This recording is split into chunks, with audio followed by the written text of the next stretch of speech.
Good afternoon. It is Wednesday, March 25th. We'll begin today with an invocation from Police Chaplain John Taylor. Please stand with me.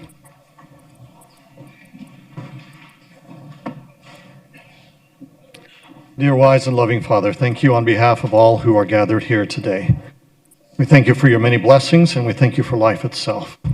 We also thank you for the freedoms that we enjoy in this great nation.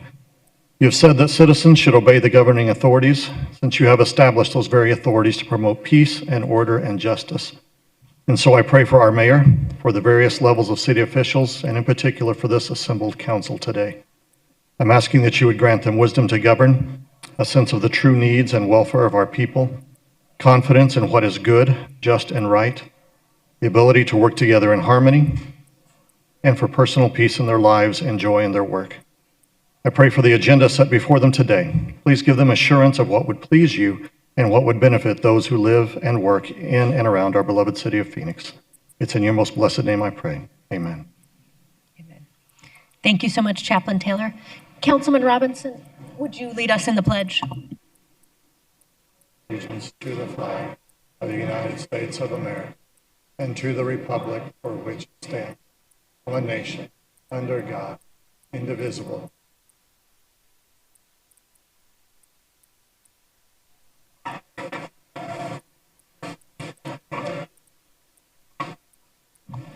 Thank you, Councilman Robinson. I'll now call to order the formal meeting. Will the clerk call the roll? Councilwoman Guardado. Here. Councilwoman Hernandez. Here. Councilwoman O'Brien. Here. Councilwoman Pastor. Here. Councilman Robinson. Here. Councilwoman Stark. Here. Councilman Waring. Vice Mayor Hodge-Washington. Here. Mayor Gallego. Here. Mario Barajas is with us to provide interpretation in Spanish. Mario, would you introduce your team? Yes, Mayor, thank you. Good afternoon. As mentioned, my name is Mario Barajas, and I'm going to have two interpreters working with me downstairs. That would be Oscar Monroy and El Cid Duarte. We'll be serving as Spanish interpreters for our Spanish-speaking residents. I'll now take a moment to introduce ourselves to our Spanish-speaking residents. Buenas tardes, yo soy Mario Barajas. Voy a estar trabajando junto con mis compañeros El Cid Duarte y Oscar Monroy como intérpretes a los de habla hispana.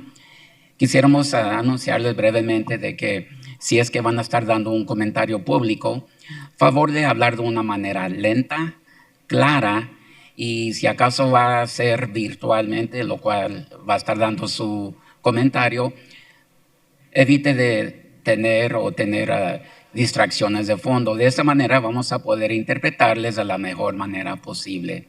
Muchas gracias. Thank you, Mayor. Thank you so much, Mario. Will the city clerk please read the 24-hour paragraph? The titles of the following ordinance and resolution numbers on the agenda were available to the public at least 24 hours prior to this council meeting and therefore may be read by title or agenda item only. Ordinances number G 7497 through 7500, S 52678 through 52726, and resolution 22366.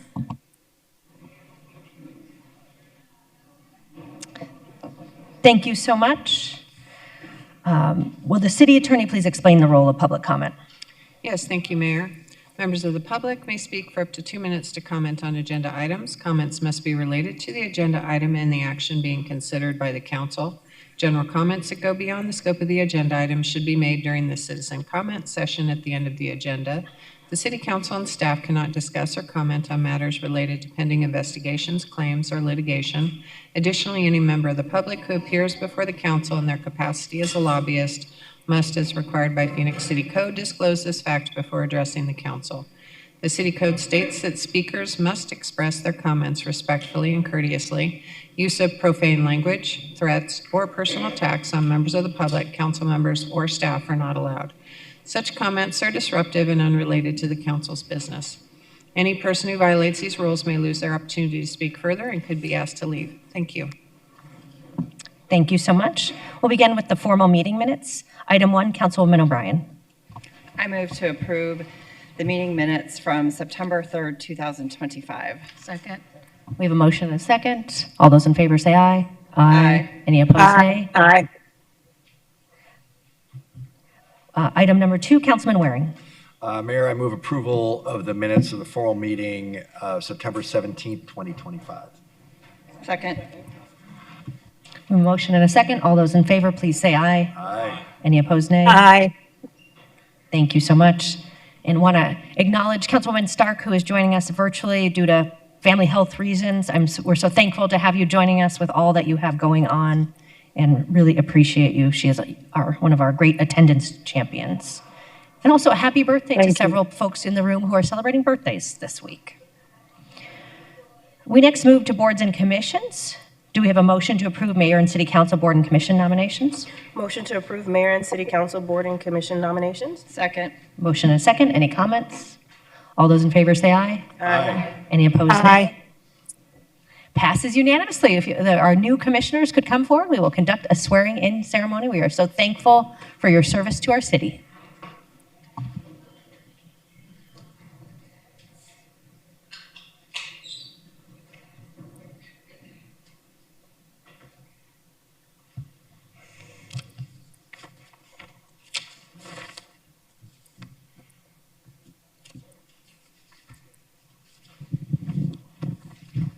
Thank you to our new and returning commissioners. Please raise your right hand. I state your name.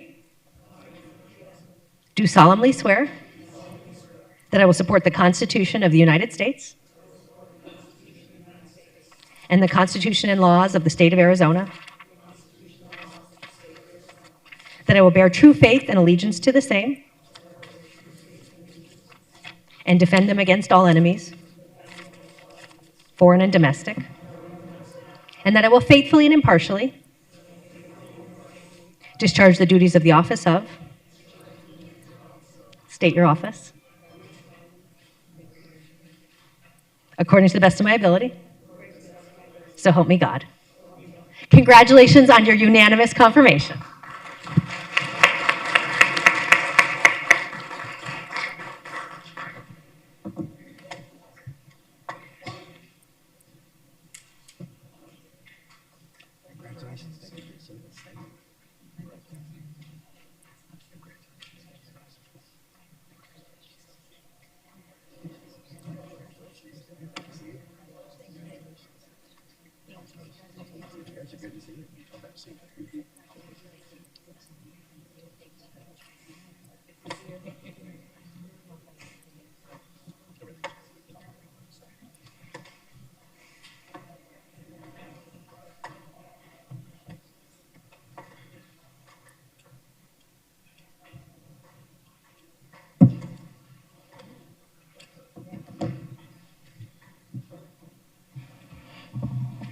Thank you again to our commissioners. Your advice will be so helpful to the city of Phoenix, and we thank you for your service.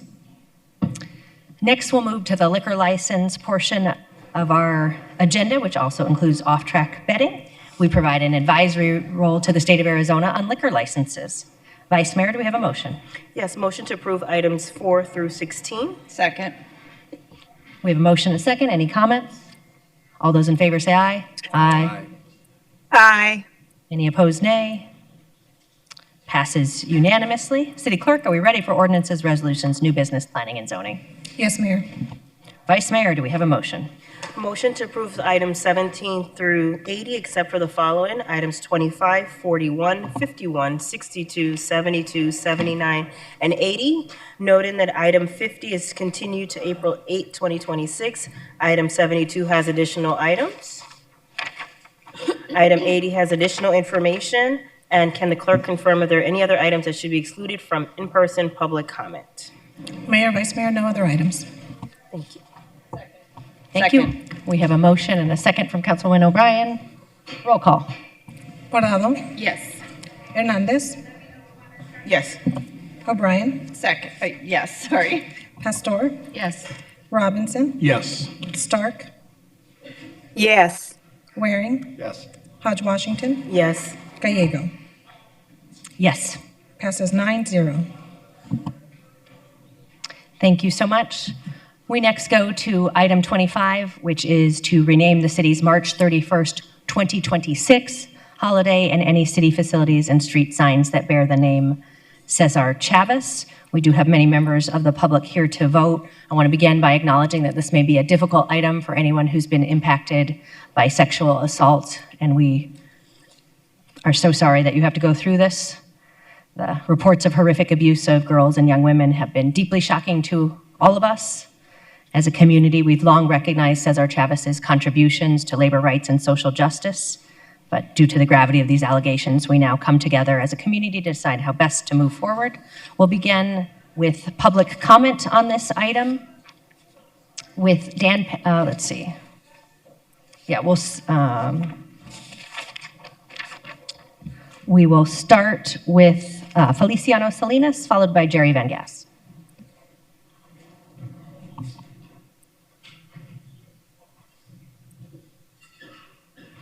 Thank you. My name is Feliciano Salinas, born and raised in Phoenix. Actually went to Cesar Chavez High School. Also grew up with Cesar Chavez on 35th Ave and Baseline. And make a little statement here. Good afternoon, Mayor and City Council. My name is Feliciano Salinas, lifelong resident here in Phoenix, born and raised Phoenician. I'm here today because something doesn't feel right. We are here watching the decision impact our culture, our history, and our community be made too fast without a full independent investigation, without real public accountability. And that should be concerning for everyone, regardless of politics. This is bigger than one person. This is about the process. This is about truth. In America, we believe in due process. We don't believe in judgment. We don't rewrite history based on incomplete information. So I ask you, why hasn't there been an judgment and an independent investigation? Why are we moving forward without a full transparency? And why is the public being asked to accept conclusions without seeing full facts? Our community deserves better. We deserve the truth over narratives. We deserve transparency over speed. We deserve leadership that listens before it decides. I'm not here to divide. I am here to ask for clarity. Because once you make the decision like this, you can't take it back. So today I ask you to pause, to do the right thing, to do what the people are asking. Thank you. Thank you. Jerry is next.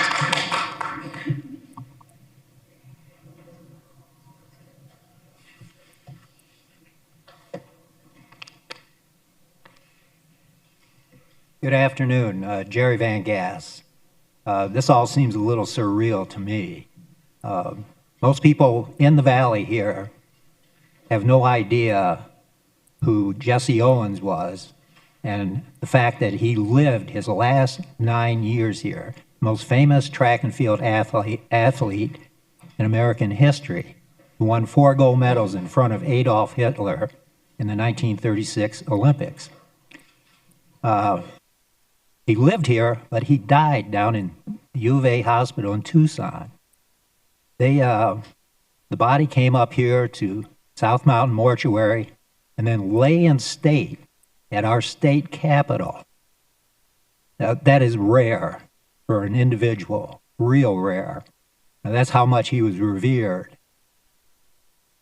On Baseline, the only thing named after him while he was alive came about because Councilman Calvin Good in 1978, they were constructing the first medical facility south of the Salt River. And he went and asked Jesse if he could use his name to give it all kinds of credibility. Well, Jesse didn't even hesitate because he knew how good that was for the public. So we're asking, that facility is on Baseline Road, Cesar Chavez Park is right down the road.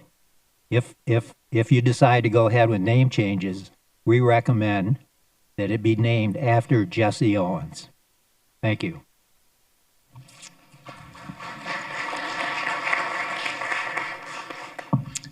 Thank you so much. Is that all of our speakers for this item? It is? All right, I'll turn to Councilwoman Guardado. Thank you, Mayor. Before I make a motion, I just have some comments. Today is not an easy day, but it's something that is necessary. We hear what the victims have come out to say. We understand what this means to a lot of people, but we also hear and we see every day what happens with domestic violence. We hear from a lot of different people when domestic violence gets reported. As soon as someone gets there to get a report, there's no report to be had. We know that this is something where people have a very hard time reporting. As a city, we honor all of the victims. We applaud all of the victims that come out and say when something has happened to them. And I think that's what today is about. It's about being able to lift the victims and victims that have not come out and said anything. Hopefully this gives them a little bit of comfort to be able to come out and say when something has happened to them as well, because this is what this is about. This is also about the morals of people on this council as well, as we have zero tolerance when it comes to domestic violence and for these type of assaults. As a former organizer, this is something very difficult for me and for everyone in the labor movement. But let me be clear with one thing. Cesar Chavez might have been the face of the farm worker movement and of a movement that a lot of us followed for a very long time, but the movement made him. He didn't make the movement. It was the workers that decided to go out on strike. It was the workers that decided to picket. It was the workers that decided to fast. Those are the workers, our farm workers, who feed our whole country. Our farm workers who gave their lives out on those fields. That's what this represents. That's what Cesar Chavez represented. It wasn't the other way around. And for all of you out there who work for labor groups, who have been victims of sexual assault, who have lived with these legacies for a long time, I just want you all to know that we all have to remember where we all come from, what we have all believed in, that no matter what happens today and no matter what happened, we still have to continue to fight for justice. Workers need to continue to picket. Workers have to continue to go on strike. Workers have to continue to fast and do the right thing. Para todos los campesinos, para todos los trabajadores, quiero que sepan que lo que estamos haciendo el día de hoy es honrar a todos ustedes, honrar lo que ustedes significan para nuestra comunidad, que tenemos que seguir saliendo a huelga, tenemos que seguir demandando por justicia. So for all of you, for all of the victims, we honor you all today. We honor our workforce. We honor everyone that has been part of this movement and that has honored this movement. And with that, I want to move a motion to rename the March 31st, 2026 city holiday as Farm Workers' Day and begin the process to permanently change the holiday name for 2027 and beyond. Direct staff to immediately remove ceremonial Cesar Chavez Boulevard street sign names. Direct staff to immediately remove the name from Cesar Chavez Plaza and begin the formal process to rename the plaza. Direct staff to begin the process to rename the Cesar Chavez Library. Direct staff to immediately begin the process through the Arts and Culture Commission to cover, remove, or redesign artwork related to Cesar Chavez. Request the Phoenix Parks Board to begin the process to remove the Cesar Chavez name from all parks and park facilities in accordance with the Parks Board governing policies. Direct the city manager to develop and publish a communication plan for the various renaming processes, which outlines specific opportunities for community members to provide feedback on renaming of impacted locations and to provide an update to council every 30 days on progress and next steps until completed. Thank you. We have a motion. Second. We have a second. I'll turn to Councilman Hernandez for next. Thank you, Mayor. You know, this has been a very tough subject for a lot of people, and I have also had a lot of outreach over the last few days since the news story broke. And in the spirit of transparency, I appreciate the comments that were said. I know there's a lot of concern about us. Folks are going to rightfully so feel like we're rushing to the process. So I think it's important to make sure the community understands. So I just have a few questions on the process itself, what to look forward, moving forward. So if staff could explain what the process is that we're going to go through to rename the facilities, the parks, and other city infrastructure. Thank you, Mayor, Councilwoman Hernandez. There are different processes depending on who is in control of it. So, for example, those names related to Cesar Chavez Park, where there's also a dog park, a community center, and an amphitheater, those are under the purview of the Parks Board. Parks Board has a very specific process for naming or unnaming, and so by this action, we would transmit that to the Parks Board so that they would begin that process there. The plaza outside here, as well as the library, are under the purview of the City Council for naming. So we would work with you to develop the process as to how to take input so that you could make a decision on that in the time that the council chose. There are the ceremonial street signs, as were mentioned. Those were an action of the City Council about a decade ago to put those up. So by this action, the Street Transportation Department will take those down. The council could choose to do another ceremonial naming or just to leave it as is in that case. And then there is also a senior center planned for the Levine area that was sort of designated as the Cesar Chavez Senior Center because it's located in the park area. That has not actually been officially named by the council yet, so we will just begin referring that as to that as the Levine Senior Center. When it is built, the council will have the opportunity to name that facility.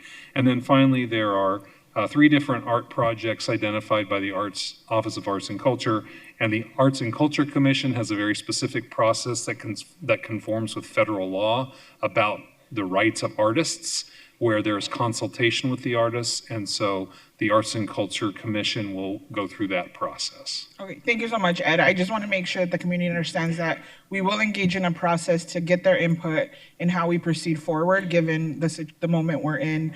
And you know, I just want to reiterate my ask from yesterday's meeting about getting an overview of all the programs, the projects, initiatives that the city is supporting that address domestic and sexual violence for here in the city.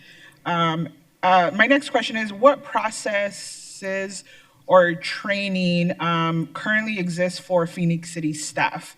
And like, does all staff and council members required to go to any of that existing training? Mayor, Councilman Hernandez, you're referring to domestic violence or sexual assault training? Both. Okay. I don't have that information with me. We can certainly put that together and return that to you. Okay, perfect. Yes. That would be great. And internally, if a city employee or a community member experiences sexual violence from a city staff member, what is the process for them to report that? Well, certainly we would want them to call the Phoenix Police Department or the governing police department wherever they are, and then we would have a process through the criminal process is its own thing, but then we would have processes through our human resources department as to how that relates to their employment. Okay. But I can also get you a more full description of that process as well. Okay, thank you. I appreciate that. I think it's really important for us to get into preventative measures, so that would be very appreciated. So thank you so much for those answers, and thank you, Mayor. Just want to say a few words before we move to vote on this item. First, thank you to all the community members that have reached out since the news broke of Cesar Chavez and his sexual assaults of numerous women and girls in the farm workers movement, and the subsequent letter from Dolores Huerta, an organizing legend of her and her own story of sexual abuse at the hands of Chavez. Your words have given me strength and really should give us all strength. Dolores' story and the stories told by the women who have come forward have stirred deep pain and cannot be ignored. Our country and leaders have a long history of ignoring the experiences of sexual violence that women have faced. As a community, we must reckon with the reality that even those that we tend to honor are capable of causing real harm and lasting harm. And as Black femme scholars have reminded us, if we cannot hold harm, face it, and take accountability, we will not sustain justice. I understand it is hard to name, but it is the truth that Chavez's abuse and the abuse we are all witnessing in the Epstein files are connected. Our culture allows for sexual violence, silences victims, and protects powerful people. We shelter men, dismiss their behaviors as boys being boys, and force women to change their behavior instead of holding men accountable to stop abusing and assaulting others. I came into politics in 2019, and in the past 7 years, I have heard countless stories of sexual abuse and assault at the hands of elected officials, Phoenix movement leaders, and government staff. Sexual assault is rampant across this city, and in that time, the Me Too movement came and went, and our culture did nothing to end the sexual violence that is everywhere around us. These revelations about a social movement icon should serve as a motivator for change. We cannot simply erase Cesar Chavez's name for our buildings and think that we've helped. Our work to end sexual violence against women and create safety that will require that we acknowledge the historical and intentional role sexual violence played in slavery and indigenous genocide on which this country was founded, center solidarity with women, believe and protect victims, and invest in actual resources in abuse prevention, education, and ability and care. Last week, I got an email from one of my residents. Her name is Judy. Judy straight up challenged me. She said, "Nice words, but where is the action?" So thank you, Judy, for reaching out. I hear you, and you are right. As a council member, it is my responsibility to push this city to take action, to find resources for survivors, to find resources to teach men and boys to not be trash, to use the power of this office to push for accountability, and I plan to do just that. With that, I will be voting yes with the expectation that we are going to take material steps to end sexual and domestic violence against women and girls. Thank you.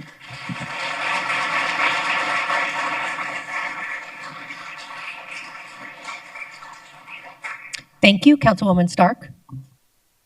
Thank you. I wanted to commend Councilwoman Hernandez on her comments, but I do want to turn quickly and remind that there is also sexual exploitation of young boys. And so I think it's important too to remember it's not just females. Sometimes males are a victim of this as well. And so I hope that we remember that as well, but well said. Councilwoman Hernandez, well said. Thank you, Mayor. Vice Mayor? Thank you, Mayor. I also wanted to share a few comments before we move forward. I also want to express my appreciation and support to the survivors of abuse that have come forward. Their experiences deserve to be met with care, respect, and seriousness. As someone who has represented survivors of abuse, including those who were abused in childhood, I have seen firsthand how these experiences, and when a survivor speaks up, they bring up immediate and lasting pain. And it takes remarkable strength for them to share these difficult truths. And their voices are an essential part of this movement. This moment. As a lawyer, due process is important to me, and I understand the concerns that we are moving from a perspective where some may think we're moving too quickly. The survivor's statement and the posture that the Chavez family, the foundation that bears his name, and the union that he's founded has confirmed to me that this is the right approach. I also want to acknowledge the farm workers movement, which is still processing this news. The movement represented and continues to represent the commitment to dignity and fair working conditions for all employees, which I believe is especially important for workers doing difficult jobs under harsh conditions. The farm workers movement is an example of people working on behalf of one another to make a positive impact and creating lasting change. So as we move forward, the voice of our community is also essential as we consider the renaming and other honors. A transparent process, one that encourages and incorporates community input, is critically important. I am supportive of the actions requested, and I ask that as staff begin the process of renaming, that a representative committee or other approach be taken to reflect the diverse stakeholders on this issue. Lastly, I would like to take a moment again to thank the survivors for their courage, and to city staff and our partners who provide critical services to support survivors of abuse every day. I'd also like to encourage city staff to do another communication and outreach effort about these services again. Too many people, unfortunately, suffer in silence. Thank you.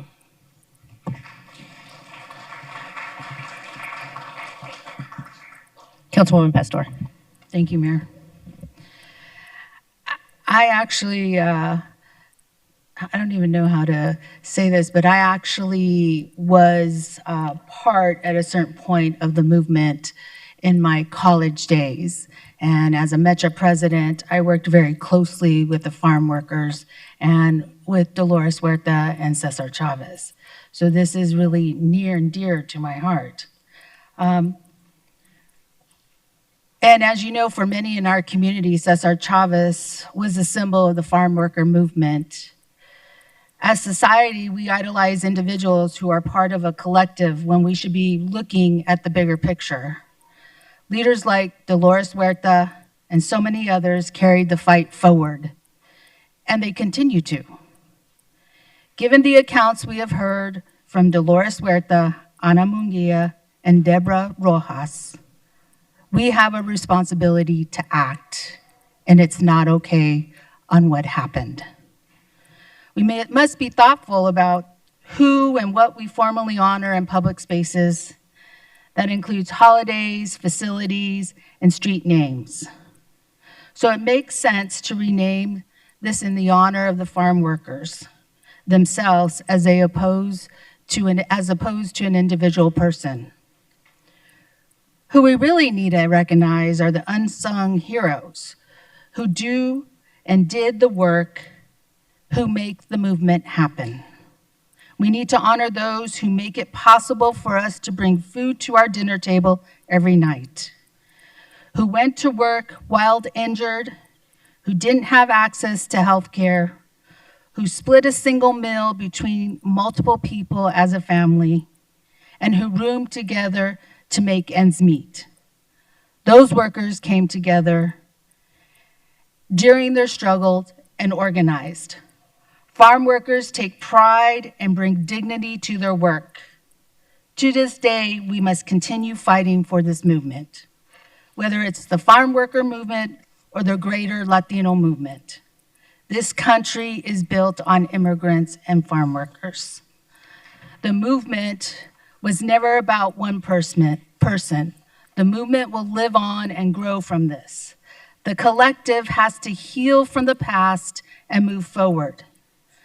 I am confident in the 3 women in the leadership positions in the United Farm Workers will continue to organize for better working conditions and wages. But the work is still happening at all different levels. We have organizations out here helping community members learn about democracy, civic participation, and registering people to vote. But we must invest and empower each other and our fellow community members to keep the momentum going and to address the ongoing inequities. We need to continue to organize and educate our community. We will have another item after this discussion on how to better educate our community in the biggest fight of our moment today. Thank you, Mayor.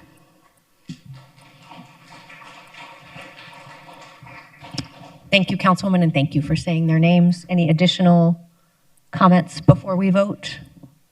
All right, so thank you so much. The council action would rename the holiday that will occur next week as Farm Workers Day and then begin a process to rethink the holiday. It will begin the process to rename city facilities, to consult with the artists on art, and then immediately remove city street signs and the plaque in the plaza that honors Chavez. We want to emphasize 2 things. First, we stand with victims and survivors.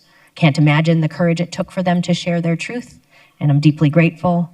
And then we also stand with the thousands of people whose voices and advocacy built the farm worker movement. The actions of one individual do not define its success or its power. Roll call. Guardado. Hernandez. Yes. O'Brien. Yes. Pastor. Yes. Robinson. Yes. Stark, Yes. Waring, Hodge Washington, Yes. Gallego. Yes. Passes 9-0. Thank you so much. We next go on to item 41, which is the Community Transparency Initiative. All of us are well aware of the many civil rights abuses and blatant illegal activity that far too many have experienced at the hands of ICE. The behavior we saw in Minneapolis and Portland and Chicago and even here in Phoenix. It's un-American and it's shameful. It doesn't make us safer, and we have to be prepared if we're next on ICE's list. In February, I put an item up for the council to begin to adopt policies that will help us prepare for that possibility. For the last 45 days, the city council members and I, as well as the city council offices and city staff, have met with members of our community to listen to their concerns and their ideas. That's helped us end up in a better place. I think staff has done an excellent job of addressing the priorities we set forth and coming up with a plan to move forward. I want to make it clear today, as do my colleagues, that this is not the end of the road on this topic. We're going to remain vigilant and learn and do as much as we can. We're committed to making sure that ICE agents who violate the law, who are needlessly violent with protesters, will be held to account. I also want to once again acknowledge the exceptional work already taking place in our community by organizations who work with refugees, who work on behalf of working people, immigrant communities, faith communities, and those who work with businesses who have real questions about what has happened elsewhere. It's one of the things that makes our city such a special place. Thank you to my colleagues for their dedication and work on this important topic and for their collective effort to help us get to where we are today. I'll now turn it over to our Assistant City Manager, Lori Bays. Thank you, Mayor. Just to briefly go through the agenda of what I'll present today, I will talk a little bit about the background of how we got to this discussion this afternoon, some information on the specific council-approved directive that was approved on February 10th, recommendations on the 6 items within the directive, an overview of the administrative regulation, which is included in the 6 items, so the recommendations on how to address the 6 items, and then we'd be happy to answer any questions. As background, and as you're all very well aware, residents throughout Phoenix have shared their growing concerns about how potential federal law enforcement activities could adversely impact the community and are adversely impacting the community. On February 5th, Mayor Gallego called a work study session. This is a study session to provide an opportunity for the mayor and city council to discuss topics important to the community in an open session. During that session, staff was directed to explore, develop, and present a framework for a community transparency initiative and to return to the council within 45 days. And that is what is being presented to you for approval today. The directive was specific.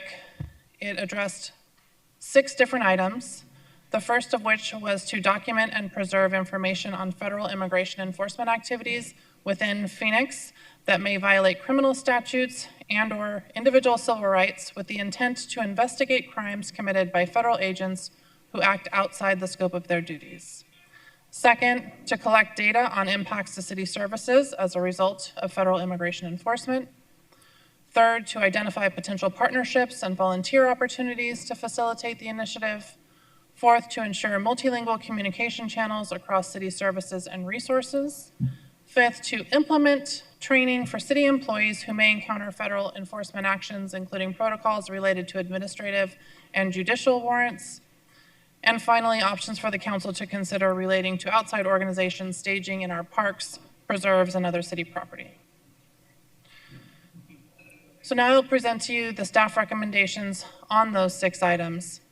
But first, I want to give you a little bit of legal context and for the audience today to be sure everyone is on a level playing field.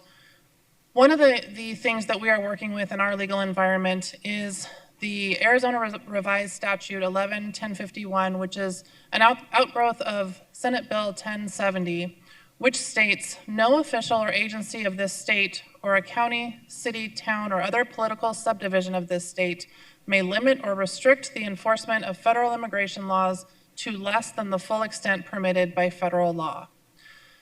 This statute significantly limits the city's ability to act and is a unique legal environment in comparison to other states. So as it has been mentioned, we are in a unique legal position here in Arizona. But within that legal environment, we are presenting to you what we believe are legally sound and practical options to address the 6 items in the council directive.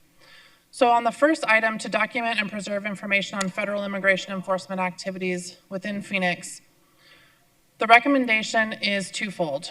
First, for inactive situations, meaning a situation that has concluded, it is over, and a member of the community wants to file a complaint with the City of Phoenix, we will utilize the Office of Accountability and Transparency's online portal platform to document and track information. And there are a couple ways that this can occur. We will have an online portal that residents will be able to access directly. It's a multilingual platform that they will be able to enter information into on a computer. The other mechanism is to contact OAT either by phone or in person to have OAT staff be able to enter that complaint on their behalf.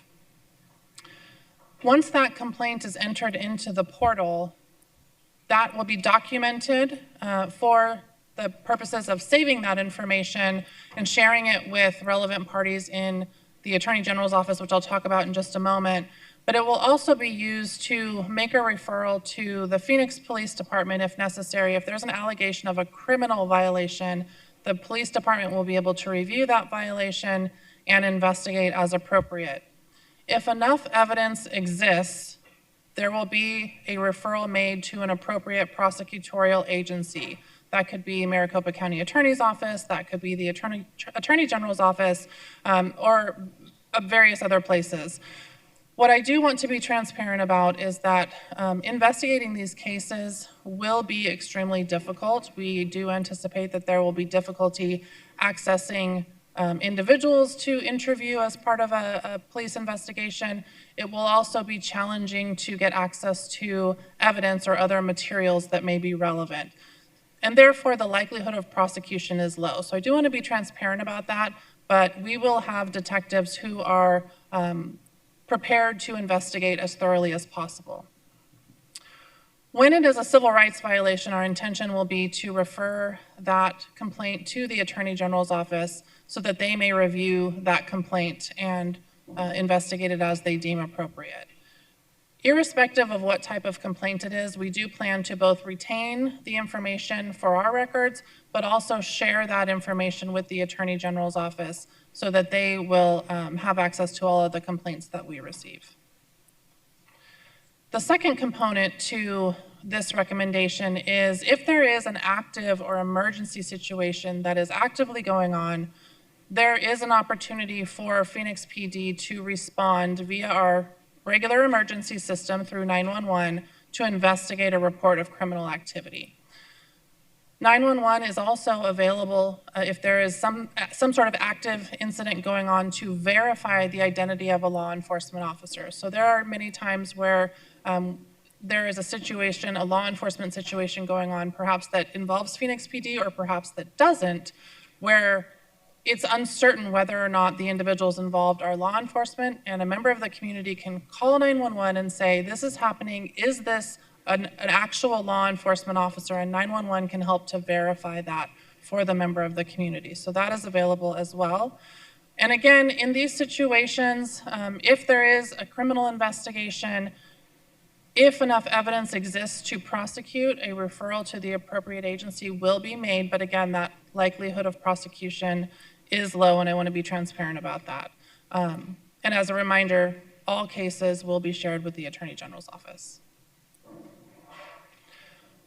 On the second item, collecting data on impacts to city services as a result of federal immigration enforcement, the recommendation is to track city time and resources spent on federal law enforcement related incidents. This will mean tracking time spent on these incidents and also tracking the impact on our call volumes and responses. So we will be focusing primarily on tracking time spent within the police department, fire department, including the community assistance program, as well as the Office of Accountability and Transparency. And we will be tracking our 911 calls, our call response times, et cetera. We're going to be using existing tracking systems within these departments, so we'll be able to track, things like the types of calls, overtime expended, and those sorts of things. Additionally, we will also be asking our Community and Economic Development Office or department to track impacts to small businesses and the local economy. So we'll be developing some metrics that we can track there as well.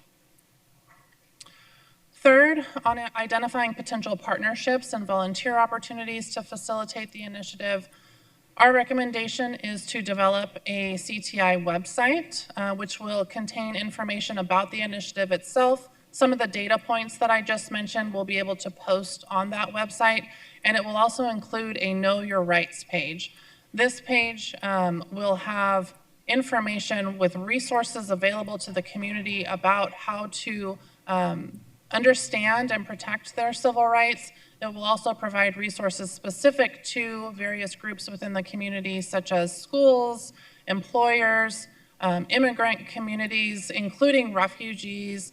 And so we will provide as many specified resources as possible. And we do anticipate this being something that grows over time and that we will add additional resources as we learn about them and as we hear about additional needs in our community.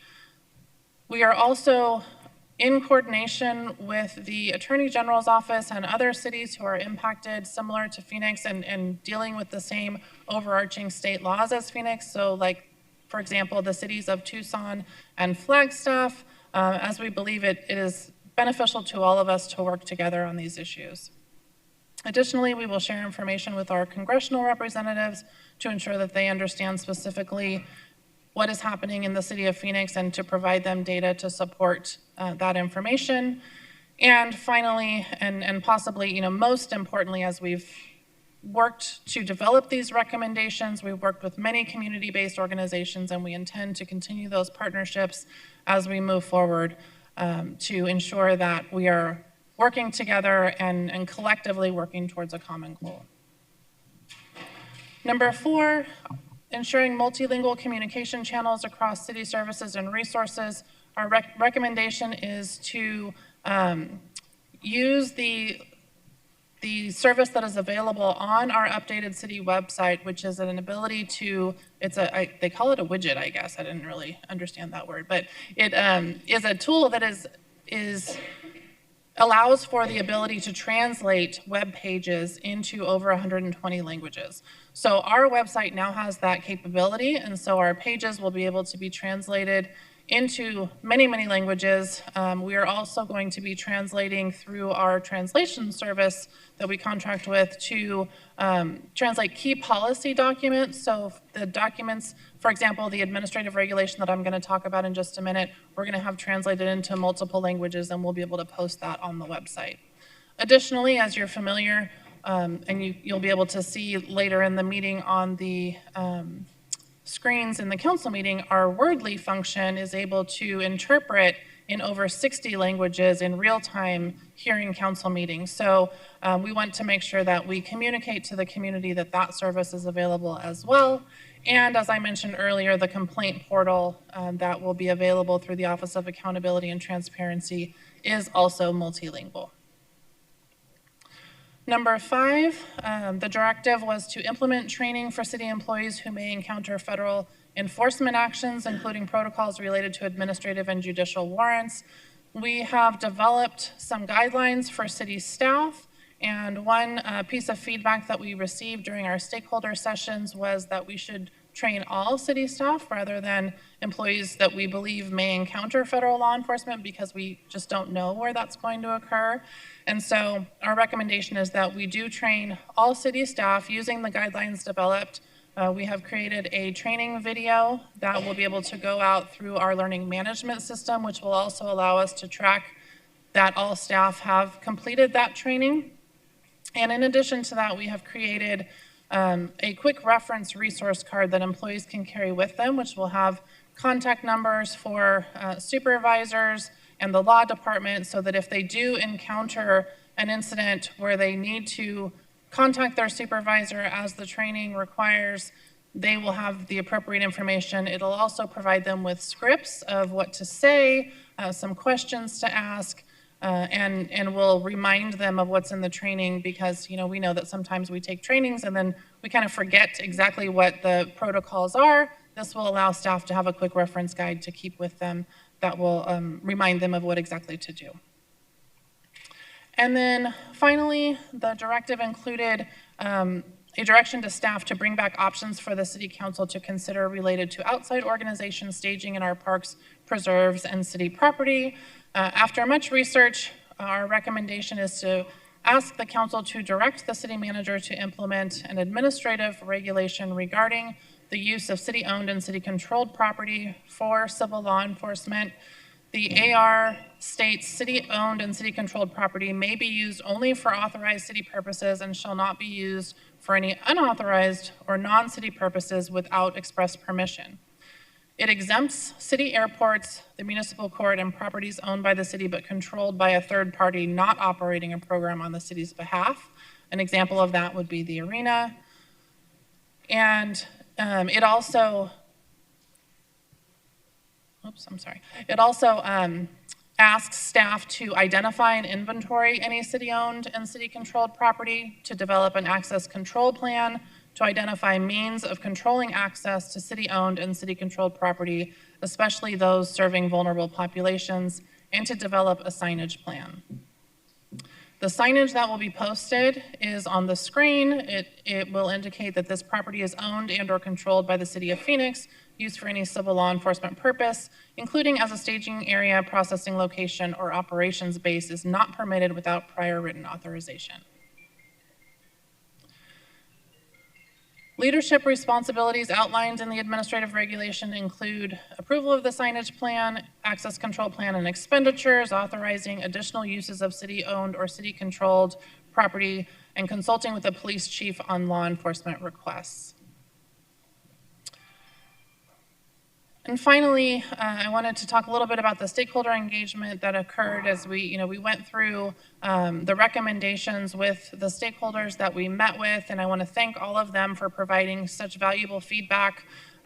We did have multiple meetings and a listening session with identified stakeholders, and I'm aware, and I believe the mayor also mentioned, several council members also hosted meetings and listening sessions throughout this process. And in summary, stakeholders indicated that these are important steps and are also willing to identify additional potential actions for consideration. Many of them expressed a desire to continue to work collaboratively on this very important topic. And I think this is the beginning of a great process, and I really want to thank all of our community members for stepping up and providing their feedback on this. And with that, I'm happy to answer any questions. Thank you. Councilwoman Guardado.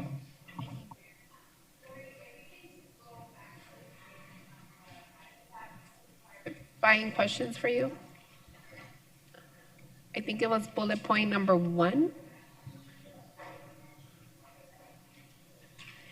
Okay, so here where it says, utilize OAT's online portal platform to document and track information.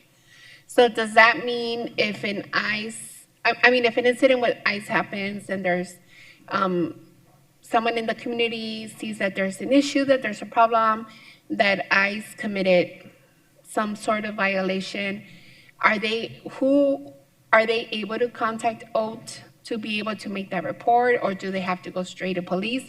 How does that work once the community witnesses a violation? Thank you, Mayor, members of the council, Councilwoman Guardado. That's a great question. The OAT portal will be able to be accessed in a couple of ways. Community members will be able to access it online directly if they would like to, and so they can actually type in and enter their complaint directly themselves. They can also call the OAT office, and an OAT staff member will be able to take their complaint and enter it into the portal on their behalf. They can also go to the OAT office in person if they would like to make a complaint during business hours, of course. So that would be the different avenues that a community member could use to make a complaint into this system. And how are we going to communicate that to everyone? So, Mayor, members of the council, Councilwoman Guardado, after this meeting, we will be pushing information out to the community in a variety of ways. We're going to be posting information online. We're going to be sending information out through social media. We anticipate that there may be media outlets who have an interest in conveying this information to the community. We'll also be using our different department media channels to get information out. So, of course, the Office of Accountability and Transparency and their channels will be one avenue to get information out. We also have avenues through our Neighborhood Services Department, our Police Department, and many city departments have ways to share information with the community. Additionally, we're also going to be training our 311 staff so that if someone calls into 311, they'll be able to refer them to the right location, as well as our 911 staff. I don't want to recommend to the community that 911 is used for this purpose. However, our 911 staff will know about this portal and be able to refer individuals to it. Okay. And when it comes to traffic violations, can you explain a little bit what are the different options that are available for folks to be able to deal with a traffic violation when it comes to having to go to a court date? Sure, Mayor, members of the council, Councilwoman Guardado. So that would actually fall under number 3. So the website will include resources available to the community, and that will include information on our municipal court services that are available virtually, which does include opportunities for members of the community who have received a traffic citation to be able to attend their court hearing virtually rather than coming to the courthouse in person. Got it. Okay. Well, thank you. Thank you so much, Mayor. Thank you, Councilwoman Hernandez. Thank you, Mayor. I just have a couple questions. Actually, on slide number 1 first.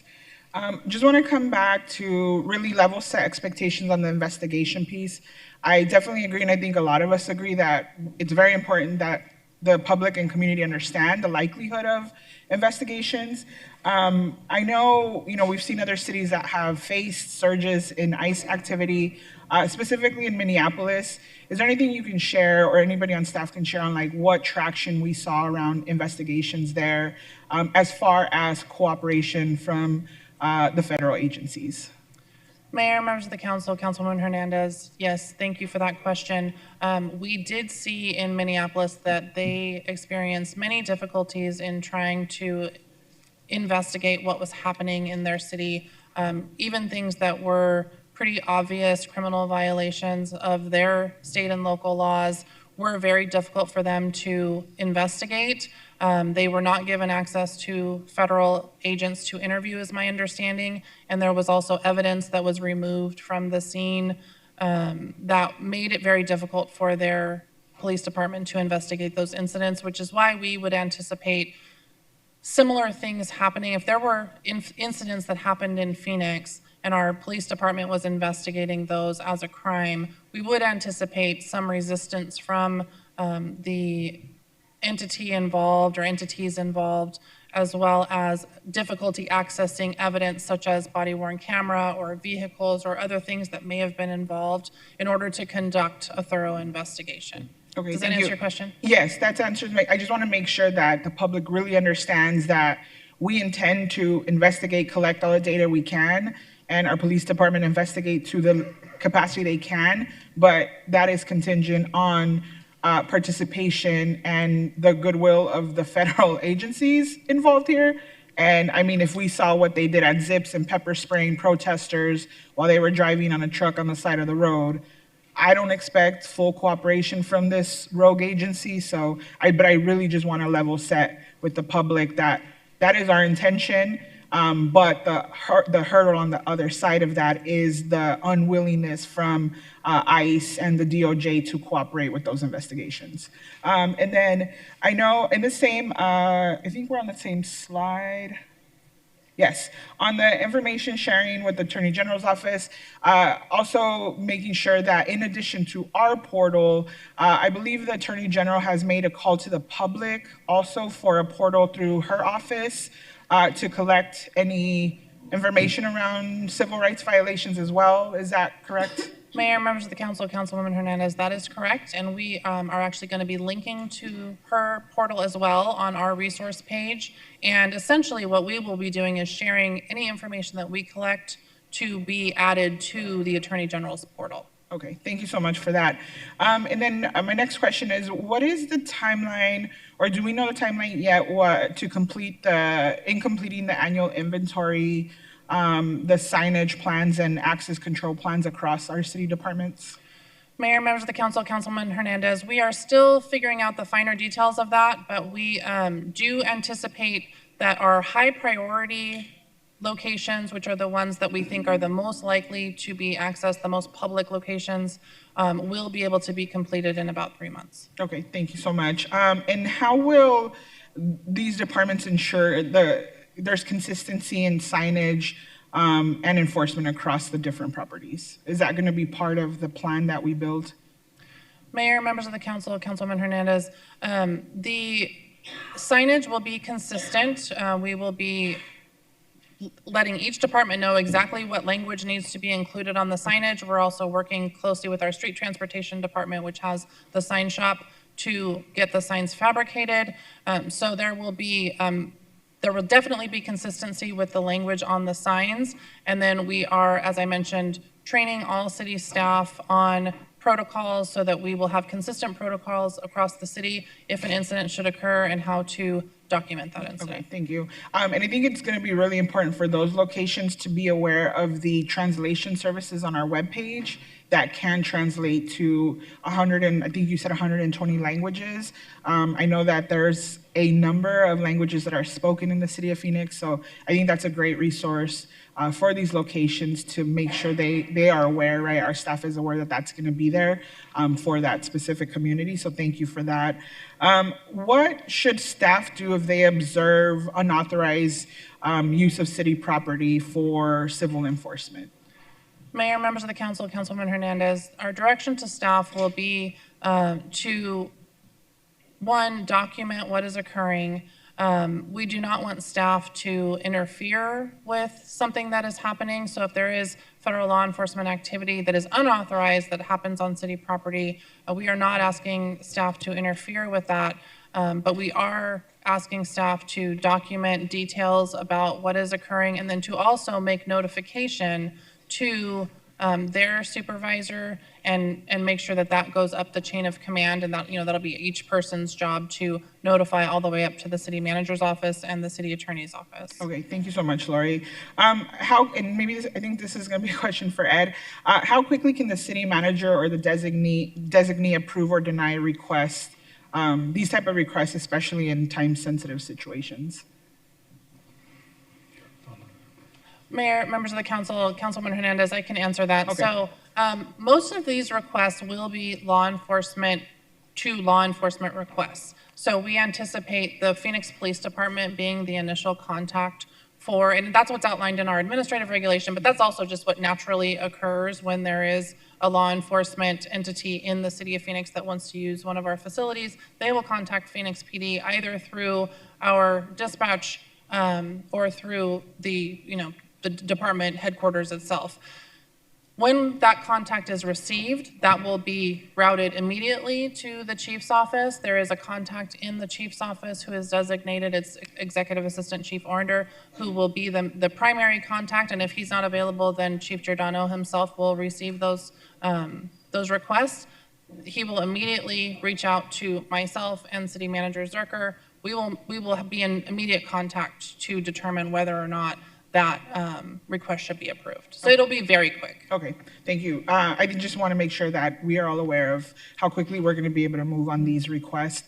And then I think I might have already touched on this one, but got a little bit ahead of myself on the language piece. How will the city ensure consistent interpretation across departments, especially for our frontline staff? Mayor, members of the council, Councilman Hernandez, that is always a constant challenge in an organization of our size, but we are going to be doing a few things. So we're actually going to be having a special edition of our Phoenix Connect, which is our employee newsletter. I believe it will go out tomorrow, that will outline all of these things and the expectations, the information on the training, as well as how to take that training and when to take that training. And then we will be working through our department heads, through the regular channels that their departments use to communicate to staff, whether that's through department staff meetings or through supervisor meetings, and make sure that everyone has the information. And we're gonna have to reiterate it over time. This is something that, we will do an initial push, but over time, we're gonna have to remind staff, don't forget about how to handle these situations. And there may also be things that change or that come up that we need to maybe revise what our direction is, and we need to push something new out to staff, or something new is occurring that we weren't expecting. So we will definitely make sure that we're doing those things, and so staff are up to date on what the expectations are and have the information that they need. And ultimately, when in doubt, staff can always contact their supervisor, and their supervisor can always elevate it up through their chain to make sure that they have the most up-to-date information. Okay, thank you for that. And I would agree with you. I think we got to be nimble in how we move forward. As things shift, from under this federal administration, I think we got to be in the same position. And then just my last question, how will compliance with these protocols be monitored or audited over time? Mayor, members of the council, Councilwoman Hernandez, I think partially that will just be following the training to make sure everybody's trained. Is that what you're talking about, the staff piece of this? Making sure that everybody completes the training would be the first component. Secondarily, we want to make sure that, if departments are having questions come up, that those are getting answered and we're getting those answers pushed out to staff. Also doing those reminders, as I mentioned, through the newsletter or other channels. And then ultimately, if there is a specific incident, where an employee is just not following our policy, then we would need to address that individually with that employee or with that employee group. But by and large, it's just going to be about making sure that our employees are educated and have the information that they need to follow the administrative regulation as written. Okay, thank you so much, Lori. Thank you, Mayor. That's all my questions. Thank you. Are we ready for Councilwoman? Does anyone? Okay. All right. Many of my colleagues have a lot to say on this topic, but we want to hear from the public. Let's begin with a virtual public comment with Annette Musa in the Hispanic Chamber. The Hispanic Chamber has been doing a lot of Know Your Rights work for our businesses, and we've heard from the businesses that's something that they need more of and that is really, really valuable. So Annette, the floor is yours. Thank you, Mayor. My name is Annette Musa, and I'm attending today on behalf of the Arizona Hispanic Chamber of Commerce to express our support of the Transparency Initiative. Government overreach seldom happens in a single action. It is a series of escalating actions intended to intimidate individuals, communities, and businesses. We have seen the impact of such actions in other large cities. It was a warning we cannot afford to ignore. As members of the business community and the Phoenix community at large, we embrace rational responses to the issues and threats of the day.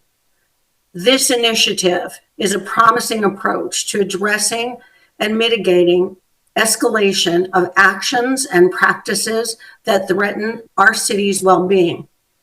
On behalf of the Arizona Hispanic Chamber of Commerce, thank you to Mayor Gallego, Council, and Phoenix PD for working to stay ahead of escalation should it come closer to our front doors.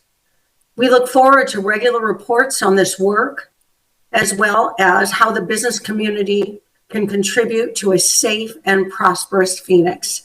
Thank you for your time for this discussion. Thank you so much, and thank you for the work you have done to support our small businesses who've been so impacted. We'll do Liliana Santoyo Proxima and then Melanie Reyes.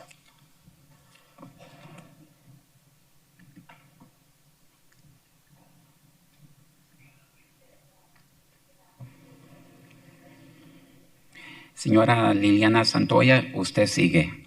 Adelante.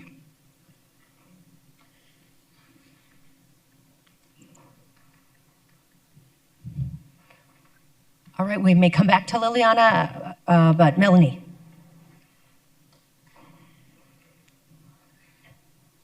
And Melanie will be followed by Jamie Flessner. Thank you. Good afternoon, Mayor Gallego, Vice Mayor Hodge Washington and Council, I'm Melanie Reyes with the International Rescue Committee, and I'm here today in support of the Community Transparency Initiative. We want to thank the city for meaningfully engaging refugee stakeholders and for incorporating many of the issues we raised in this framework. We commend Mayor Gallego for convening a refugee roundtable with resettlement partners and for elevating refugee workforce contributions at the Aviation Business Summit.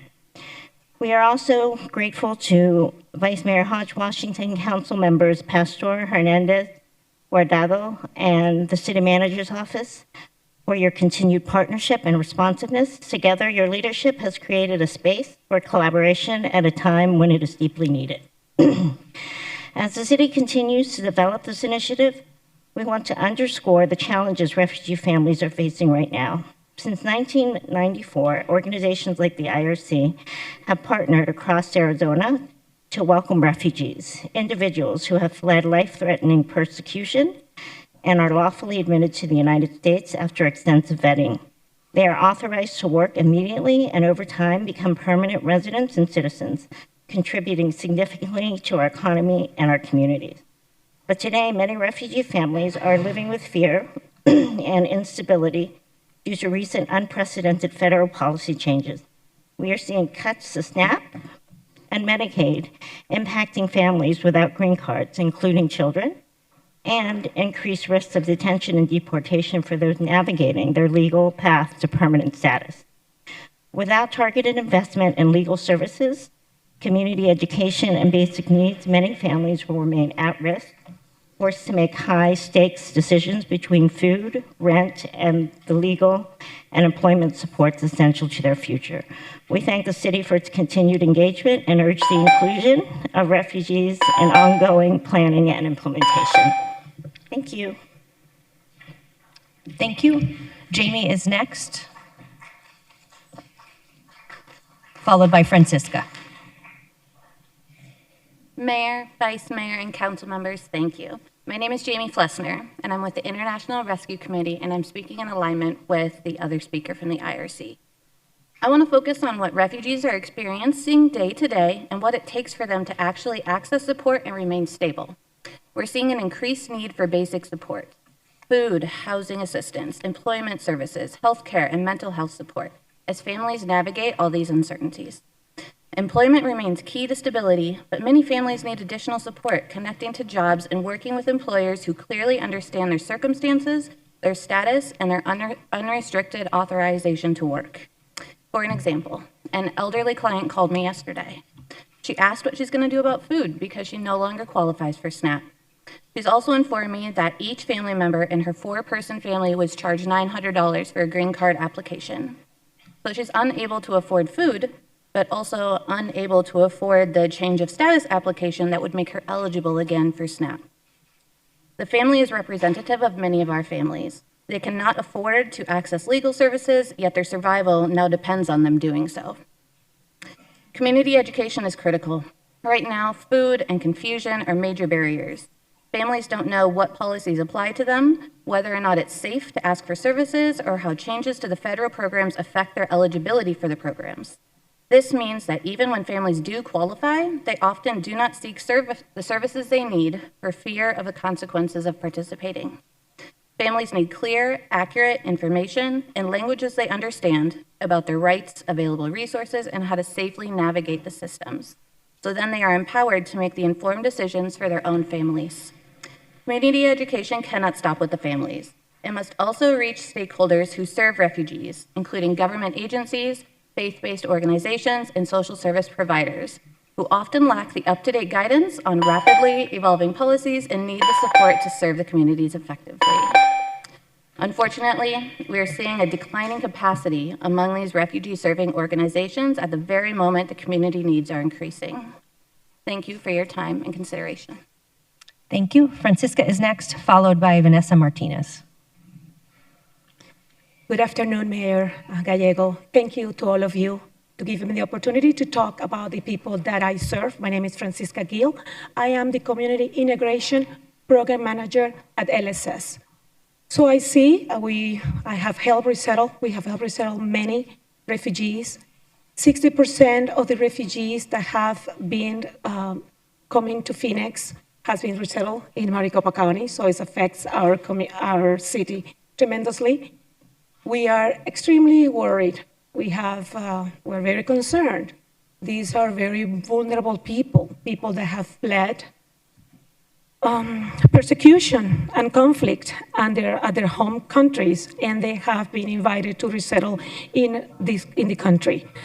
They have gone through extensive vetting overseas before being lawfully admitted to the country, and the most rigorous security vetting for immigrants and any other travelers to the U.S. And for decades, the refugee families in Arizona have been a significant contributor to the social, cultural, and economic fabric of our communities.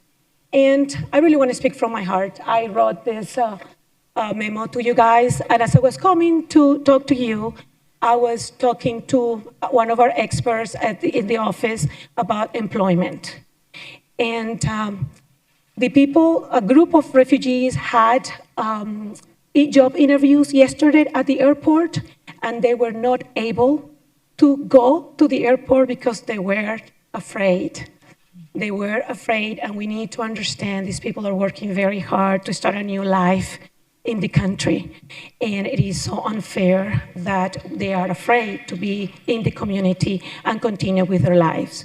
I will really ask all of you for your support and help them to stabilize and to really fulfill our promises to them of a new life. Thank you. Thank you. Francisca, quick question. The city operates the airport, and the refugee community has been very important to its success. Yes. These are folks who have legal ability to work. Is there anything you'd like to see us do to communicate that? We can talk afterwards, okay. Maybe because of I would like to keep the privacy and the confidentiality, and I want to keep them safe. But that's my main focus right now, and I really appreciate your following up question, and we're working on it to keep them safe. Thanks. Thank you. Vanessa is next, followed by Shade.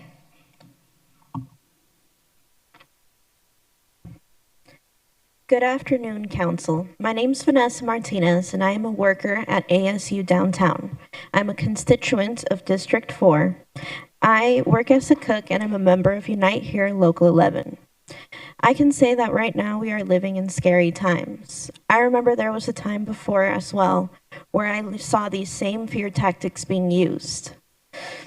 I am a child of immigrants. I would often fear that I would come home from school and I would find nobody at home, that my parents would have been deported. I said goodbye to a lot of my friends and a lot of my family during ex-Sheriff Joe Arpaio's term. This is a fear that I don't wish upon anyone else in Arizona or in any part of the world. Right now, today, we are seeing ICE agents shooting people at random. They are not checking our statuses. They are violating our civil rights. This initiative would track the real impact of immigration enforcement on our communities and make sure city workers are trained to respond appropriately. That would give families more confidence to go out into public spaces. Right now, you have the opportunity to give families like mine peace of mind. Right now, you have been given the opportunity to join other cities in protecting its people. I urge you to adopt the Community Transparency Initiative and protect people on city property. Thank you.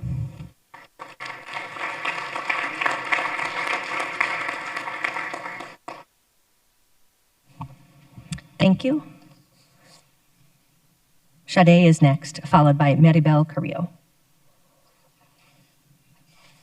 Good afternoon, Mayor and Council member. Thank you for your leadership here in Phoenix. I'd like to briefly highlight the contribution refugees are making and what is needed to sustain that success. Refugees came to Phoenix with resilience and strong desire to work. We consistently seen them enter the working force quickly, filling critical roles in healthcare, support, hospitality, manufacturing, and other essential factors facing labor shortage. One powerful reality is this. Within a few years, many refugees become self-sufficient taxpayers. They're contributing more to the economics than the initial support that they receive. They also strengthen our community. They start small business, they support local economics, and they raise families whose children are succeeding in school and become part of Phoenix future working force. However, this success depends on stability. And right now, their stability is under pressure.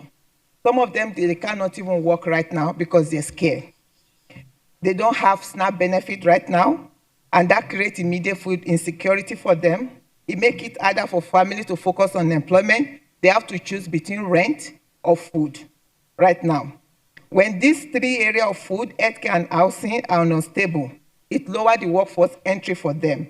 It increases the stress on family and delay long time for self-sufficiency. If we want refugees to continue contributing to high level, we must protect this foundational support because when their family are stable, they work, they contribute, and help driving the Phoenix growth. Refugees, they are not burden. They are an investment. And with the right policy in place, their success will continue to strengthen this city. With the right support, refugee families don't just survive, they help Phoenix to thrive. Thank you. May I ask a question? May I ask a question? Yeah. Do you mind a question, Shade? Just one quick question. Thank you so much. What I heard you say, like with the right support, what is the type of support that these refugee families need in this moment? At this moment, they have housing issue because of lack of employment. They are unable to pay their rent. They are being evicted from the house. And now we are trying, all my colleagues here can testify to that, we are trying our possible best now to make sure that they're staying in their house and to provide food for them because most of them, they don't have SNAP no more and they need food for their family. Imagine a family of 7. There's no SNAP. The work that they are doing, they're scared to go to work. And now they are looking for food to survive. Thank you so much. Thank you. Thank you. Maribel is next, followed by Janae Vanderkirk. Good evening. Thank you, Mayor Gallegos, for this opportunity. My name is Maribel Carrillo, and I am from the District 5. I want to talk about my experience with immigration. I have 3 petitions in immigration, and thanks to one of them, I have a work permit. But one of them, I've been waiting for 25 years next month, and I'm still waiting. And people like me, there are too many. Thanks God, I have a work permit. I can drive, I can do a lot of things. But there is something really important. The immigrant community, which is a multicultural and multinational community, is being attacked by the federal government. It's being used as a political tool, since it is one of the Donald Trump's most popular initiatives. We are being used as a distraction for all the negative activities he's carrying out. Our communities are living in constant uncertainty and anxiety, when the truth is that the immigration system is broken. People like me, we are too many. And looks like we don't have any right. We can get detained for immigration. We need to know, we can contact, we have the tools to defend ourselves. Because right now there is too much pain, and not only the Hispanic community, all the communities, people from all over the world. And we need something to go and ask for help. I know the government needs to detain the bad people. There is a lot of good people and bad people. We agree on that. But we need to go somewhere and ask for protection, for help. Thank you so much. Thank you.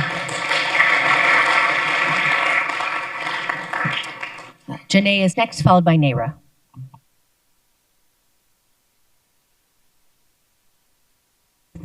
Thank you, Mayor, council members. My name is Janae Vanderkirk, and I'm a ticket agent at Sky Harbor International Airport. I want to thank Councilwoman Betty Garado for inviting me to speak in support of the Community Transparency Initiative. Airport service workers are the heart and soul of our airport and city. They are our neighbors and our friends. Many of my fellow co-workers at the airport are immigrants. They come from countries all over the world seeking the American dream and a better life for their children. Airport service workers keep the airport, the airplanes clean and working and safe. We pull in the airplanes to the gates and assist in the pushbacks, along with many other things. Airport service workers work long hours for low pay to keep our airport running smoothly. Airport service workers should feel safe when they are at work. They should feel safe when they are at home. They should feel safe when they are out in the community. ICE agents are terrorizing immigrants and American citizens. When I turn on the news and see what is happening in Minneapolis, Los Angeles, and cities across the country, I don't recognize America anymore. This is not the America that I love. The deaths of Paul Preddy and Renee Nicole Good should be a wake-up call to everyone. ICE is out of control. And now ICE is in our airports. And I'm afraid they're going to become a permanent fixture. The City Council must take action to prevent chaos, cruelty, and violence we are seeing in other places of our city, as well as provide support and resources to anyone who is unlawfully targeted and detained so they don't disappear and get lost in some detainment center or foreign country they have never been to. Everyone should feel safe, no matter the color of skin or where you are from. Thank you.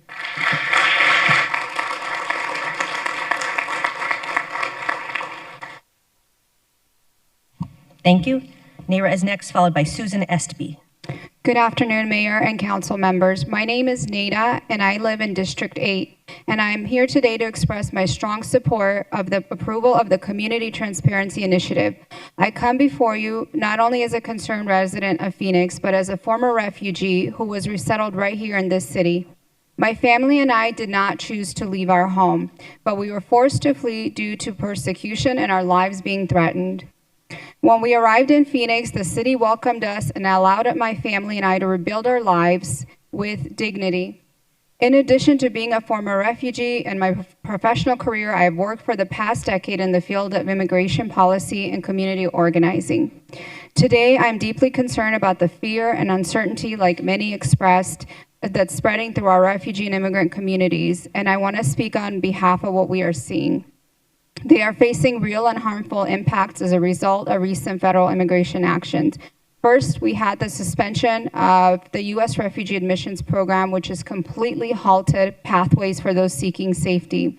Second, the revetting of previously resettled refugees that came under the Biden administration, particularly Operation Paris, which has created fear for individuals who have already been thoroughly and extensively vetted.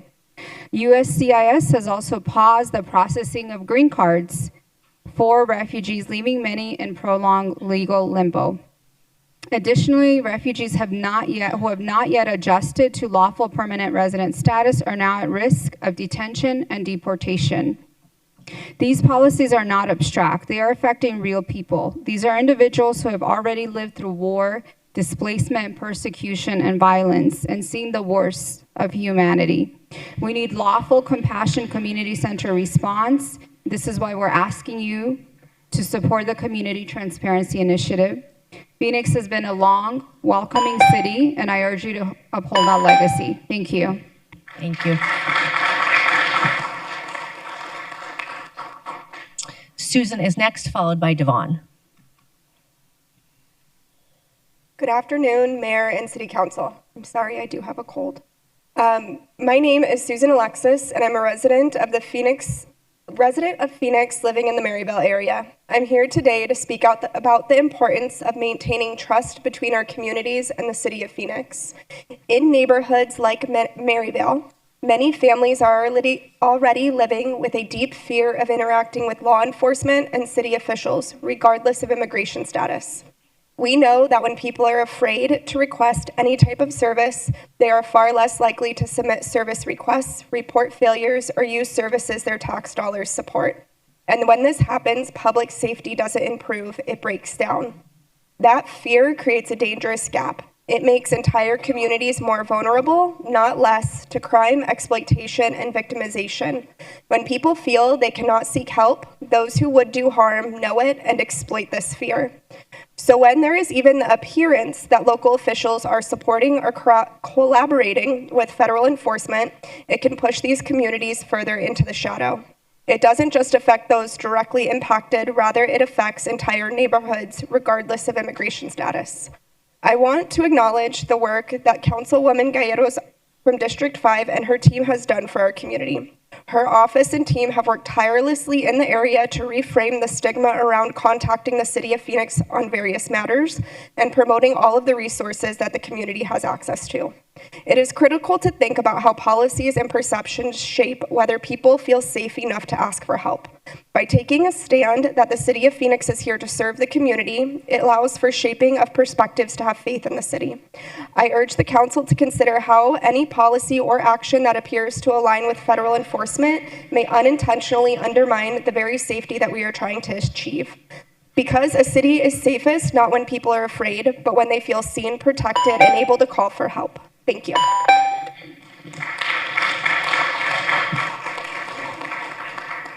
Thank you. Devon is next, followed by Jeremy Helfgott. I would like to thank the mayor, vice mayor, and the council for inviting me for day 2. My name is Devon Robinson. I am a practicing immigration attorney. I also represent Arizona Immigrant and Refugee Services. Yesterday was the first time I ever stepped foot in this council office, but this is fantastic. I truly hope that we can find a way to help refugees. I've been serving refugees since 2005. It's my appointment of working with Arizona Refugee and Resettlement that we have a mission is to help as many refugees as possible. And we implore you to please give funding because we truly need it. I went back and checked some statistics. On my own as a private firm, small, I've helped 236 refugees file for adjustment of status. My objective is to help them in any way possible. We're asking you, and I had a chance to look at some of the things that is needed. Funding, for example, we need education, immigration services paid for. And when I say education, I think there's 2 pillars to education. One, we need to educate ADOT, Social Security, all the agencies that refugees deal with on a day-to-day basis. But we also need to educate employers, landlords. We need to employ them to understand what the policies and procedures are. And if we have the proper funding, I believe with the refugee agencies in a coordinated effort, we can put out the things that are needed for them to see the policies that govern refugees. Thank you.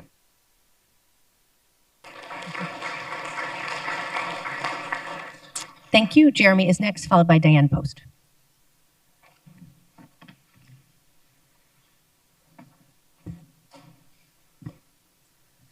Good afternoon, Mayor, Vice Mayor, Council. Thank you very much for having this critical item on the agenda today. My name is Jeremy Helfgott. I am a former member of the city's Human Relations Commission, a member of the Community and Police Trust Initiative Task Force, and I am here today to applaud the efforts that we are seeing on this matter to date and to underline the importance that these discussions must continue and must include the broadest possible community engagement. 2 reasons for that. One, obviously the city needs to continue to hear from folks who are out in the community experiencing the challenges we're seeing in these unprecedented times. And 2, members of the community need to continue to know and feel that their voices are being heard. The usual channels, the outlets for grievances on these matters no longer exist. There isn't a civil rights resource at the Arizona U.S. Attorney's Office anymore, let alone at Maine Justice. Things that used to be addressed with a phone call no longer are.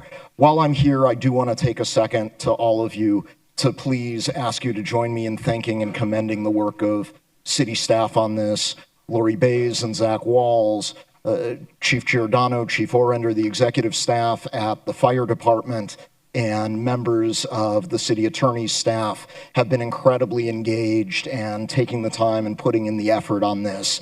I wholeheartedly encourage all of you to support the measure today, to pass the administrative regulation that is on the table, and to continue this conversation unabated as we move forward. We have difficult, unprecedented challenges to face, but I respect that we are working through them, not turning a blind eye, and look forward to continuing this effort together. Thank you very much. If there are any questions, I'm happy to take them. Thank you. Thank you.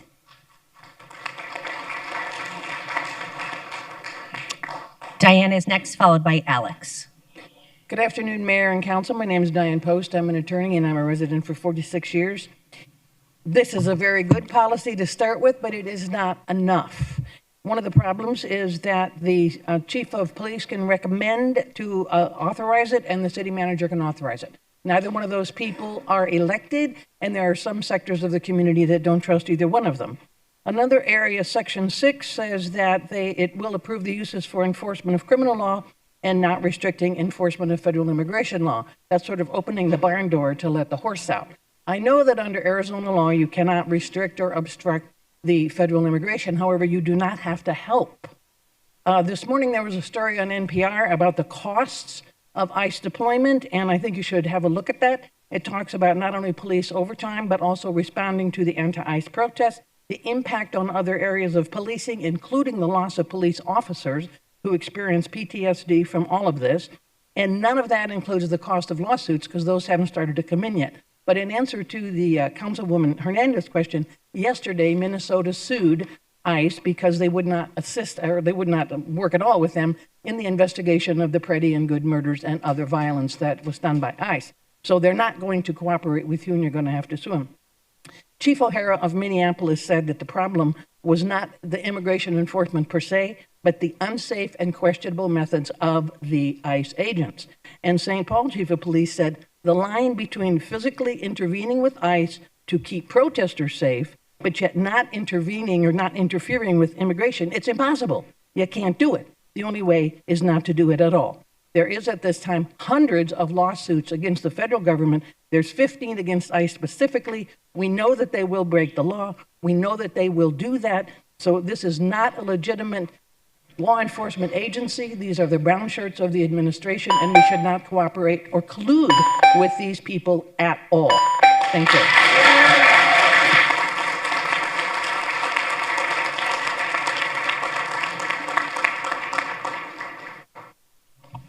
Alex is next, followed by Enyayatullah Amani. Thank you. Good evening, good afternoon, everybody. My name is called Alex Giroux. I'm from Phoenix, Arizona. Thank you, Mayor Kat, Councilwoman Betty Guadalo, the council members, for the opportunity to speak here today. I believe everyone, no matter where you're from or the color of your skin, should feel free to go to work, buy groceries, and pick up their children from school without the fear of getting harassed by the immigration officers. And that's why I'm here today, in support of the Community Transparency Initiative. I came to America as a refugee from Democratic Republic of Congo. I was 3 years old when my parents were killed during the war in Democratic Republic of Congo. My life in America is better now. I work hard, and most immigrants here in Arizona, we are contributing to the economy of this great nation. I love America because I feel free and feel safe, free to live my life in peace, free to walk in the street, free to go to work and support my family. But I fear that if I came to my community, I will no longer feel free or safe. I fear that I will become a target because the way I look and my accents. I left my country, Democratic Republic of Congo, because my parents were killed. I come to Phoenix, I will feel like a target again. It will be a disaster for me and everyone else in my community. I watch the news and see how ICE destroying communities and causing a lot of harms instead of goods. ICE says that they are going after bad people, but they are not. I have seen the news how ICE using violence to separate parents from their children outside of the schools, churches, and homes. And that's not the America that I know since when I was young in Africa. Thank you for that very important testimony. And please, I'm asking you for protection and not to allow ICE to come to our communities to harm our host communities as immigrants. Thank you. Thank you.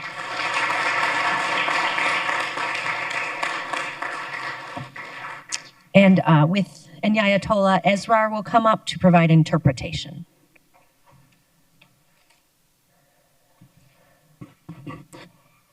Good afternoon.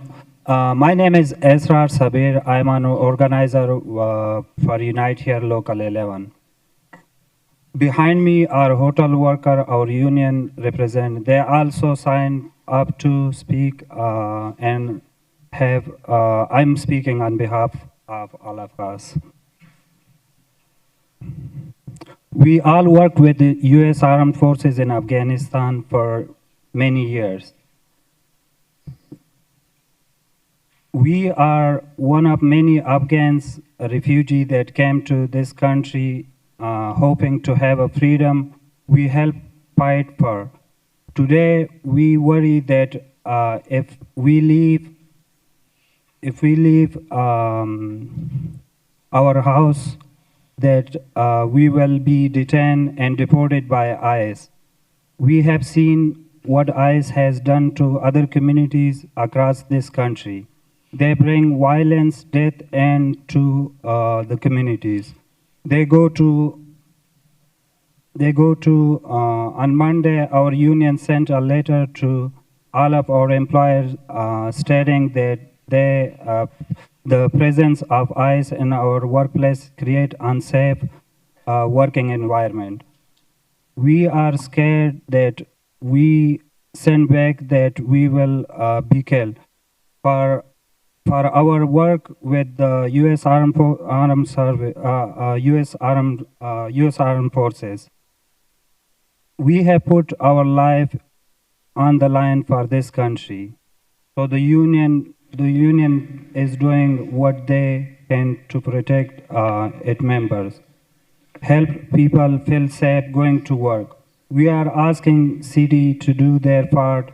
Please vote yes on this item and stop ICE from entering city properties so families like ours can live in peace. Thank you so much.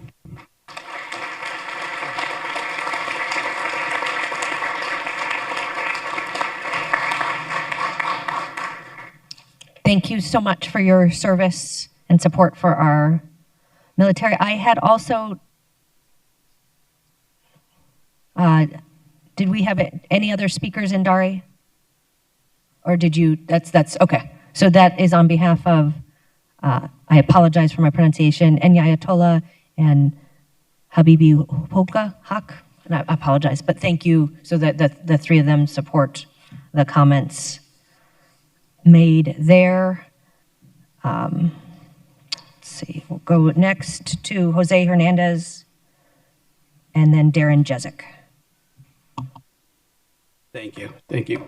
All right, my name's Jose Hernandez. I'm a resident of D8 and the son of immigrants, Mexican immigrants, who actually came here in the late 70s and established their citizenship.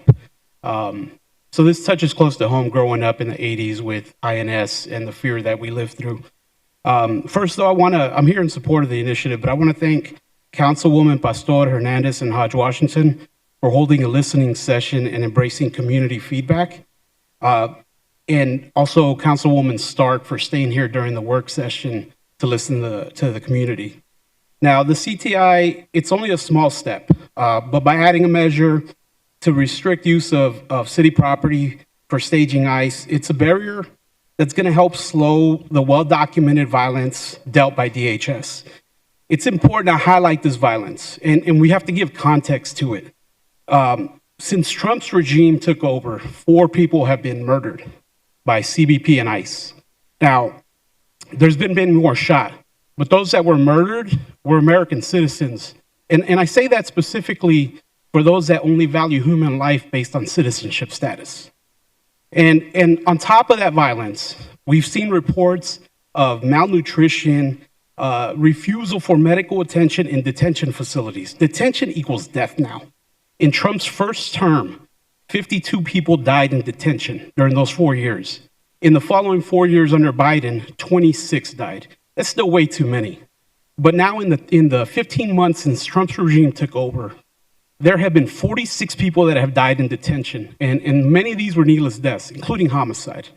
So it's important to talk about the violence and putting these barriers on what ICE is doing in our communities. Now, some of us may disagree on policy, but what we shouldn't disagree on is reprehensible violence that's committed by a rogue agency. And I challenge every public servant here to take your oath seriously and protect the community. And we've already seen that this regime only pulls back when local officials and the community stands together. So we urge you to pass the CTI. Thank you.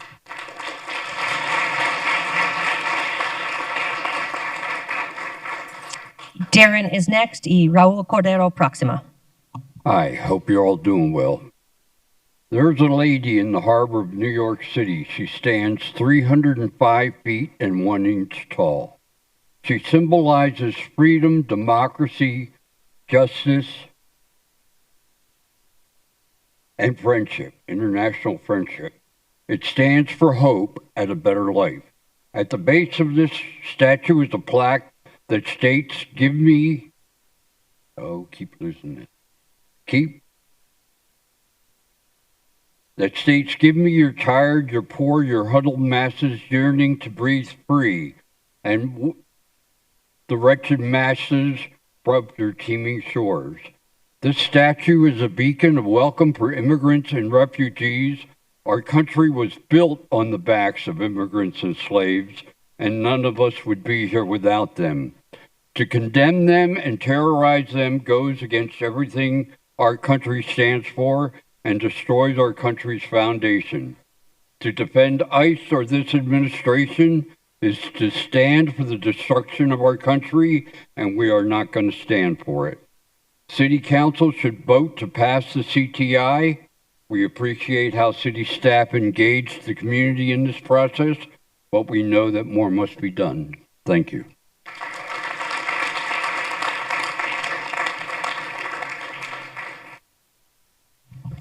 Good afternoon. And then Rafa Avalos. My name is Raul Cordero.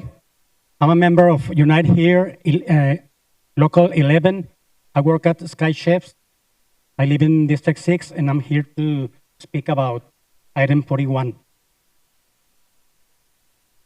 Right now, we are seeing that ICE is present at Sky Harbor Airport, which as workers and passengers creates a lack of trust among people when going to pick up their relatives or going to work there. Now, more than ever, we need relief, and this law does that. This item goes a long way toward protecting our communities. Right now, many people are afraid. For instance, if this initiative passes, more families will be able to take their children to the library or city parks without fear or being confronted by ICE. I ask you to vote yes on item 41. Thank you.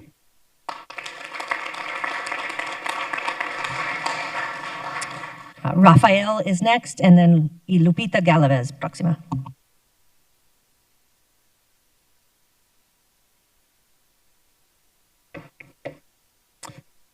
Good afternoon, Mayor and council members. My name is Rafael Aviles. I was born here in the U.S., but my parents, came from a different country, suffered through, a lot of lone times, being alone in this new place, not knowing what to do, not having resources, not having family. In this current time, unfortunately, federal government is nothing to depend on. So I come here asking you guys, because I feel like in this community of Phoenix, you guys are our hope. And I know that you guys can do something to defend us immigrant families and the immigrant community, which, I mean, and like we've all said it, Phoenix and, you know, all of US is made up of immigrants. So to put us aside like nothing and let ICE treat us like we're just like irrelevant beings, it's unacceptable. Like I said, federally, I have no faith, but in you guys I do. So I'm firm and I have faith that you guys will vote for the CTI. You know, we want families to be strengthened through having good information and through just knowing what to do. And you know, right now there's darkness. Illuminate the light for us and let us see the path to the pursuit of happiness. You know, that was said earlier from the founding fathers. So thank you guys, and let's keep fighting. Thank you.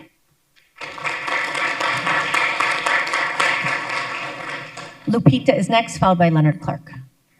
Sigue Lupita.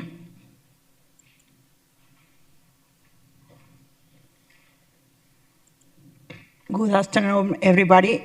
Can I do traductor, please? Thank you. Mi nombre es Lupita Galaviz. Soy empresaria y soy miembro del Village Planet Comité.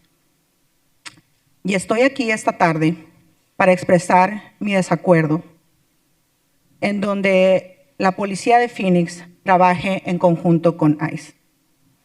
Estoy aquí para apoyar a todas las familias hispanas que hoy viven con miedo, para decirle a usted, respetable alcaldesa y honorables miembros concejales, que aprueben la iniciativa de transparencia comunitaria, ya que de lo contrario, nuestras comunidades inmigrantes se verán más afectadas, así como los pequeños negocios que además están a un paso de desaparecer, sobre todo los de dueños de inmigrantes, ya que sus consumidores son inmigrantes también y están viviendo con mucho miedo en las calles. Hemos visto hace 2 días a ICE en el aeropuerto, lo que ha causado mucho más miedo a nuestra comunidad. Y más aún a la población hispana y a todos los que como yo hablamos español. Tenemos que hablar por ellos y por eso es importante estar aquí para poder tener una voz y poderlos defender.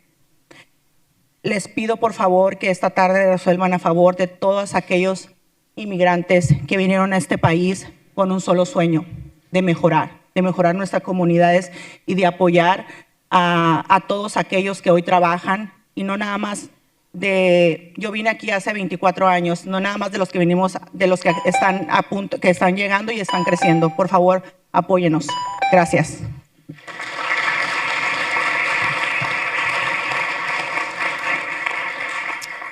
Gracias, Lupita. And Leonard, let's do a translation first.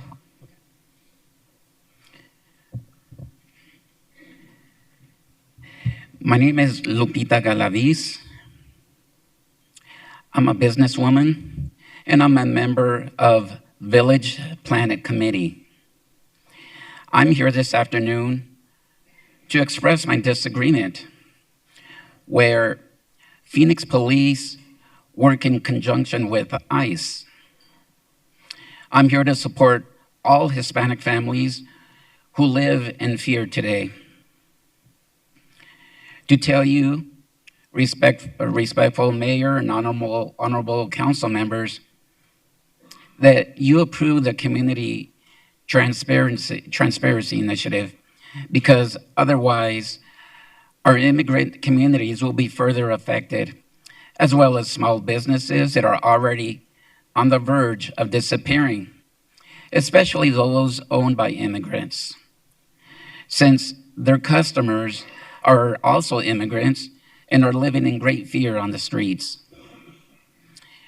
We saw ICE at the airport 2 days ago, something that's caused us much more fear in our community. And even more so to the Hispanic population and to all of us who, like me, speak Spanish.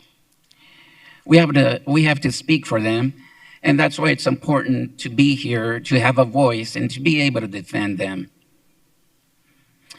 I ask you to please decide this afternoon in favor of all those immigrants who came to this country with a single dream, improving our communities, and of supporting all those who work today, and not those who came here 24 years ago, not just those of us who came, but those of us about to the ones that are arriving, and we keep growing. Thank you very much, and we appreciate your support.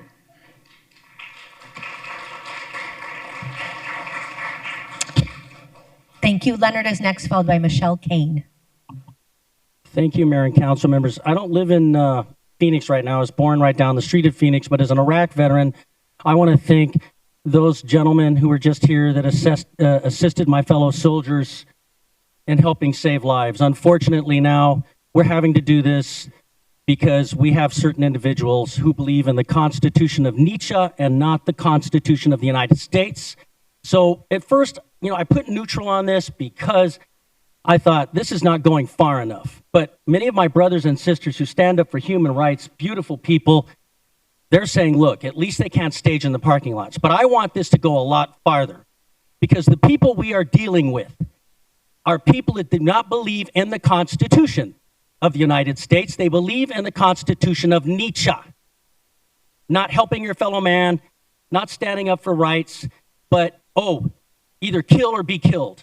So that's what the question is here. It is a moral question. And I want all the little children out there in Phoenix that watch this.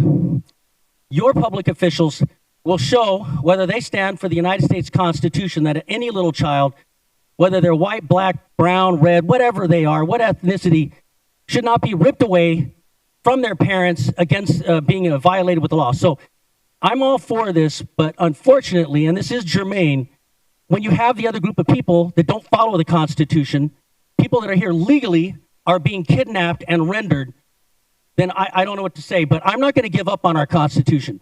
So I'll finish with this. I'm for this, but we need a lot more to go. And again, please follow the Constitution of the United States, because those who back ICE believe the Constitution of Nietzsche. That's the question here. Thank you.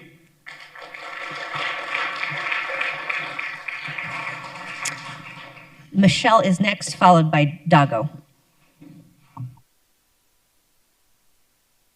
Hello, Mayor and Council. My name is Michelle Kane, and I live in District 3. I'm an organizer with Unite Here Local 11, and I work at Hilton Phoenix at the Peak. Every day, my coworkers help make the city's tourism run. We welcome guests from all over the world, make them feel safe and comfortable during their stay, but many of my coworkers live in fear. We have seen what ICE has done to other communities across the country, the violence, death, and fear they cause in the communities they go to is real. This is why our union sent out a letter to all of our employers stating that the presence of ICE in our workplaces creates an unsafe environment. We will not work in these unsafe conditions. This initiative is an important step in bringing transparency and accountability by ensuring that public spaces, including the places where we work, are safe for everyone. It sends a message that our city stands with workers and our community. I am asking that you stand with workers and families like mine.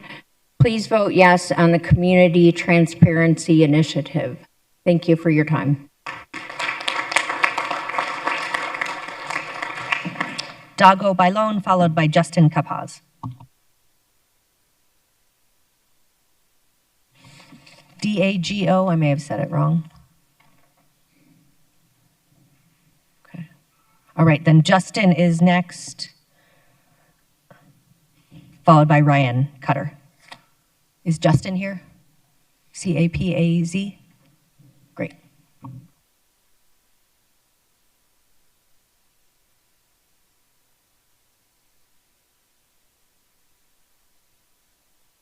Are you Ryan? Wonderful, then come on down.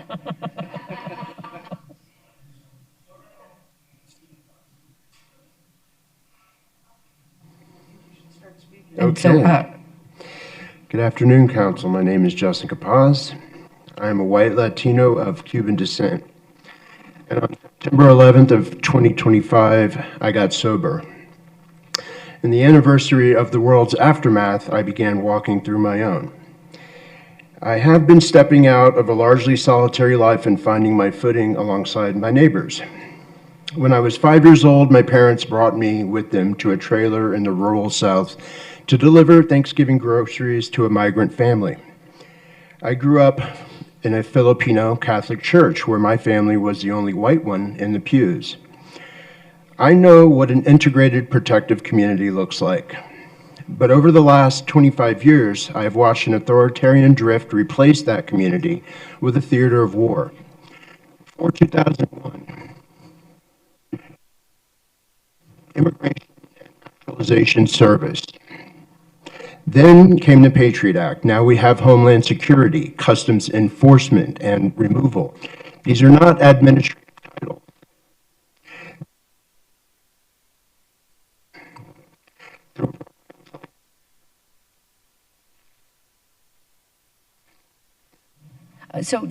Justin, if you could pause and come up, we will like to hear your comments, but are having audio visual, so the very patient Ryan will go next. If Justin is here, we'll hear Justin when he gets here, and then Cynthia Jimenez, also in the queue. So Ryan, while Justin comes up, if you could give us your update. Yeah, Ryan Cutter, good afternoon. First, I am here representing the Phoenix Metro Democratic Socialists of America as the co-chair of our Immigration Justice Committee. I'm also here as a constituent of District 8. I was here February 10th and for the 2 listening sessions, and I'd like to express deep gratitude and sincere gratitude to the city staff and the council members that took the time and allotted the respect to hear the community's concerns on these issues. That means a lot to the community to see a lot of the feedback that we provided get included in what was proposed. Things like banning the staging on city-owned property, expanding our Know Your Rights resources, and ensuring all staff are trained on how to engage with ICE. While we are thankful for all of that, we do recognize that there's still a lot that needs to be done. And so I think the most important part of the proposal that was put forth is that these set of policies will be evolving. And I think some areas that need focus, and this proposal, while I'm here to support it, it being passed does not remove the urgency behind these additional issues. And so that's things like creating a deportation defense fund. That's things like ending the arrest to deportation pipeline. These are critical. Additionally, I'd like to make a request to the city to, in similar essence of the second listening session that was held, consider the people that are most affected, disproportionately affected by ICE, which I'll state is a violent, racist, terrorist organization. It's not a rogue agency, that's what it is. Consider the people that are most disproportionately affected by this organization when having opportunities for the community and to engage, because those people are not able to show up very often to a 2:30 meeting on a Wednesday, and their input is incredibly valuable and needs to be heard. Thank you.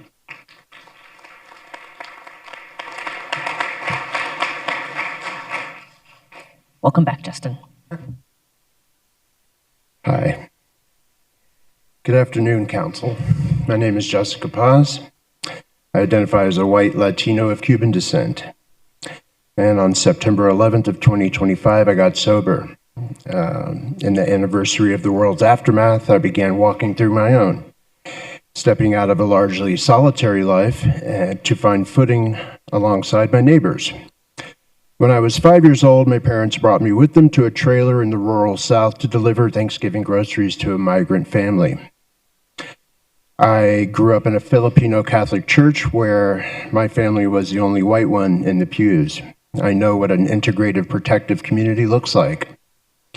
But over the last 25 years, I've watched an authoritarian drift replace that community with a theater of war.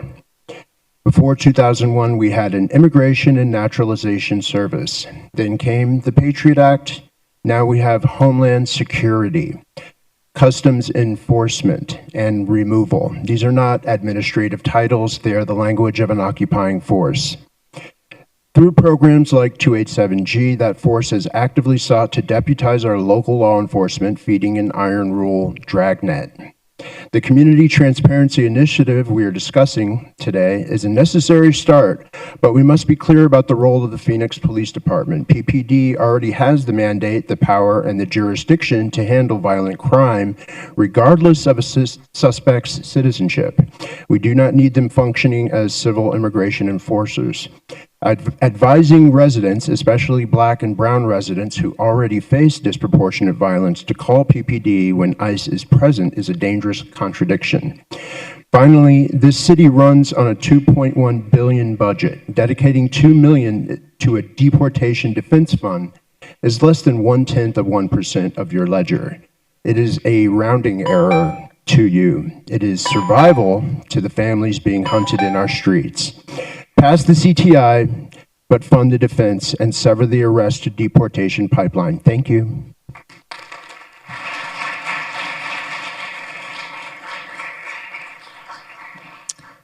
Thank you for your patience, Cynthia. After Cynthia is Phoenix.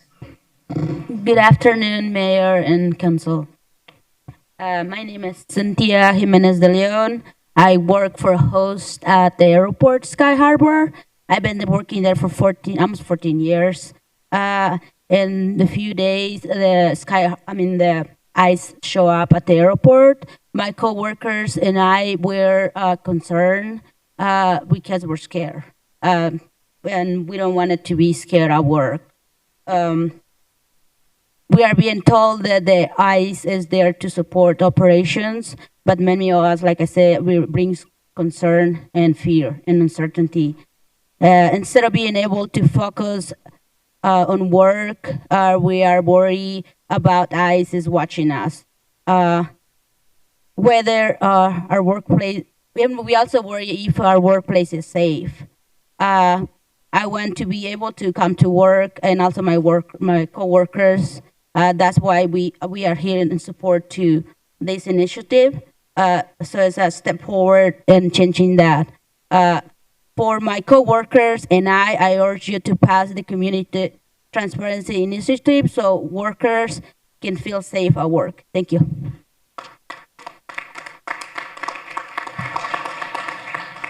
Thank you. Phoenix is next, followed by Evelyn Castillo.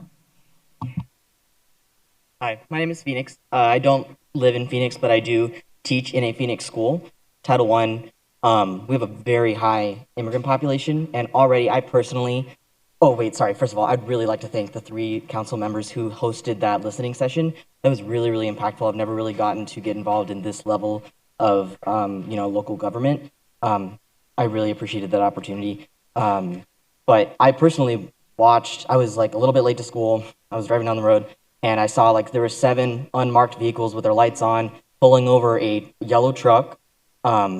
I parked at my school, called my admin, said, hey, like ICE is detaining somebody right now.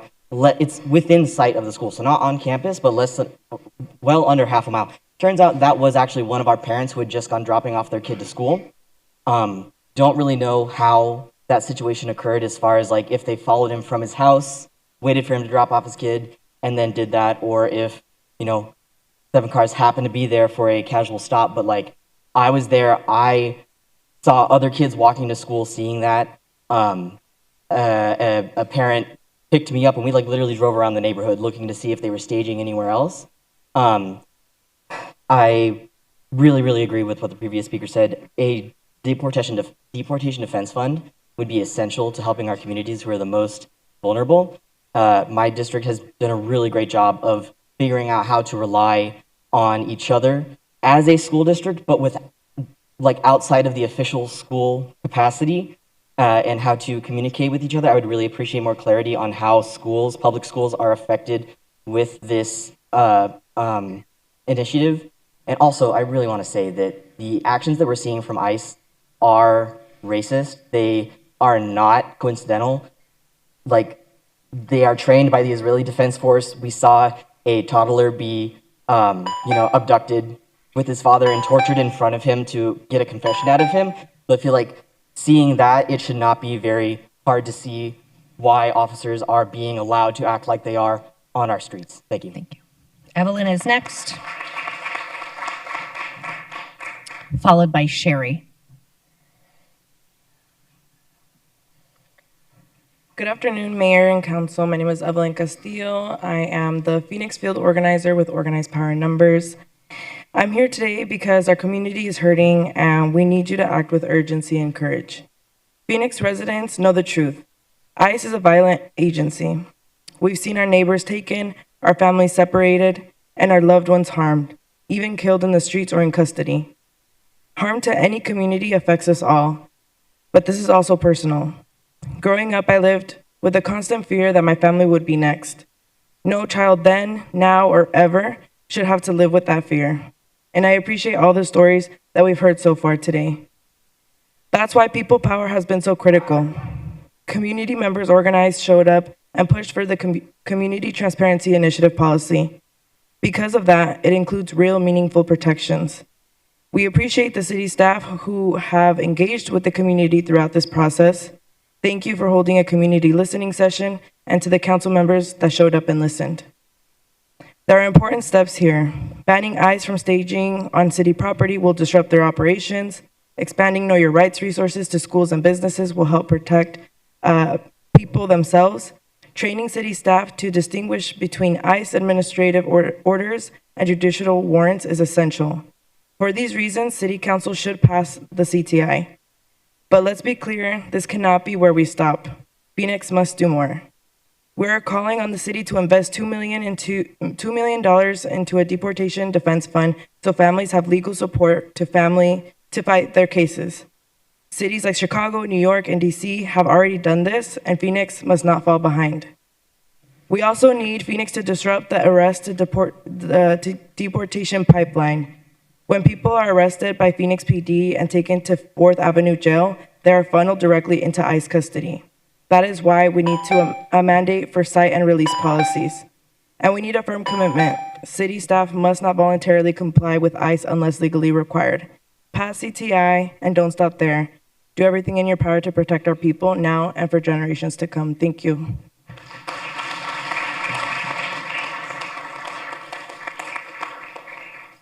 Thank you. Sherry is next, followed by Emily Kirkland. Thank you, Mayor and Council members. My name is Sherry Johnson. I'm a resident of District 6, and I came here today with hesitation about supporting this initiative, having only read the administrative regulation, which to me is a lot of words and a lot of buts. Most notably, all of the words about what doesn't apply to it.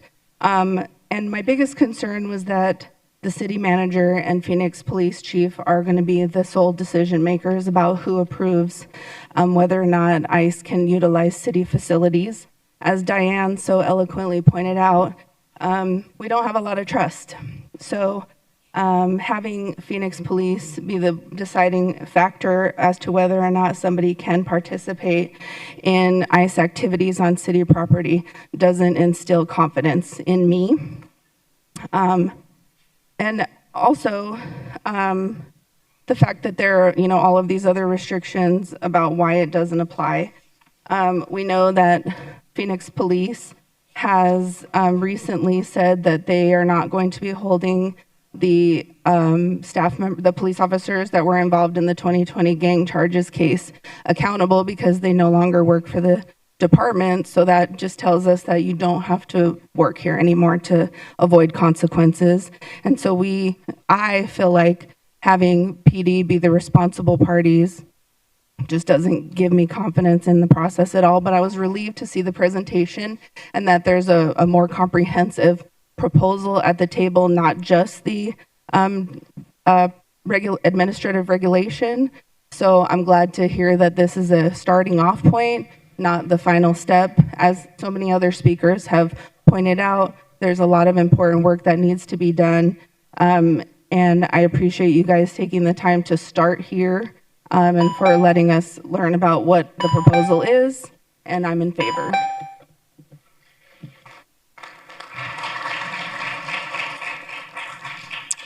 Thank you. Emily is next, followed by Spencer.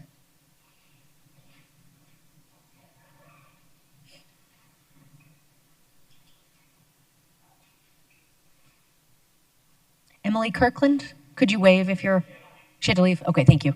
Then Spencer is next, followed by Andrea Luna Cervantes. Good evening. My name is Spencer Quitt with the Phoenix Metro chapter of the Democratic Socialists of America and a long-term resident of District 4. I recently attended a public listening session on the proposed Community Transparency Initiative. I would like to thank the presiding council members for hearing our comments and for being willing to work with the public on establishing a higher level of security and scrutiny around ICE and their actions. I find that the willingness to keep ICE from staying on public property to be a significant step forward, and the training of state employees around these issues are much appreciated, as is the multilingual delivery of these resources.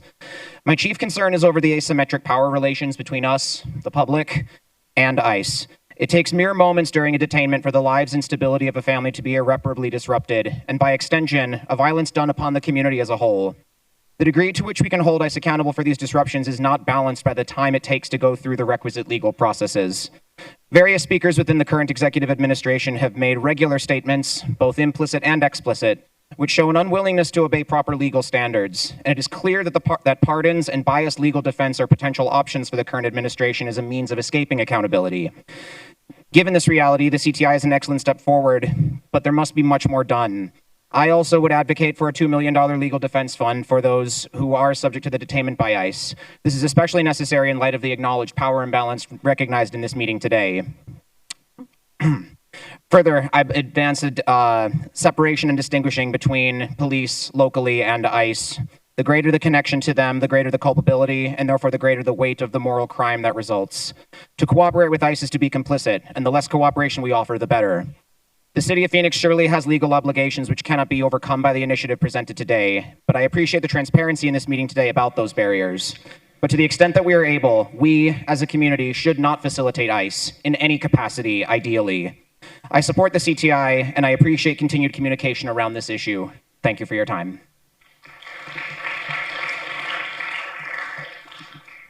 Andrea is next, followed by Lydia. Hello, Mayor and Council. My name is Andrea. I'm the Arizona campaign manager with Organized Power in Numbers, where we have been doing work around ensuring small businesses know their Fourth and Fifth Amendment rights to ensure that they protect their employees as it pertains to ICE. We also have been fundraising for our Workers' Defense Fund to ensure individuals impacted by ICE are receiving the assistance that they need. I am speaking in support of the Community Transparency Initiative. This moment calls for the city to stand by immigrant communities, and we have seen the results of ICE deploying throughout our cities, deaths, detention, and violence, including against our children. We have seen the power of community throughout this process and want to recognize that policy will always be more effective when the people most impacted and doing the day in and day out work to support their communities are included in the process. It is a logical, democratic, and most effective way to move. We are proud of the organizing work that ensured voices and feedback was heard and included into this initiative. I also want to acknowledge the work done by council members and city staff.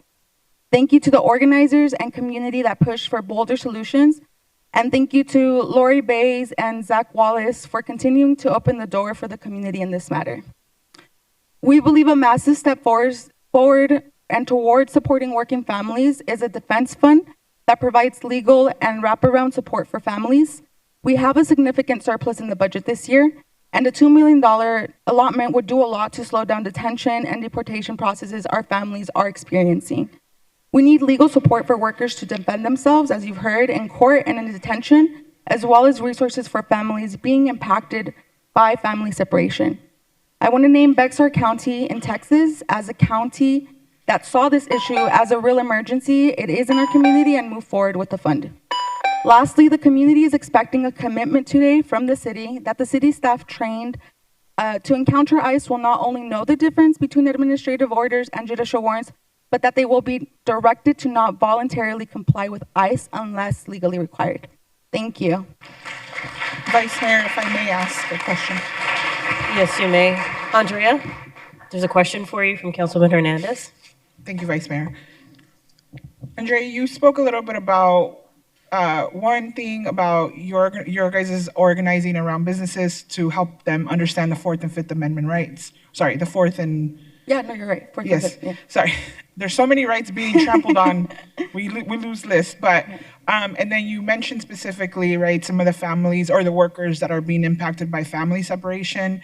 I mean, can you share a little bit more about what their everyday experience is right now, and like the type of support you think they need?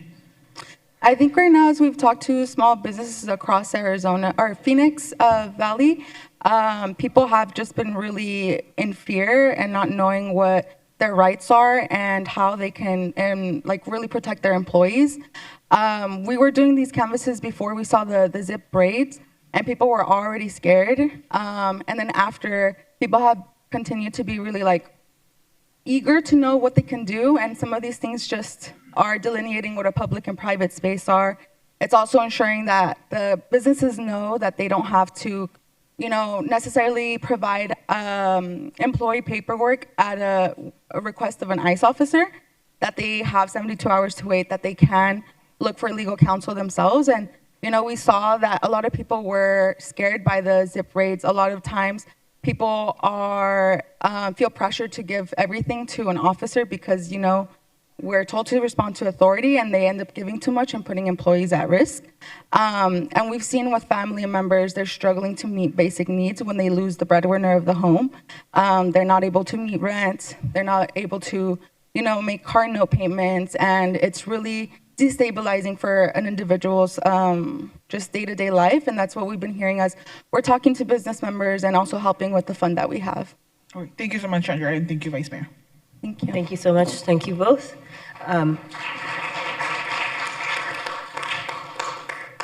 Next up, we have Lydia. Hello, everybody. My name is Lydia, and I've lived in Arizona my entire life. I've lived in Mesa. I don't live in Phoenix currently, but I have lived here my entire life, and I've never seen the fear in my community that there is today. My friends, my coworkers, and my neighbors, they're all afraid to go to the grocery store or even go outside because they're afraid of being wrongfully detained by ICE. And we're all aware of the experiences of legal immigrants, Native Americans, Black and brown communities, and all citizens of the United States have had with ICE, and they've murdered our people with no hesitation or investigation. They've thrown them in the streets to be dead and wiped people off the map with no explanation. These rogue agencies, as you have put it, will not stop when the state tells them to stop. They'll keep pushing their boundaries of what's tolerable until their ultimate goal is achieved. And I think we should all really consider what that goal is. And I don't think any of us want that America to come to fruition. We have come to a crossroads as a country. Our community is divided. Children are being taken away from their homes with no explanation of ever seeing, with no expectation of seeing a life outside of that prison cell for the crime of being the child of an immigrant. Item 41 is less than the bare minimum. We have a responsibility to protect them, to ensure that they have the right to life, liberty, and the pursuit of happiness. And I hope that you will not only vote to further hold our federal government accountable, but that you also consider how the state and country systemically oppresses its people through silent ways and enact change for the betterment of us all. Thank you.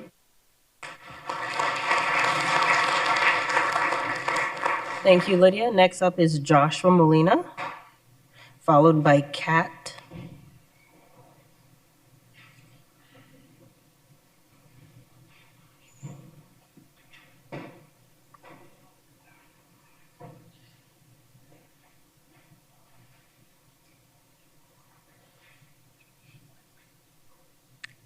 Joshua, are you here? Joshua Molina? Okay. Okay, I didn't see, is Kath here? Okay, perfect. And then we were going to do Judy Esperanza next.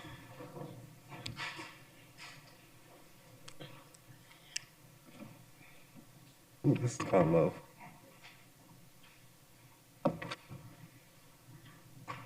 All right. Good afternoon, council members, vice mayor. I would like to once again thank everybody for all the patience and earnest attempts to listen to community input from stakeholders at the various listening sessions, especially in wake of the events of February 10th. That is appreciated, and I do hope that is a trend that continues. My name is Kat Dinjaka. I am a lead organizer with Black Lives Matter Phoenix Metro, and I'm here on their behalf in support of the Community Transparency Initiative. However, in support as a first step, as so many speakers before me have made note of. I do believe that this is a good first step due to aforementioned reasons, such as inhibiting staging by federal law enforcement for operations that seek to separate people from their families, in addition to comprehensive staff training, which was made note of by input from community members. However, there are still some issues with this initiative that needs to be hashed out as we continue to work together.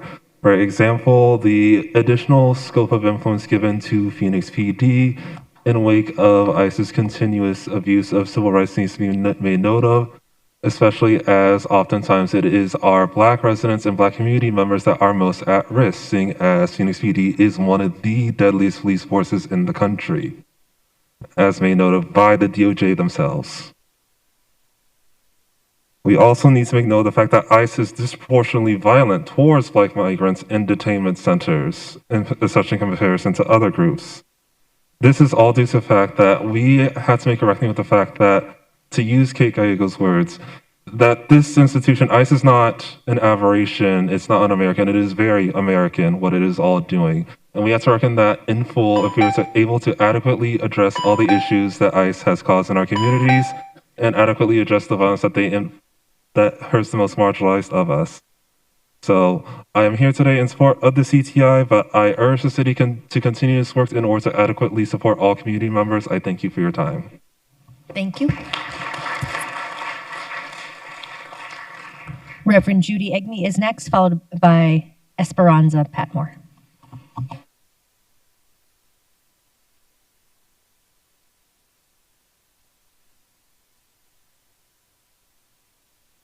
Good afternoon, council members. My name is Deacon Judy Amy. I serve at Shepherd of the Hills United Church of Christ, Phoenix, and as a leader with Valley Interfaith Project. Santiago is a friend of our congregation, a U.S. citizen, and head of a family who moved to Phoenix from Mexico 20 years ago. The family consists of Santiago, his wife, and 2 children, and Santiago's brother. Santiago's wife was employed in paying taxes. Nobody in the family had criminal records. ICE arrested all 5 from their home. They released Santiago, but detained the others at Eloy over 4 months. While at Eloy, they had no access to any information or legal help. They finally released Santiago's wife and 1 child.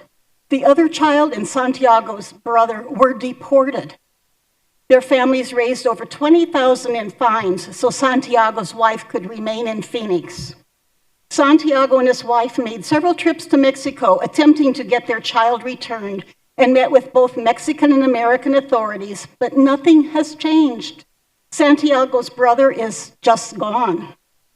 The Community Transparency Initiative you're considering today is not a silver bullet for the issues facing Phoenix families, but it is a vital first step. We urge you to please support the initiative and do all you can to ensure other families are spared the trauma that Santiago's experienced. John 11:35, the shortest verse in the Bible, contains just 2 words: Jesus wept. Surely Christ would weep if he saw our families being traumatized by these inhumane experiences. We are here organizing with our brothers and sisters to say, enough is enough. We look forward to working with you on the implementation of the CTI and future steps. Thank you.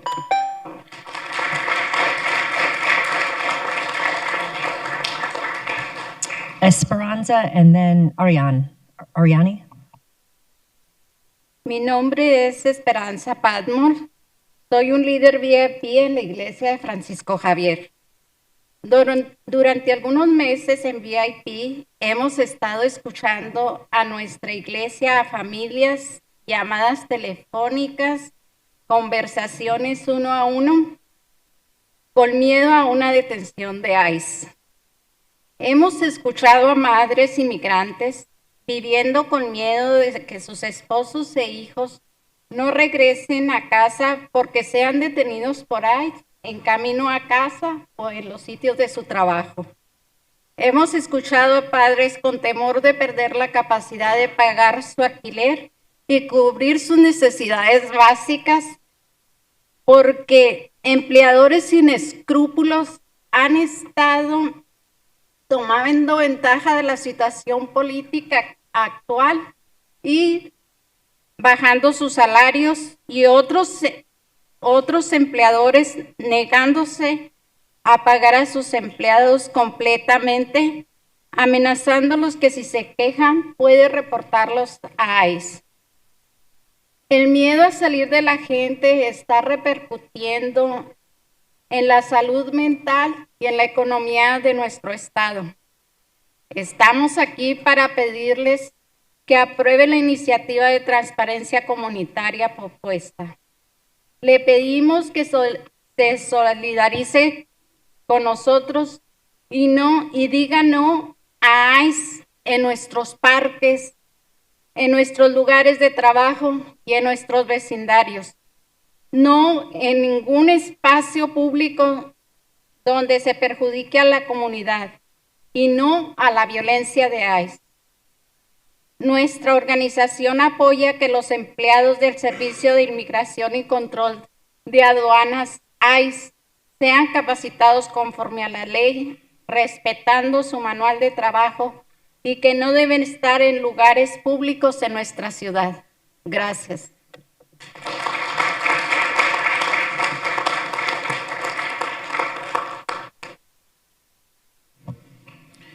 My name is Esperanza Partmore. I'm a leader here of Church of St. Francis Xavier. For some months now at the VIP, we've been listening to our church, to our families, phone calls, one-on-one conversations with the fear of an ICE detention. We've heard from mothers and migrants living in fear that their husbands and children will not return home because they've been detained along the way, on their way home or at their work sites. We've heard from parents who fear losing the ability to pay their rent and cover their basic needs because unscrupulous employers have been taking advantage of the current political situation by lowering their wages. And other employers, they've been refusing to pay their employees at all, threatening with that if they complain, that they will be reported to the authorities. People's fear of going out is impacting the mental health and the economy from our state. So we're here to ask you to approve the proposed Community Transparency Initiative. We ask for you to stand hand in hand with us and say no to their presence in our parks, in our workplaces, and in our neighborhoods, not in any public space where the community is being harmed. And say no to today's violence. Our organization supports that Immigration and Customs Enforcement employees be trained in accordance with the law, respecting their work, and that they should not be in public places in our city. Thank you. Ariane Redding, followed by Harrison Redmond. Good afternoon, City Council members. My name is Ariane Redding. You had it right the first time. I'm coming down from North Phoenix as just a deeply concerned citizen, so you'll forgive me if I'm a little scattered. In the past year, we've seen the way ICE behaves towards all people, immigrant or not. They act with recklessness and violence. We've all heard report after report of people who were assaulted by ICE unprovoked, detained despite having documents, and even killed. We all remember Liam Conejo Ramon, the child used as bait to force out his father in what I would have previously described as an overdone mafia trope. The work that local community has done to get us here with the current version of the CTI cannot be neglected, especially considering these meetings often tend to be held when most of the community is working. I had to take time off and come to speak, because this is important to me, as it should be to all of us. I do appreciate the city taking our opinions and suggestions into consideration and moving towards banning civil law enforcement agencies on city-owned and controlled property without explicit permission, as that does disallow agencies like ICE to use public property to harm the public, members of our community. However, as many people have said, it does give me pause that that permission can be bestowed by the police chief, whose department is often complicit with ICE action. Similarly, educating our community on their rights when it comes to law enforcement, as well as training staff on differences between warrants, is helpful, as those are areas where we've seen lack of understanding be used to take advantage of folks and violate their rights. This is an important step in the right direction, and I urge you not only to pass the CTI, but also look into how you can further support our community in these frightening times. For instance, we'd like to ask that staff not only be trained to differentiate between types of warrants, but also be trained to comply only when legally required. ICE is already bulldozing rules and grasping any power they can get, and we need to not allow them to do that further. One could also open a deportation defense fund with the $2 million we have excess in our budget to support families of those who are deported or detained. It's a wound that you could help alleviate. I ask that all of you consider what is best for your community and support this CTI while still trying to reach farther and do more. Thank you for your time.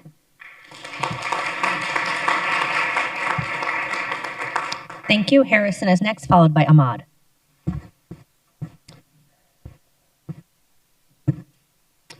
Good afternoon, Mayor Gallego and members of the Phoenix City Council. My name is Harrison Redmond, and I'm a civil rights advocate and lifelong Phoenician, here testifying on behalf of myself in support of the CTI. It is a fact that ICE is a violent, lawless agency. Phoenix residents have watched their neighbors, coworkers, and family members harassed, hunted, and brutalized in our streets and killed in detention. At least 32 human beings have died in ICE custody in the last year alone. ICE has also murdered U.S. citizens across the country, including Alex Preddy, Renee Good, Keith Porter Jr., and Ruben Ray Martinez.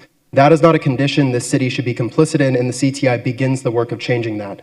I and other advocates support the passage of this AR because it contains real, meaningful protections. It bans civil law enforcement agencies like ICE from using city property as a staging ground, disrupting their operational capacity and keeping our communities safer. It also expands the Know Your Rights campaign, including training to distinguish between judicial and administrative warrants. To businesses and schools, meaning more residents will know how to protect themselves if they encounter federal agents. We also need to be direct about what this policy does not yet do. The AR includes language allowing the city manager to grant exceptions, and it carves out airports and rights of way.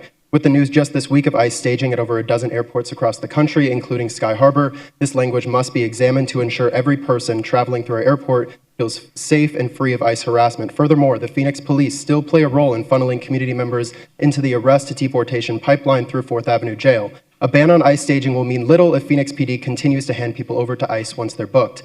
That must be changed, and this council should establish and allocate funds to a deportation defense fund, a tool that would ensure our neighbors have access to the bare minimum, due process, and a chance to keep our families together. No matter what, it is a promise that advocates will continue to show up here and hold this council accountable, to the community members who organized to make this policy possible, and for Phoenicians across the city who depend on this council to feel safe and prosperous in the city we all call home, regardless of documentation or the sheer luck of being born on one side of an invisible border. For our neighbors, for our communities, and for our city, I urge a yes vote on this AR. All power to the people. I welcome the council's questions.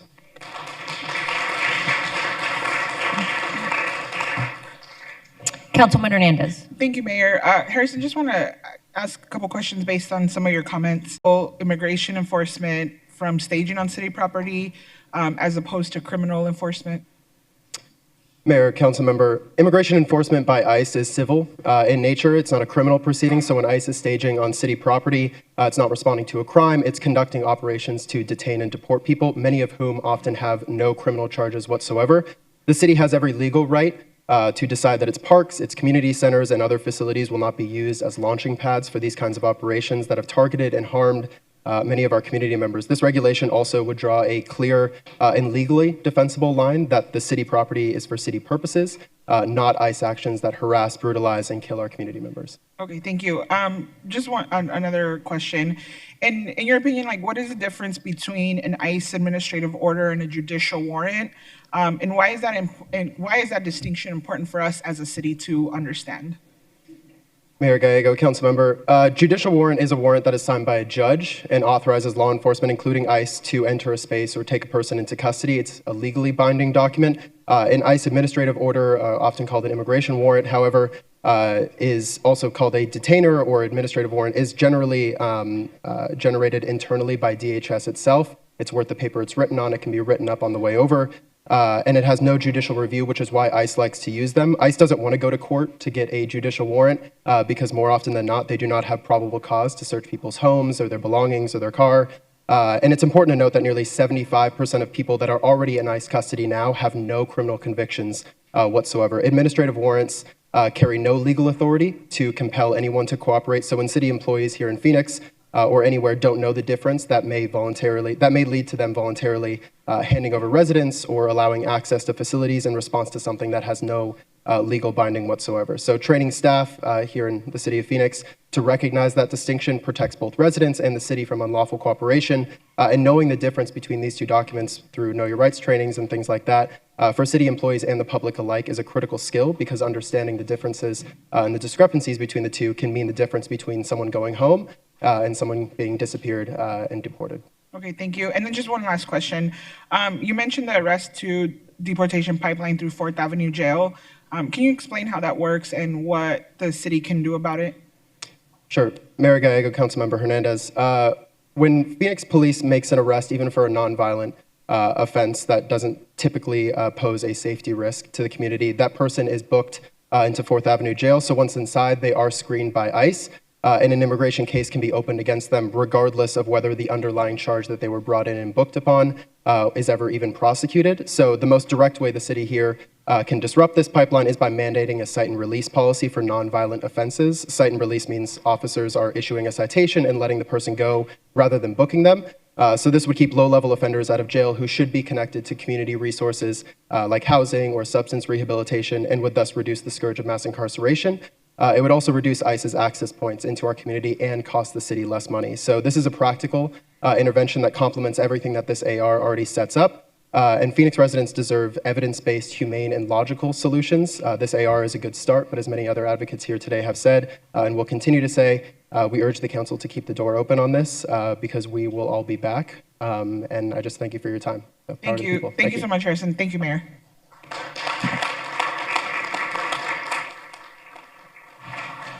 Ahmad is next, followed by Beth Strano. Ahmad, if you were here, could you sort of signal that you're on your way? Ahmad, okay. Oh, I'm sorry. Beth is next, followed by Elizabeth Venable. So Beth Strano, Elizabeth Venable.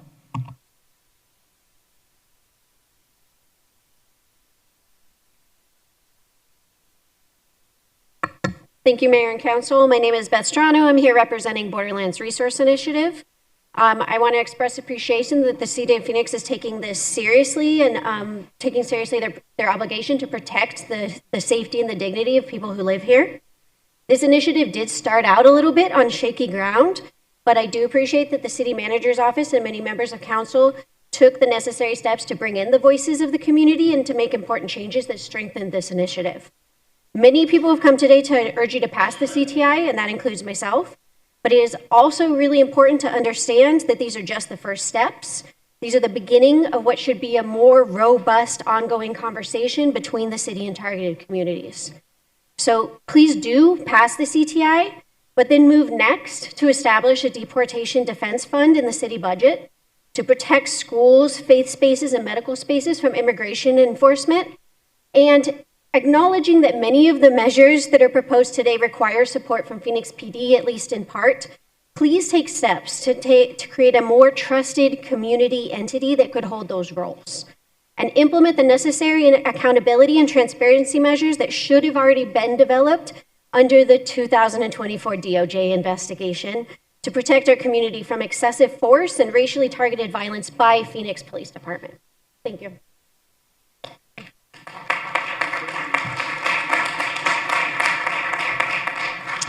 Thank you. Elizabeth is next, followed by Stanley Hamry. I'm down here. We can hear you. Okay. I just wanted to say thank you to the city officials that met with the community. Sometimes that's lacking, I think, especially with relating to some of the organizations, and they feel left out of the discourse. Some of the organizations that are present, and so I really appreciate that sort of dialogue that you've been doing with the community on this initiative. Also, I wanted to say to have a broad brush when you're looking at who to outreach to and what kind of institutions to outreach to. A lot of, I think, people support working with businesses, and I think it's good to look at where enforcement is happening, but there are also other groups that might be affected that are not necessarily as visible. And so you want to look to addressing as diverse a constituency as possible to be effective. And that's basically all I'm going to say. Thank you.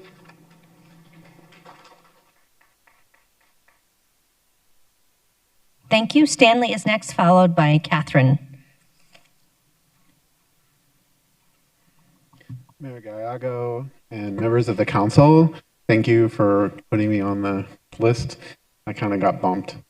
I just wanted to add something. I noticed the CTI does say exempt city airports. And I'm an airport worker, and my coworkers are all scared that they're going to be arrested by ICE. And you know, we're trained. You guys are the ones that badge us at the airport. Phoenix is in charge of badging everybody. And they're making us take training that says we're supposed to identify human trafficking. And I mean, what are we going to do when we see like people detained or thrown on the ground by someone who's not labeled, who doesn't have a name, who doesn't have a badge? I don't know if they're doing masks anymore. It looks like they're taking those off in the airports, but we're supposed to be watching the customers in the airport to make sure they stay safe and that the public is, you know, healthy. And it just seems like a contradiction that you would put in the CTI that it says exempt city airports. I think it says it under number 5. That's what I read today when I was trying to see what was going on. And no one's mentioned that. Thank you for bringing that up. We did look at where it was possible, and the federal government does have some jurisdiction at the airport, so we are unable to have the CTI apply at the airport. Well, thanks for clearing that up. Yeah, but it's a very important question. Thank you.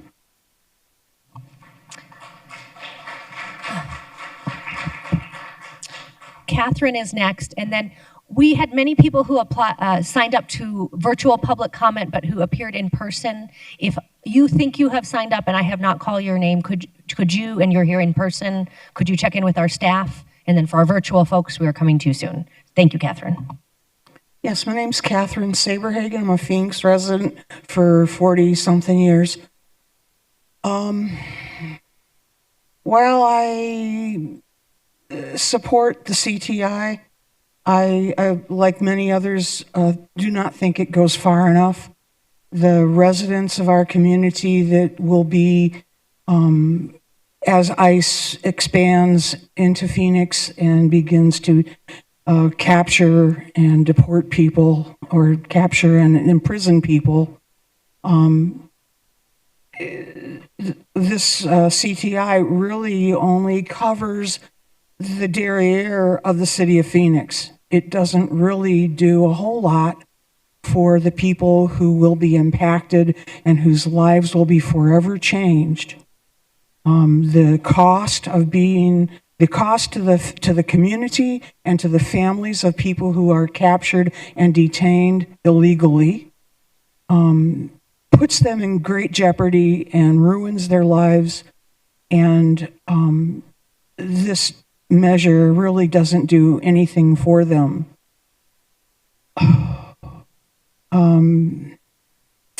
I hope many people today have mentioned defense fund. People have also mentioned support for families. I think that there are a lot of people in the community already doing what we call mutual aid, unpaid and unsupported and at their own personal expense. And I think that that's the kind of thing that the community, the city, ought to be helping with, providing for the families that are detained illegally, that have no other support. They need their homes, their rent, their groceries, their children, everything. We need to support people more and in better ways.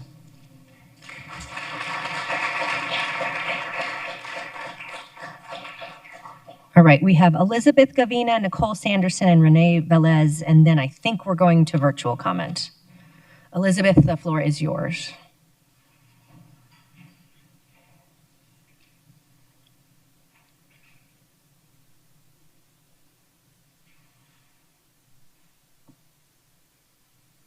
No? Can you hear me now? Yes, we can. Okay, hello, my name is Elizabeth, and I am a Phoenix resident. I just want to say People Power made sure that the proposal we see today has meaningful protections for our people.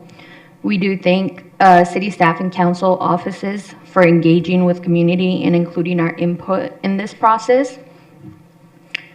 There are meaningful protections in this policy, but this is only the beginning. The city can and must do more to protect our residents from ICE now and in the future. We need a deportation defense fund, a cite and release by PPD to disrupt the arrest to deportation pipeline. And I also, I've been volunteering some of my time recently, and I want to say how great the community is, and I hope that you take this into consideration when you are approving the CTI, but also going further so that our communities can stop living in fear and also be able to achieve their dreams like us citizens do. So again, I support that you pass the CTI, but I hope you go above and beyond. Thank you.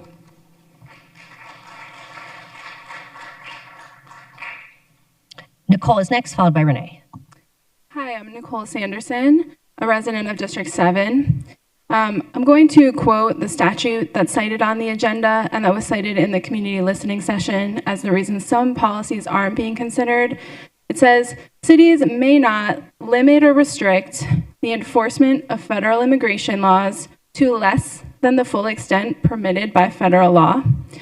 So I realize that personally, this is so far relatively untested in our courts. I understand that.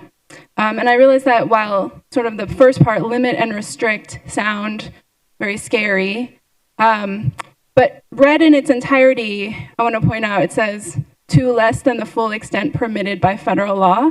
So tonight, here today, we've heard of a lot of examples of the way that ICE is very regularly violating federal law, and I just wanted to point out that this statute allows city policies that are designed very explicitly to stop those violations of federal law. For example, the one that we've been talking about where city staff can be trained to insist on receiving lawful permission before granting entry to city property. I appreciate that this is under consideration. Likewise, under the statute, it seems to me that the city can likely impose process that ensures federal law is complied with and not exceeded, and in doing so can build in time that protects the community members involved.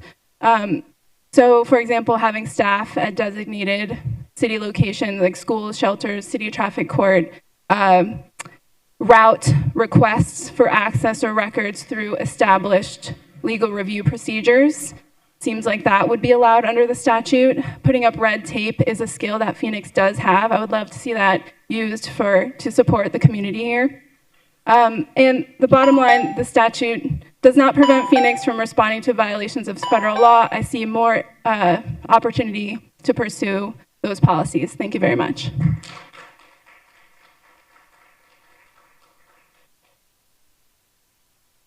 Thank you. Renee is next, followed by Liliana Santoyo.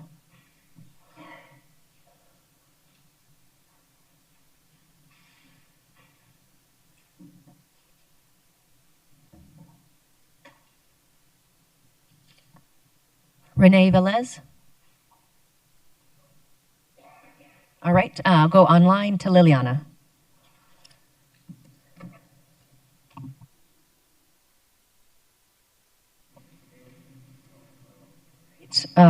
We'll go to online to Ben Halloran, followed by Doug McBain.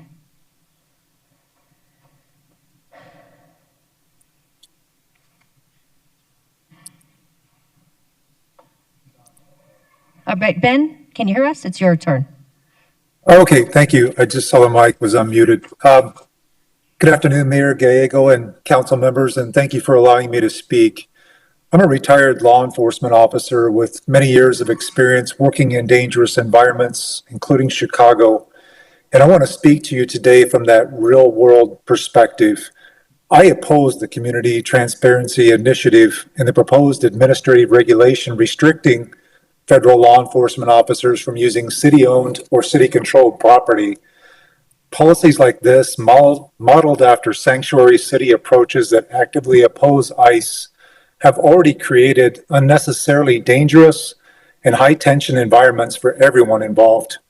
Federal officers are far too often harassed, obstructed, and assaulted.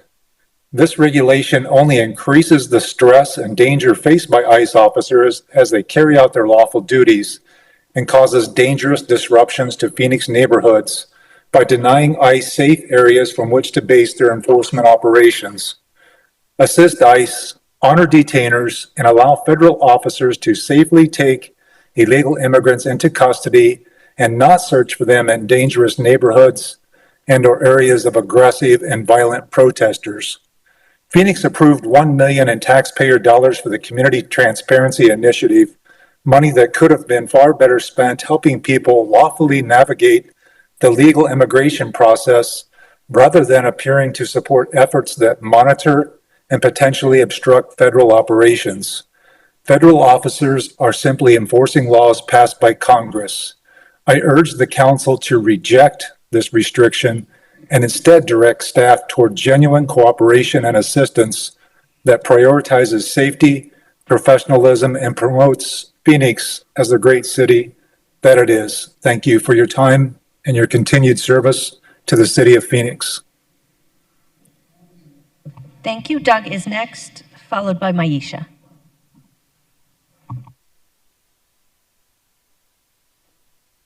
Good evening, Mayor and City Council. Thank you for allowing me the opportunity to speak as well. I am here to express my strong opposition to the City of Phoenix Community Transparency Initiative.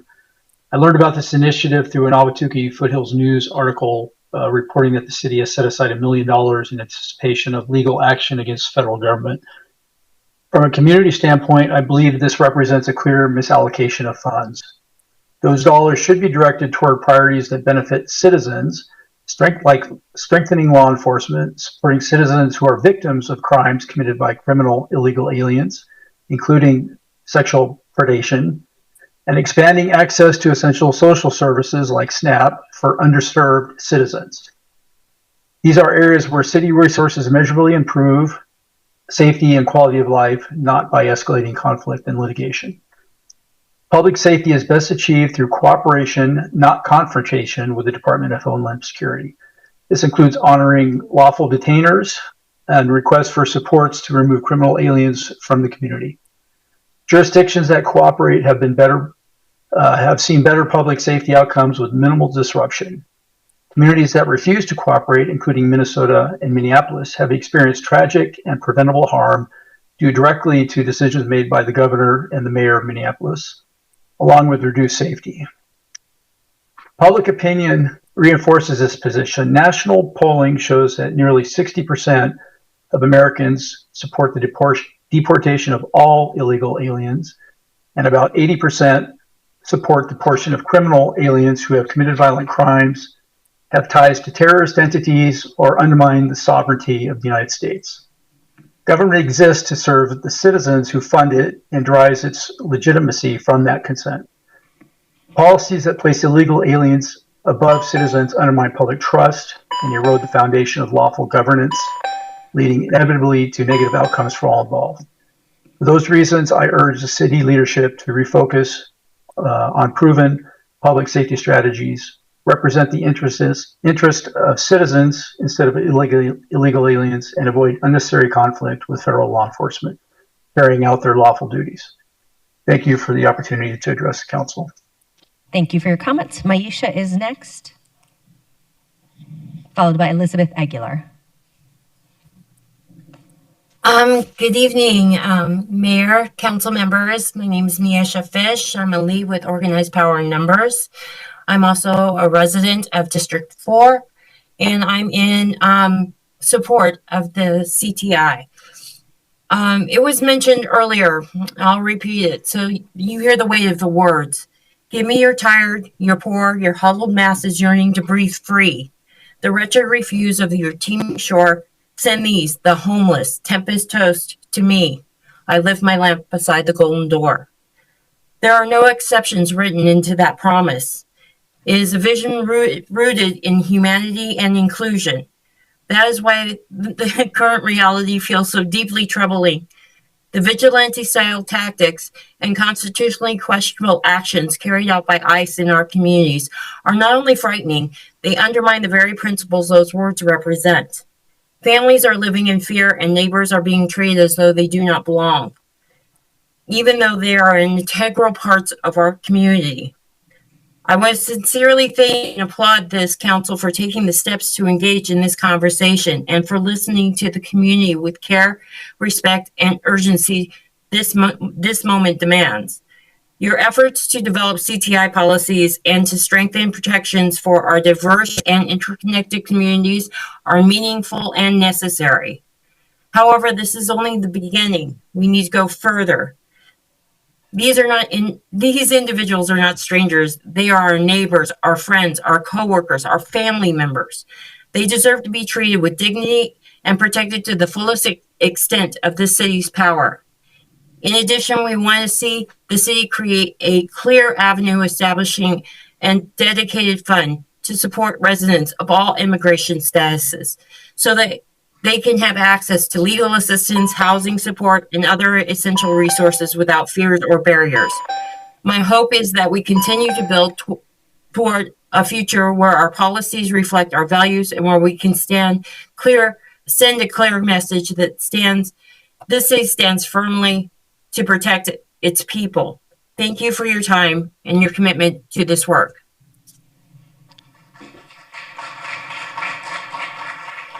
Elizabeth Aguilar is next, followed by Lorena Gutierrez.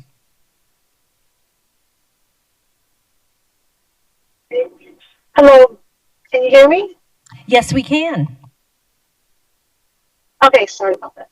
Hello, Mayor, City Council. I'm Elizabeth Aguilar. I'm a city worker. I'm from District 5, a concerned citizen, and those citizens in our community that are afraid with enormous fear of these uncertain times. They're afraid of the what ifs. The what ifs of what if I celebrate my child's birthday at a city park?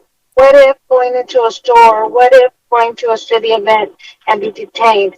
I'm not thinking about just residents that are not U.S. citizens, but there is a great concern with citizens that are U.S. citizens.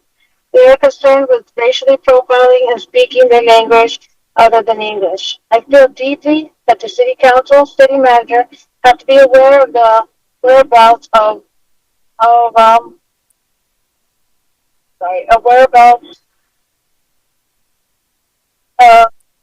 staging areas, processing locations of operations are taking place.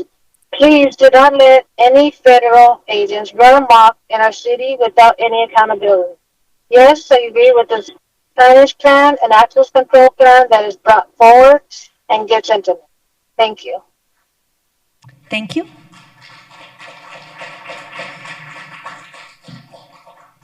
Lorena is next. Can you hear me? Yes, we can. Can you hear me? Yes, we can. Can you hear us? Hi, can you hear me? Yes, we can. Oh, perfect. Thank you. Thank you. Good afternoon, Mayor and City Council members. My name is Lorena Gutierrez, a resident of District 5, a retired business owner, and a Phoenix Block Watch leader. I am a woman of Hispanic descent who, under this current environment, lives in fear when leaving my home for fear of being confronted by an ICE agent. Never in my lifetime did I ever expect I would be living in this uncertainty and fear, yet here we are. CTI is not just a program. It is a vital movement towards justice, accountability, and safety for all residents of Phoenix. In recent months, we have witnessed alarming reports of overreach and cost abuse by ICE. These actions not only undermine the trust we have in our local law enforcement, but also pose a direct threat to our civil liberties. CTI is our opportunity to change this narrative. It aims to establish clear guidelines concerning law enforcement's cooperation with ICE, ensuring that our city remains a sanctuary where everyone can feel safe and secure, regardless of their immigration status. By supporting this initiative, we can create a robust framework for oversight that protects our community from unwarranted aggression, while also upholding our commitment to justice and equity. Transparency fosters trust. When our community members see that their rights are protected and that every person is treated with dignity, it encourages open dialogue, collaboration, and a stronger community fabric. Most importantly, this initiative will not only help safeguard our civil rights, but will also enhance public safety by fostering cooperation between law enforcement and the communities they serve. Your message is powerful. And I'm sorry. So on behalf of all immigrants who are feeling scared and hopeless, I urge you to support CTI in our mission to make Phoenix a city where everyone can live free from fear. We must ensure that every voice is heard and that our civil rights are vigorously defended. Let's stand together in seeking justice for Renee Nicole Good and Alex Preddy. I thank you for your time.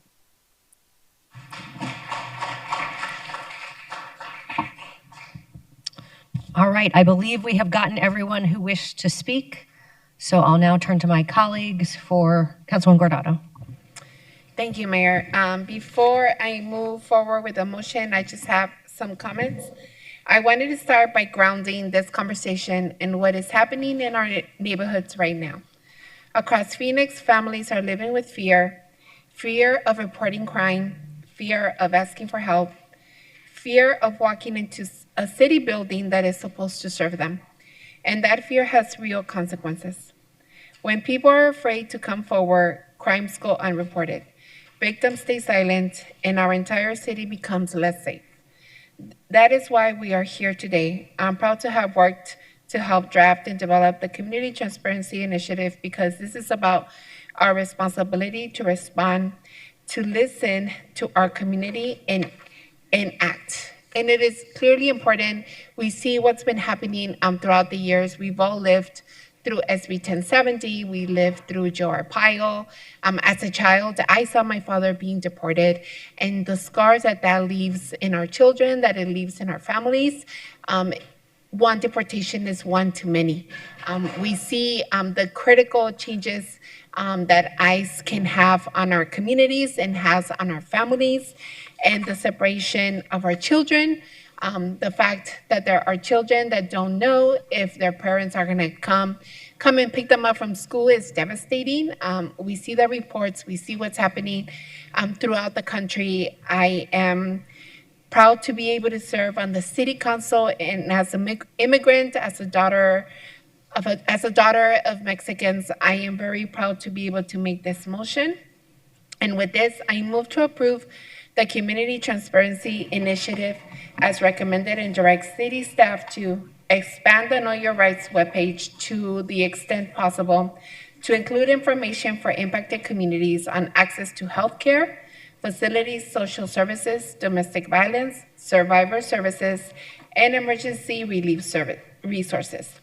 Establish and publish a schedule for regular council updates and CTI stakeholder listening sessions on implementation, with meetings held at least quarterly during the first year. Second. We have a motion from Councilman Guardado and a second from the Vice Mayor. Vice Mayor. Thank you, Mayor. I just wanted to begin by expressing my appreciation to the community for being so engaged on this critical issue.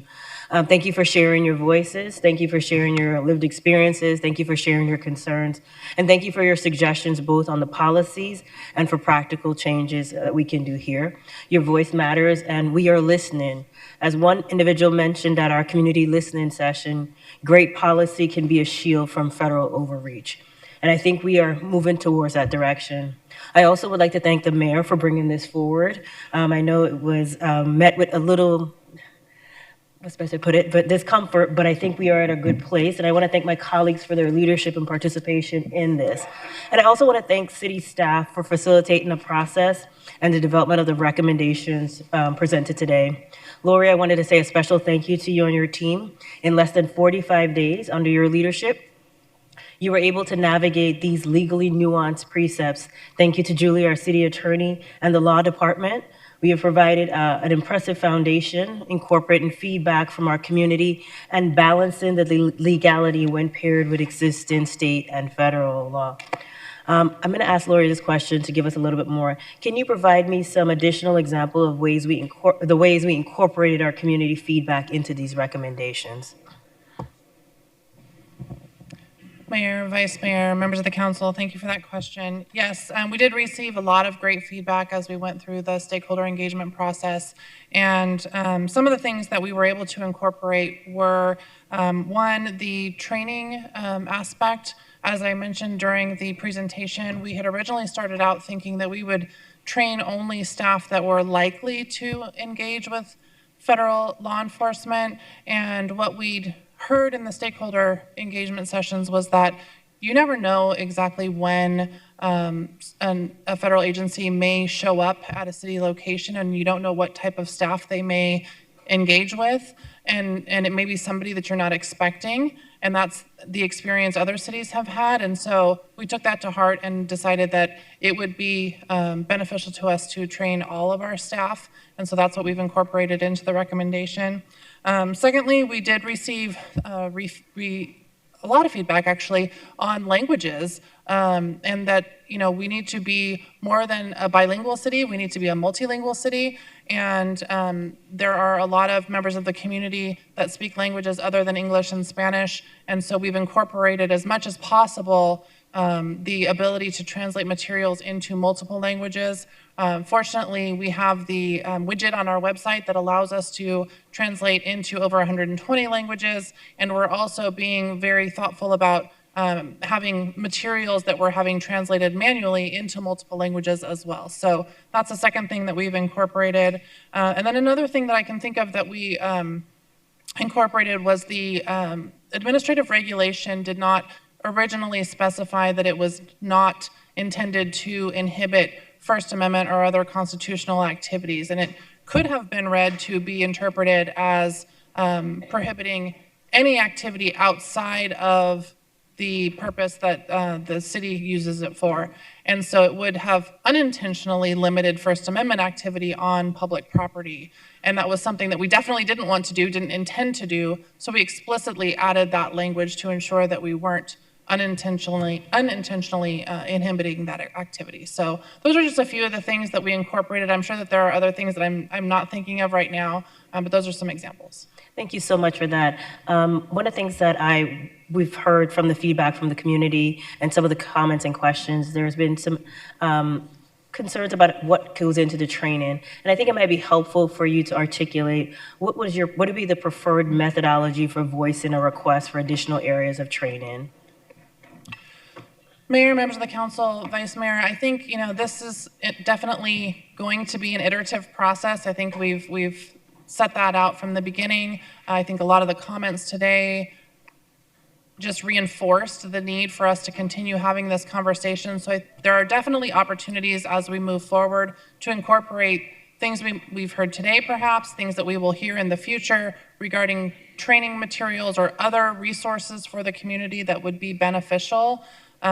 We have a lot of great partners in the community that could help us provide trainings for different areas. We're already exploring potential trainings for small business owners, perhaps, or for those who provide services to refugees. For example, we have intricate pieces of the law that a lot of people think. I've learned things that I didn't know about refugee legal status and how that needs to be understood in order to best serve refugees. And so, there are things that we can provide both to our employees internally, but also to the community, to employers and other businesses as well. So those are a couple of examples of things that we've heard that we are exploring currently, but there are certainly other ways through our conversations with stakeholders that we can look into and explore opportunities for training. Does that answer your question? It does answer my question. Thank you for that. It shows the openness and it shows that this is just a part of our process. It's not the end road for our process. The other thing I wanted to chime in and relay and hopefully see if we can make some strides on is one of the things that we heard at the community listening session was also the communication of this information. We have a significant tool in the vehicle of our public service bill, i.e. the water bill, and could we include our information about the Community Transparency Initiative on that as well as one way of getting the information out to more of our residents. So I just wanted to put that out there also. The other question that I had for you, or it may not be a question you want to answer now or something we can commit to, but we've heard a lot about the social and psychological impact and the economic impact to our community as a result of the chilling impact we are seeing from just the fear of this. How would you prefer, like our first speaker, I believe, from the Hispanic Chamber mentioned, how can the business community, and I would go it one more step further, how can the business community and the community organizations be helpful and partner with us on this work? And if we need more time to come up with a more substantial response to this, but I do believe that it's going to be a collective effort from our community, and I think we need to have a framework to see how we can have others support us. Mayor, Vice Mayor, members of the council, that is a great point. And yes, as I mentioned in the presentation, we do have staff who are prepared to start developing ways to measure impacts to local small businesses and the community from an economic perspective. But absolutely, we need those resources in the community to help advise us on how to measure that, what measures are already in place that we can track to see the impacts on those existing measures so that we can see whether there are spikes or dips in those trend data. So yes, absolutely, that's something that we would love to have more conversation on with community partners. Thank you. So thank you for that. I really appreciate the approach that we have taken to address the concerns by so many in our community. Again, thank you for sitting and meeting with the stakeholders and having those necessary conversations. I believe the community's feedback has helped strengthen this initiative, and I really appreciate the incorporation of that feedback into the recommendations we saw today. Unfortunately, residents of Phoenix are experiencing similar challenges as other communities across the U.S. During our listening session, Councilwoman Pastor and Councilwoman Hernandez and we heard numerous firsthand accounts of the fear that many in our community are feeling right now. So much so that so many have expressed that their loved ones are unwilling to leave their homes, even to get groceries. Students are not attending school. This is textbook chilling effect. The most impactful stories that I've heard are about the children in our community and the lasting trauma that they're experiencing. So I would like to see if we can, that's one of the reasons I have been focused on the Help in Phoenix Families effort. However, I recognize that Arizona's legal environment is unique with the voter approval of certain propositions and the enactment of certain laws. Phoenix has limitations that other cities may not or do not have. So a proposal in one city doesn't necessarily cannot be adopted here. However, it doesn't prevent us from using the tools available to us under the law to increase transparency and protect our civil rights. And I believe that is what is being proposed today. I would like to also see how and if we can support children impacted by detention, whether by uplifting the service providers that offer behavioral services. And I also would like to see us consider information about workplace protection, to hear the stories of unscrupulous employers that try to use this anti-immigration environment to take advantage of hardworking employees is heartbreaking. Today's action is about ensuring transparency, accountability, and lawful coordination while protecting the rights and well-being of Phoenix families. I do believe that the recommendations by staff for the CTI are the right balance between legal requirements and community expectations and the city's duties. However, I'm committed to ongoing collaboration with our community on this issue. For me, today's vote is not the end, but it is the continuation of a process that will continue to incorporate community feedback. I continue to support a transparent process moving forward with a transparent implementation of the recommendation that includes regular updates to council. Thank you, Mayor. Thank you to my colleagues. Thank you, Councilman Garardo, for leading this. Thank you to the Assistant City Manager, Lori Bays, and to our community for your commitment to this work. Thank you, Mayor. Thank you. Councilwoman Pastor. Thank you, Mayor. I want to first start off with a chilling call that the office got this morning. And the call came from a constituent that said, is it okay for my 16-year-old daughter to go to the airport and fly? Please tell me it's okay. My staff was freaked out because if they say it's okay and something happens to the 16-year-old, it comes back to my office saying, you said it was okay. Those are the type of situations we're facing today that I didn't anticipate that happened this morning. So staff does need to be trained and understand, not only know their rights, but also to be trained in these type of situations to be able to answer constituents within our community. And it's actually a kind of chilling effect to think about it. What we're considering today is great. It's a great first step. It's a great beginning.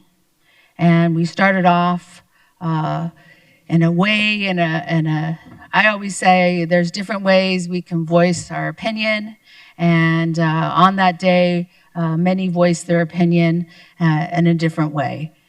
And we started off a little discomfort, but look at where we got today. And I always believe that we will always get to where we need to get to if we listen and work together.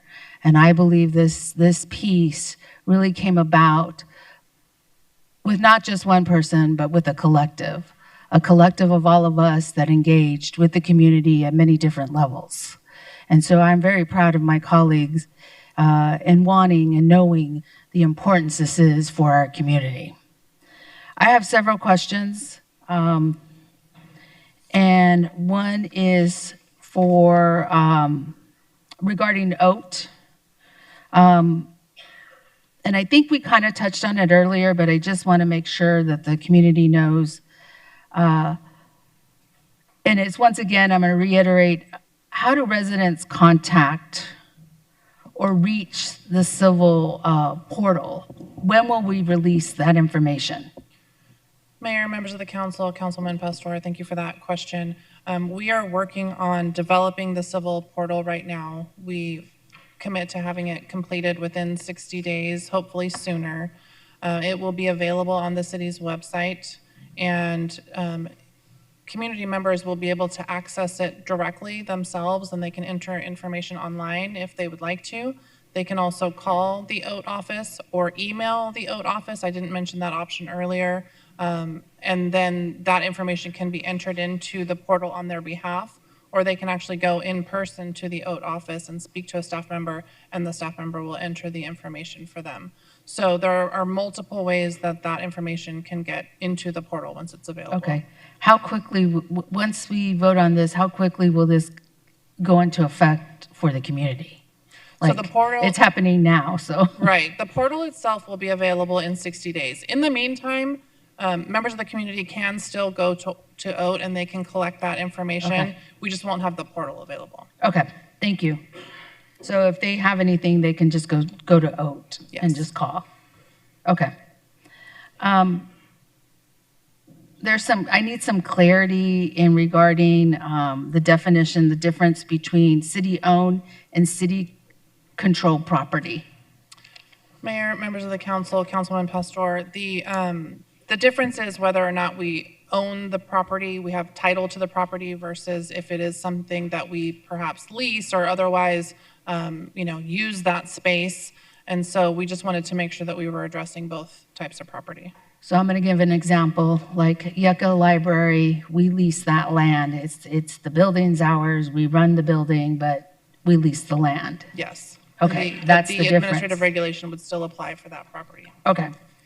The other question is, how are edge cases being handled, such as properties operated by nonprofits or partners on behalf of the city? Mayor, members of the council, Councilman Pastor, that's a great question. And we tried to outline it as clearly as possible in the administrative regulation. However, there are definitely, going to be unique situations that we'll have to work through. The easiest way that I can explain it is if it is a city-owned property where there is a program being run on that property, whether it is by city staff or a third party on behalf of the city. So if you think about, like the safe outdoor space or something like that, where there is a program that is our program that's being operated on that property, that is where the administrative regulation would apply. If there is a property that the city owns but is being operated by a third party and it is not a program that is being operated on behalf of the city, and the arena is the best example I can think of for that, mortgage matchup arena, there are properties like that that are owned by the city but not operating a city program. That facility would not be applicable under the AR. Okay, I think that clarifies a lot.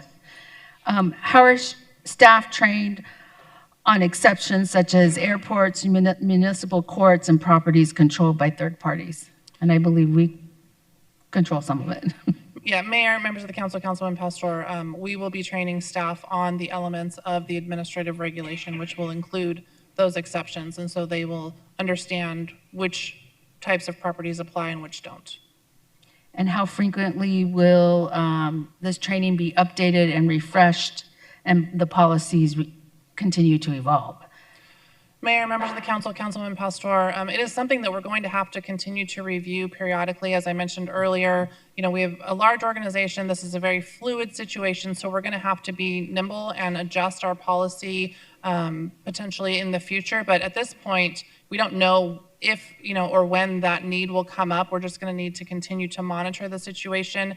And if there is something that needs to be changed in the administrative regulation, we would need to bring that back to the council and let you know about the need for that change. But in the meantime, we're going to be training staff on these elements of the administrative regulation and hopefully just fleshing out or answering questions to make what is in the document clearer and more practicable. I have, I think, 3 more. Item 3, where it says identify potential partners and volunteer opportunities to facilitate the initiative. That item 3, and also with, I think it's item 1, where OAT is. 2, I guess. Item 2 and item 3, I believe, will need some funding for outreach and education. And so my question to that is, how do we determine that? Because that wasn't part of our 8-hour rule. Does that go, I don't know. I'm trying to get clarity on that. Because all of this is going to cost some money, and especially in the outreach piece. Mayor, members of the council, Councilman Pastor, there are some costs associated with the items in the recommendations today. However, the costs included in implementing the 6 items at this point we believe is manageable within the current budgets of our departments. If that changes, if there are additional needs that come up, we will come back to the council and make that need known. But at this point in time, we believe that we can implement these 6 items in the council directive and the recommendations that have been made today within the existing budget. So in the existing budget, we will get dollars from different departments in order to oversee this or make this happen? Yes, so Mayor, members of the council, Councilwoman Pastor, things like the civil portal, there's a little bit of cost associated with that. The signage, there's some cost associated with that. And the outreach and marketing, there's a little bit of cost associated with that, but those are things that are included or able to be absorbed, I should say, within our existing budgets at this point. If we find that that changes, we will make sure that the council is aware of that need. Okay. And item number 3. Yeah, and the same for item number 3. The item number 3 is largely the website, which we already have funding for the website and staff who can add information on the website and the Know Your Rights page. And then we're linking to information in the community that are resources that are existing as well. Okay, because I heard the gentleman who was here yesterday and today regarding the refugee community and how he had done 200 and some cases and helped with paperwork and items like that. I believe when we collaborate with community-based organizations, we're probably going to have to put some funding behind that in order for that to happen. As he stated earlier, I am tapped out, or he said that yesterday at the budget hearing. And so I'm just trying to understand how we will be funding all of these pieces. So, Mayor, members of the council, Councilman Pastor, there is no additional funding included in these recommendations for community-based services. I think what the gentleman you're speaking about was referring to, he attended the meeting yesterday where we were talking about the trial budget, and he was in support of the proposal for the flexible human services funds. So I think that was what he was referring to as it relates to funding basic needs services for the community. That is a small amount of money that is being proposed in the trial budget, which is separate from what is being approved today. Oh, okay. All right. I thank you for the clarity. My final thoughts and final things is that Lori and team, I want to thank you for taking on this task. This task was given to you, and boy, did you go on the roller coaster ride of making sure that we landed here today. I want to thank Vice Mayor Hodge Washington and Councilwoman Hernandez for hosting or being part of a listening session and making sure that community was heard, because in those cases and in that space, we did talk about some personal items that were happening within families and communities, as also as my other colleagues, the mayor and Councilwoman Guardado with their meetings also. So I want to recognize that. I just want to say that this is our first step, and we have a responsibility to protect our citizens, and also we have a responsibility to make sure that education and outreach is done within our city and our system. I want to thank all the community groups and the residents who showed up and really demanded more from us, and were holding us accountable and responsible in this space. This is one way and change can happen, and I'm hoping that in the future that the continued evolving language and change in this space, we will be communicating and working together and having the listening sessions that are needed. So thank you again.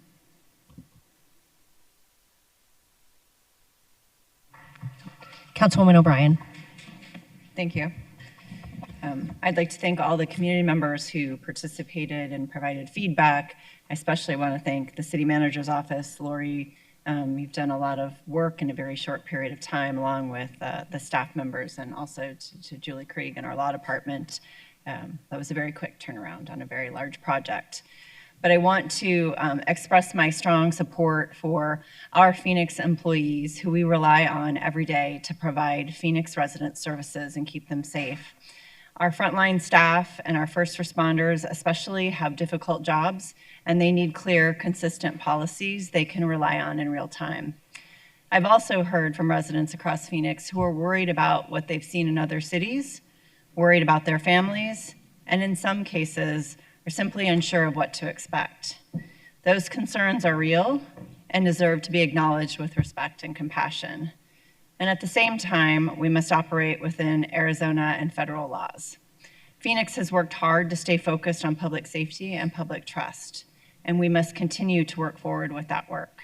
My goal and commitment are to ensure our policies are clear and lawful, and that they support our residents, as well as all of our first responders and frontline workers. So thank you for the work. I will be supporting the item tonight.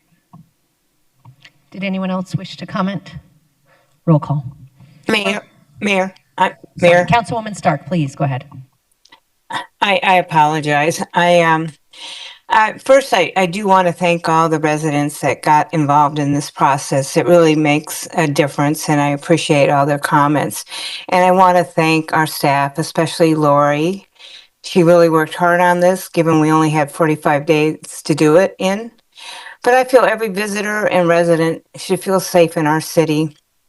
And I hope this initiative will help ensure that we continue to meet that goal. Look, my father's grandparents were immigrants to this country, and they were considered back in the day a part of the quote unquote melting pot. They were able to lead productive lives working on a farm. Today, it's so much different, and it should not be that way.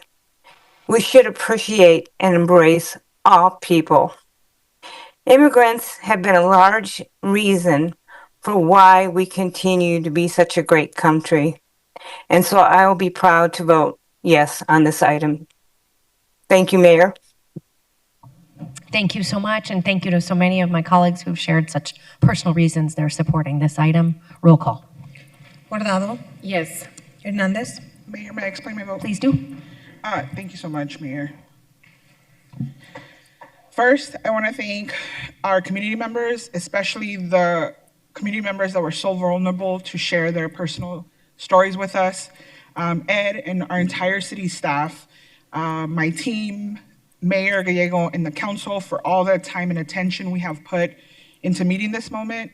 I also want to especially recognize Vice Mayor Hodge Washington, Councilwoman Pastor, Councilwoman Stark for staying behind on February 10th session. I know we started out a little rocky, but I think we have showed what progress can look like.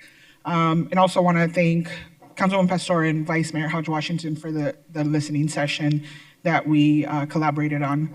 Lori, I also want to give you extra thanks for creating a space for community members to not just be heard in this process, but to truly listen to their voices. So thank you so much for that. I also want to take a few moments to ground us in the context that we are in as a country. The federal administration is ramping up ICE enforcement in cities across the United States. The same federal administration is responsible for a multitude of lawsuits that have infringed upon the civil and constitutional rights of so many of the most vulnerable people in this country. We are under an administration that is pushing to increase violence into all of our lives. When the state uses its power to create fear, displacement, and vulnerability for entire communities, that is state violence. State violence does not only look like physical force, it also looks like practices that intentionally produce instability and make it harder for people to eat, to work, to stay housed, and to live with dignity. And when people are detained, deported, or killed in the process of enforcement, those harms ripple outward through the entire families and communities. Children lose parents, workers disappear from workplaces, entire neighborhoods live with the trauma of constant surveillance. ICE has proven itself to be a violent, paramilitary, and lawless agency. I'll be real with y'all. Our city has been slow to move on getting ready for Trump and ICE. Many of us feared taking action would draw attention and attacks from Trump, yet the community showed up to push us. The community demanded that we acknowledge that ICE and Trump are here and that we are already under attack. And so here we are. The City of Phoenix has taken the first step of many through the Community Transparency Initiative. CTI creates more avenues for education through its Know Your Rights campaign. It also gives the city a tool to ensure our city property is not being used for civil enforcement action. and it includes training for staff on how to protect themselves. These steps are important. I can also recognize that they are not enough. We cannot stop here and hope that what we've done today will be enough to protect our residents, because we haven't. We have started and we must go further. As a council member, I would like to see, and I am committed to building out a robust support structure, including rental and utility assistance, SNAP protections, and legal services. Our residents need to know whether they are in correct legal standing so that they can go to work, they can go to school, and continue to receive public benefits and know that they are safe. This federal administration has sown fear and uncertainty in our communities. They have made navigating legal status a life or death scenario. This council has an obligation to do everything we can to find resources, public and private, to support our residents as they navigate this hellscape of federal attacks. As we vote on CTI, I want the community to hear from me that I have heard numerous demands from you that are not included in CTI. You have raised serious concerns about Phoenix PD's communication with ICE. Our residents deserve to be aware every time that ICE is present in our neighborhoods. And Phoenix PD also plays a role in a deportation pipeline through handling people over to Maricopa County. Our office is committed to exploring different ways to end this pipeline. You have also named that the city should start doing more cite and release for nonviolent misdemeanors. I am committed to continuing to push PPD on this. And for the refugee community, I have heard your representatives. I recognize that you are most likely to be targeted by Trump's ICE forces. I take that seriously and will do everything in my power to support you. Now is a time of heightened public fear, state violence, and a multitude of obvious human rights violations. We as a city must be bolder about how we are going to protect our residents. ICE is coming, full stop. We have started to prepare as a city with CTI, but the work does not stop today. I'd like to close by reading a quote by Frederick Douglass, who was a freedom fighter and intellectual for the rights of African Americans across this country. His words very accurately resonate with this moment. He notes, "This struggle may be a moral one, or it may be a physical one, or it may be both moral and physical, but it must be a struggle. Power concedes nothing without a demand. It never did, and it never will." Thank you again to the community for demanding all of the important implementations for migrants and refugees in the city of Phoenix. As the daughter of Jose Dolores Hernandez and Justina Hernandez, a proud daughter of immigrants, I vote yes. O'Brien? Yes. Yes. Pastor? I'd be remiss if I didn't thank the city manager and Julie. I just realized, I was like, I didn't say all my thank yous, but yes. Robinson? Yes. Stark? Yes. Waring? No. Hodge Washington? Yes. Gallego? Yes. Passes 8-1.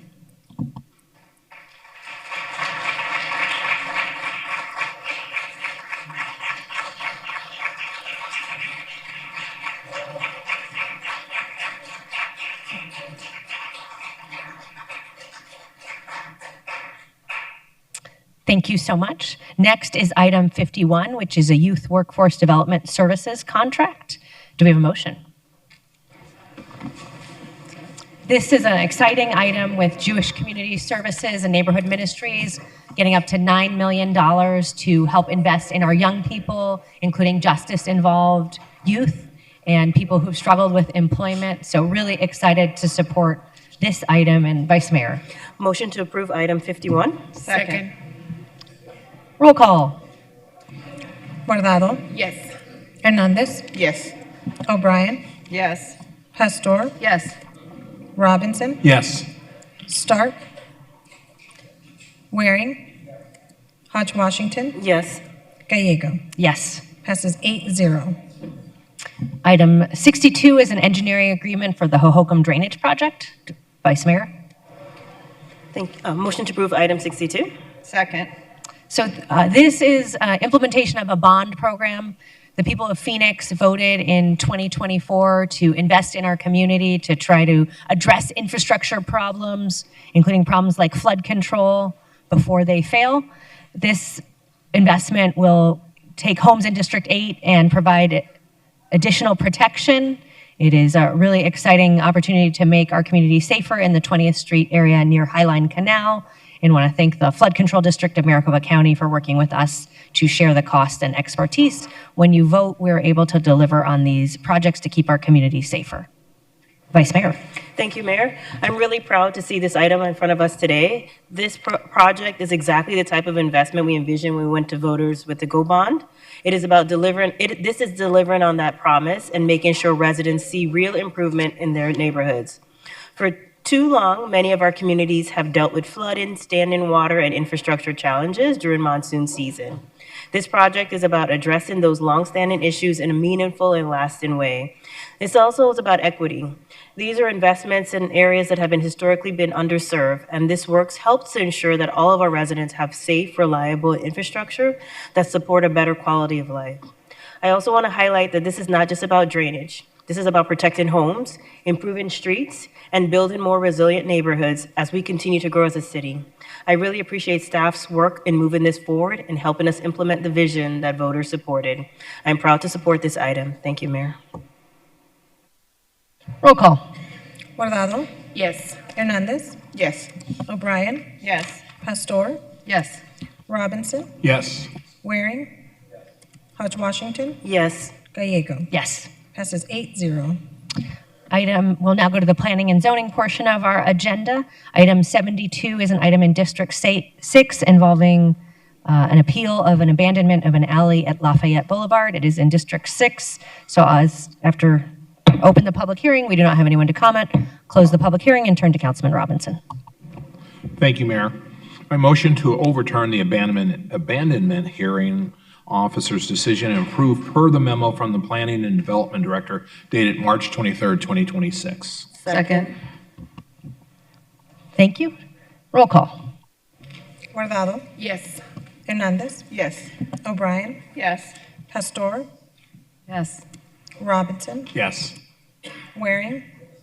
Hodge Washington. Yes. Gallego. Yes. Passes 8-0. Item 79 is an agreement with Arizona State University and the Morrison Institute and the Arizona Research Center for Housing and Economic Solutions to conduct a middle housing study. A huge thank you to Councilwoman Stark, who came up with this idea and helped find the right resources for it. We want to make sure we do a great job providing housing in our community. I'll turn to Councilwoman O'Brien. Thank you, Mayor. I'd like to move to approve item 79. Second. We have a motion and a second. Councilwoman Hernandez. Thank you, Mayor. I was really thrilled to see this item on the agenda for approval. This study is critical to adding more tools to the city of Phoenix on ensuring that we expand middle housing citywide. I also want to thank Councilwoman Stark for her work that she did during that vote to think of this path forward. Middle housing brings the exact type of smaller scale options that all of our residents will benefit. District 7 is ripe with opportunity to see middle housing being built that would offer more choices to where our residents want to live. I have had residents from Maryville to Woodland, from downtown to South Phoenix, that have been asking for exactly this type of solution. And if we expand middle housing citywide, this will also take off the pressure from our historic neighborhoods who feel that they have to carry the brunt of housing solutions. Thank you to our city team and our partners at ASU for leading this study, and I welcome any and all opportunities for this to be completed and back to us for further action way ahead of the deadline. So thank you so much. Thank you, Mayor. Thank you. Councilwoman O'Brien. Thank you, Mayor. I want to thank my fellow council members for their continued commitment to increasing our housing options. I especially want to recognize Councilwoman Deborah Stark for her support and action to expand missing middle housing.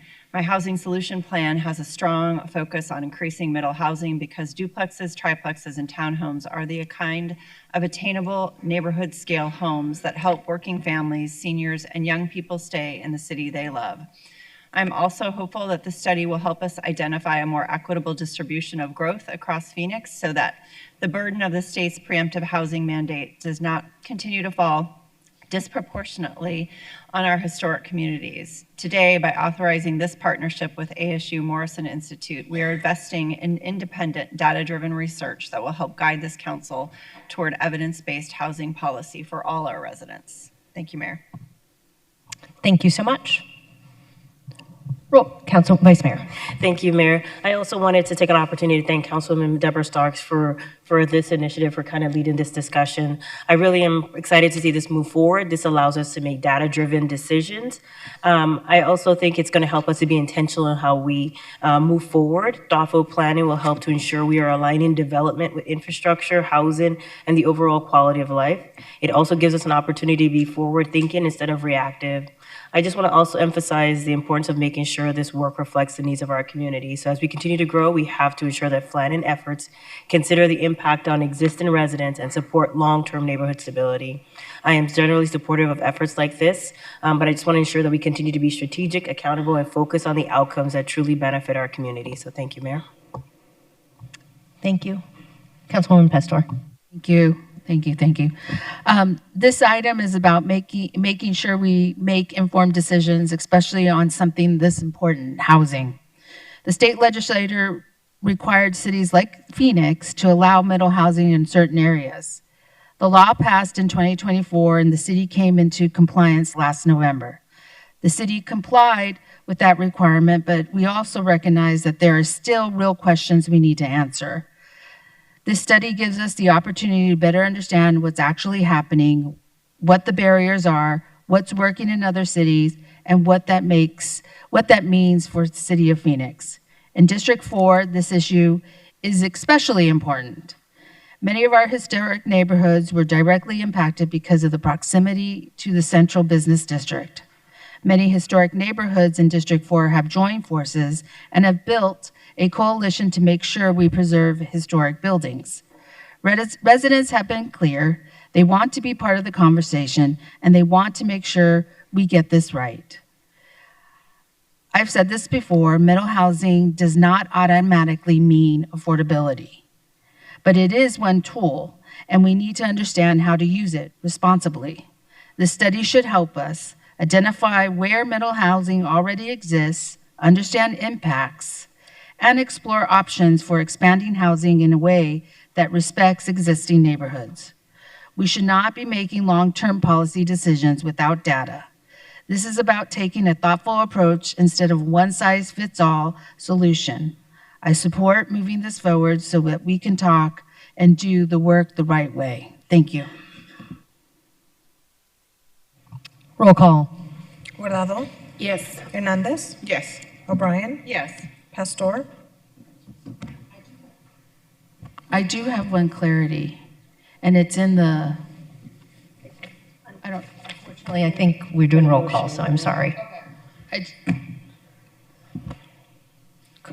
Yes. Robinson. Yes.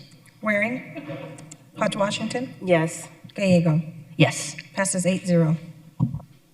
Thank you. Next is item 80, which is a waiver for a data center in District 1. We have a representative for the applicant here, but before we have a motion, can I just ask Josh a quick question? Could you tell me if there are any requirements related to how big the data center can be? Yes, Mayor, members of the council, the industrial park zoning where the property sits and the associated zoning stipulations for the site have lot coverage requirements of 50% and building height restrictions of 2 stories, along with the landscaping requirements that limit the size of the data center. Thank you so much, and I'll now turn to Councilwoman O'Brien. I also have a question before I make the motion. Does the site have any zoning conditions related to where the data center can be developed? Yes, Mayor, members of the council, that the site is zoned industrial park. The site with zoning stipulations is further limited by building setbacks that set a minimum 150-foot standard for development from residential homes to the west and Yorkshire Drive and residential homes to the south. And now we will hear from a representative for the applicant, marked neutral, John Gillespie. Good evening, Mayor and members of the council. John Gillespie with the Rose Law Group.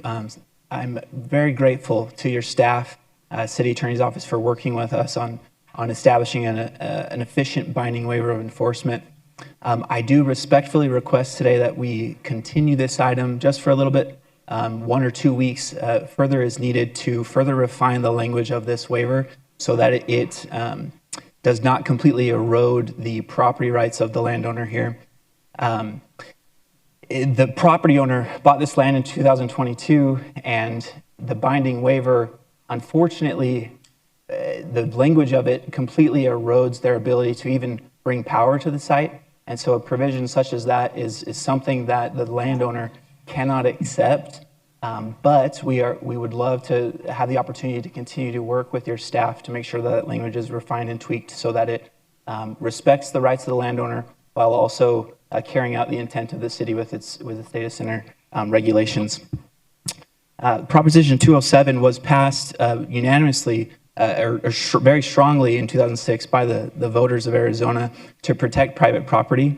And this is the exact instance where if the city does not grant a binding waiver of enforcement that works for the property owner and erodes their ability to develop their intended use, the city does stand liable to have a claim made against it for the diminution in value that occurs to the property. And so we fully intend to develop this property in full compliance with existing zoning stipulations, with the existing zoning of the site that Josh referenced there, and the property can be developed in accordance with those standards.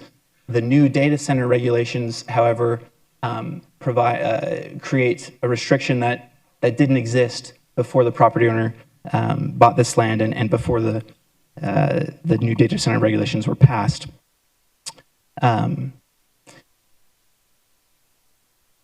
So for these reasons, I respectfully do request that we need a continuance to work. Literally, there's 2 provisions in that binding waiver enforcement that just need some tweaking with your staff in order to appropriately apply both to all of the parcels that we've requested the waiver on, and then as well to define the setbacks for some of the power infrastructure that is associated with any development that would occur on a property. You need to get electricity there.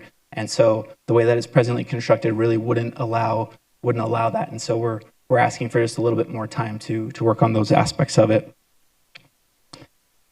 And then I'll just kind of share as well that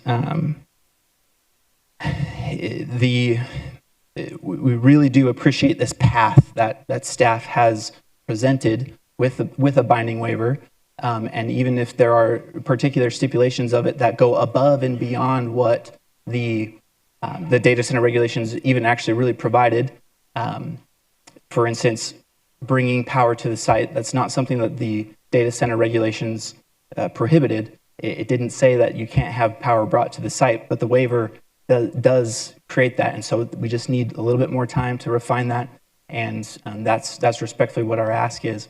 So I'm happy, Mayor or Council, to take any questions that you might have specific to that request. But if we just have a little bit more time, I think that would be in the best interest of the city to protect its claims that could be made against it, and then as well to make sure that the landowner is able to implement the project that they submitted to the city that they bought this property for. And make sure that we comply with all the zoning stipulations that are in place. Thank you. That is our only comment on this item. Thank you. Did you have any more? Okay. I move to approve per the memo from the Law Department dated March 25th, 2026. Second. Roll call. Guardado. Yes. Hernandez. No. O'Brien. Yes. Pastor. Yes. Robinson. Yes. Waring. Yes. Hodge Washington. Yes. Gallego. Yes. Passes 7-1. Thank you. That is our last agendized item. I will turn to our city attorney to explain the role of public comment. Thank you, Mayor. During citizen comment, members of the public may speak to the City Council for up to 3 minutes on issues of interest or concern. However, the matters addressed must be within the jurisdiction of the Phoenix City Council and on which the council has the authority to act. The citizen comment session is limited to 30 minutes. The Arizona Open Meeting Law allows the City Council to listen to comments but prohibits council members from discussing or acting on the issues presented. However, council members may respond to criticism. Thank you. Thank you so much. It says Diana Barker, but I'm guessing it's Diane Barker. Okay. Timothy Long, followed by Antonio Harris. Timothy, if you're here, could you kind of indicate so that we know you're on your way? Okay, do not see Timothy. Is Antonio Harris here? Awesome. You are next, followed by William Heller.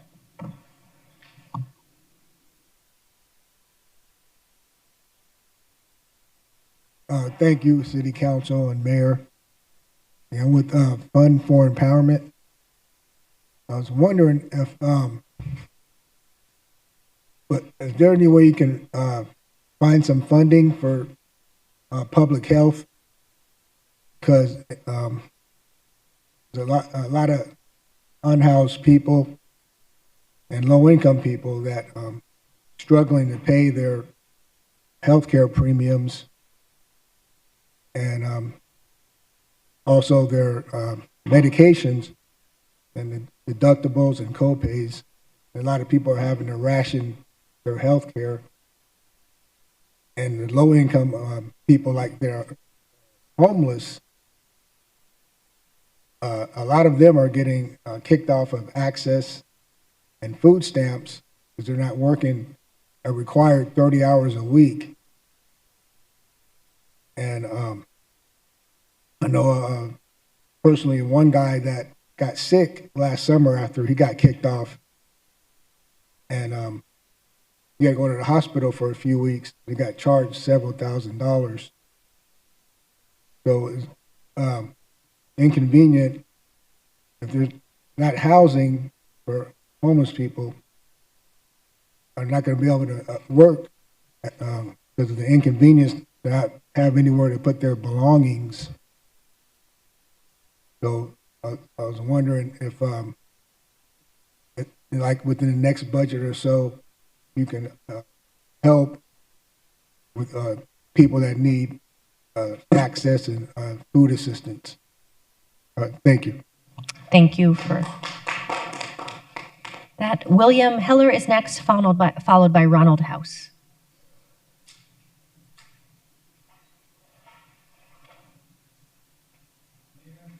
Mayor, Councilman, my name is William Heller. I'm a licensed private investigator. As part of my responsibilities, I am to pick up police reports from the Phoenix Police Department. They've been located at 1717 East Grant Street. They've been there for several years. There's plenty of good parking. They're moving now to 100 West Washington, where there's no parking. And especially for a person like me, I'm 100% disabled. And I just think that it's awful that there's no place that we can park. You can park on the street, but you can sit there for like 2 hours, 3 hours waiting for a report. That's not right. I don't know what the council is going to do about this, but it's just, I've been trying to call you and find out what I can do about this.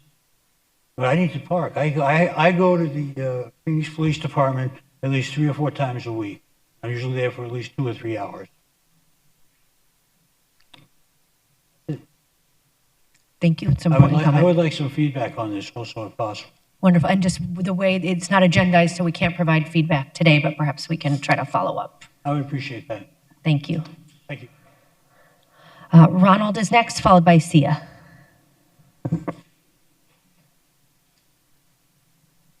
And Ronald House, if you are here, could you signal? All right, appears Ronald departed. Is Sia Johnson here? Could you, Sia? And then Noah James Markham will be next.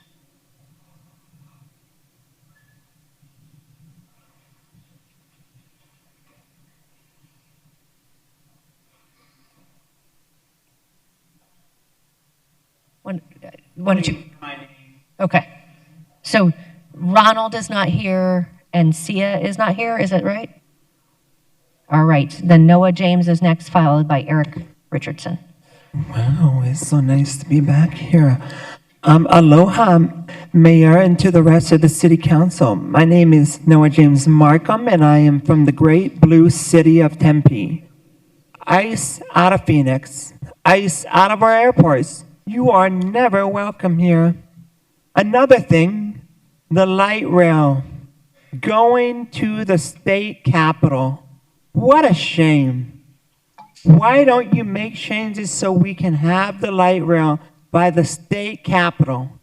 We have to think about accessibility for people with disabilities, and it tells me a lot about people who voted it down, that you care more about your pocket, and I could care less about your pocket. And I know God could care less about it too. To the city of Phoenix, I'm so disappointed in the men that didn't support this. And at least 2 women stood up. That is called woman power. And 2 black people on this board didn't support this. That's a shame for the black community. I'm sincerely sorry for their mistake in Phoenix. Not every black person is like this. And rejecting it, I'm Chinese. And that would have been a good decision for us to compete with China. And another thing, please clean your sewer systems here. I do not want to smell the sewer while I'm driving my car on the streets.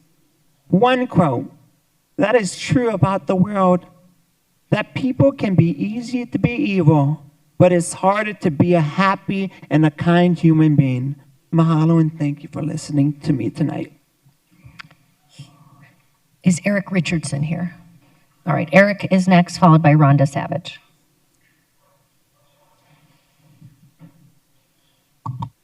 Good afternoon, good evening. My name is Eric Richardson. Thank you again for giving me the opportunity to speak to you all.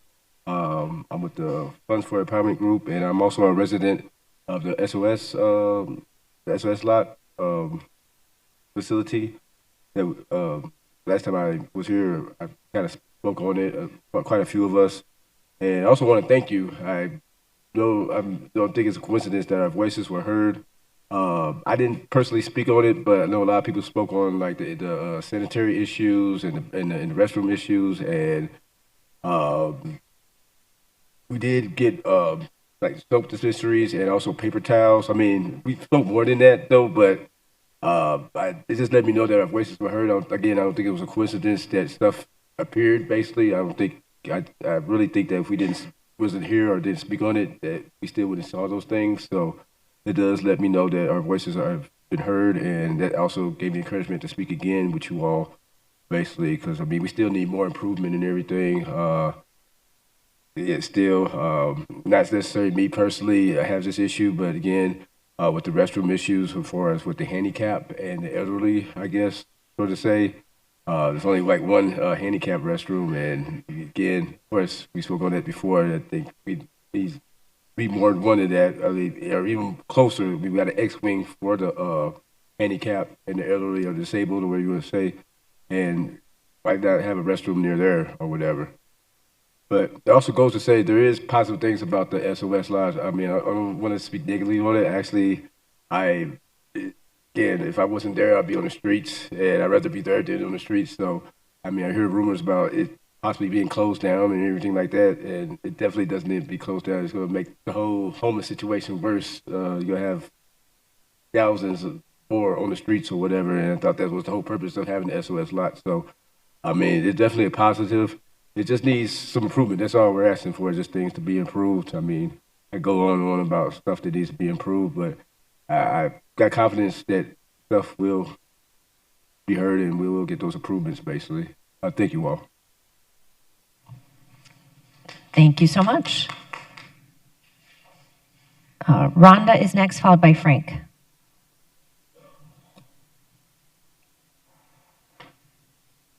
Good evening, ladies and gentlemen. I want to thank you again for just hearing it. Good evening, ladies and gentlemen of the panel. I want to thank you again for being here and hearing our voices. My name is Rhonda Savage, and I also am a member of the Funds for Empowerment Group, and I'm also a resident at the SOS Lodge. I would like to talk to you about the residents that have to take medications. I became one of those last 2 weeks ago. I was attacked by an animal and I ended up having to have surgery. and have 5 different kinds of medications to take. We do get catering services down at the SOS, but it's 1 tray, and it's a very small tray. And for some, it may be plenty. For me, and 5 medications, it's not enough. I've not been able to take them proper because I get sick. There's a lot of us there that get sick when they can't take their medicines right because their bellies don't have enough to absorb it. There was 5 pallets of water that was delivered. We're not allowed to have it. It's for the City of Phoenix employees. And I believe that's just a little bit harsh when the week that it's there, it's 100 plus. I think that maybe some accountability on that particular site's employees might help. They're eating our meals, so there's not enough for everybody. The water's there and they're drinking it in front of us. To me, that's cruel. But on the other hand, if it wasn't there, I would be dead today. If I wasn't at the SOS, I wouldn't be able to eat. I wouldn't be able to stay out of that heat. So although it sounds kind of harsh, I'm very thankful that it's there. Again, I just wanted to say thank you for taking the time to hear our voices. And thank you so much for the paper towels and the soap. I cried. It means a lot that you guys do actually hear us. Thank you.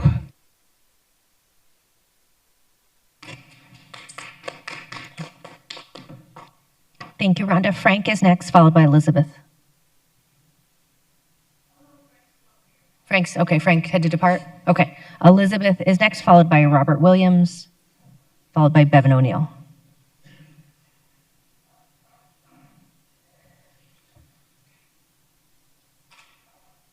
I don't need to take too much time. I mean, I think sort of the summary of what the SOS law is that there are some positive aspects to the SOS law that distinguish it from the other facilities. For one, you can have partners. For 2, you can have a lot more privacy. You know, there are certain more difficult to house people that can stay in the SOS lot. And also, because there's no other, facilities that are going to appear out of nowhere with that would take its place, I think it, it needs to stay. It needs to stay and it needs to stay open, right? I think that if the residents of the SOS lot are not maybe like less than the other shelter residents, I don't know why, perhaps there could be things you could put into ameliorate some of the condition of it, like misters, things that are inexpensive, water supplies, because I do think that there is sort of an idea. I mean, after the first lot that was run by Maricopa County came out, and there was a lot of fatalities and a fire on it, it was very, very difficult to take when this one came out. But I think, because people depend on it, it needs to stay open. And I'm really glad that, to a certain extent, that you are using your own money to do it, okay? I understand that this is not a federally supported thing. And I think that is the main thing that I wanted to say about the SOS law, just to be clear that we did not want it to be shut down, even though we have, critiques of how it's run. And I know there's some people who wanted me to clarify that. Little Birdie wanted me to clarify that, and I agree with that. So it's just sometimes it's difficult for my heart when I know people that were on that lot, that, that original lot. But that's about it. Thank you. Robert is next, followed by Bevan.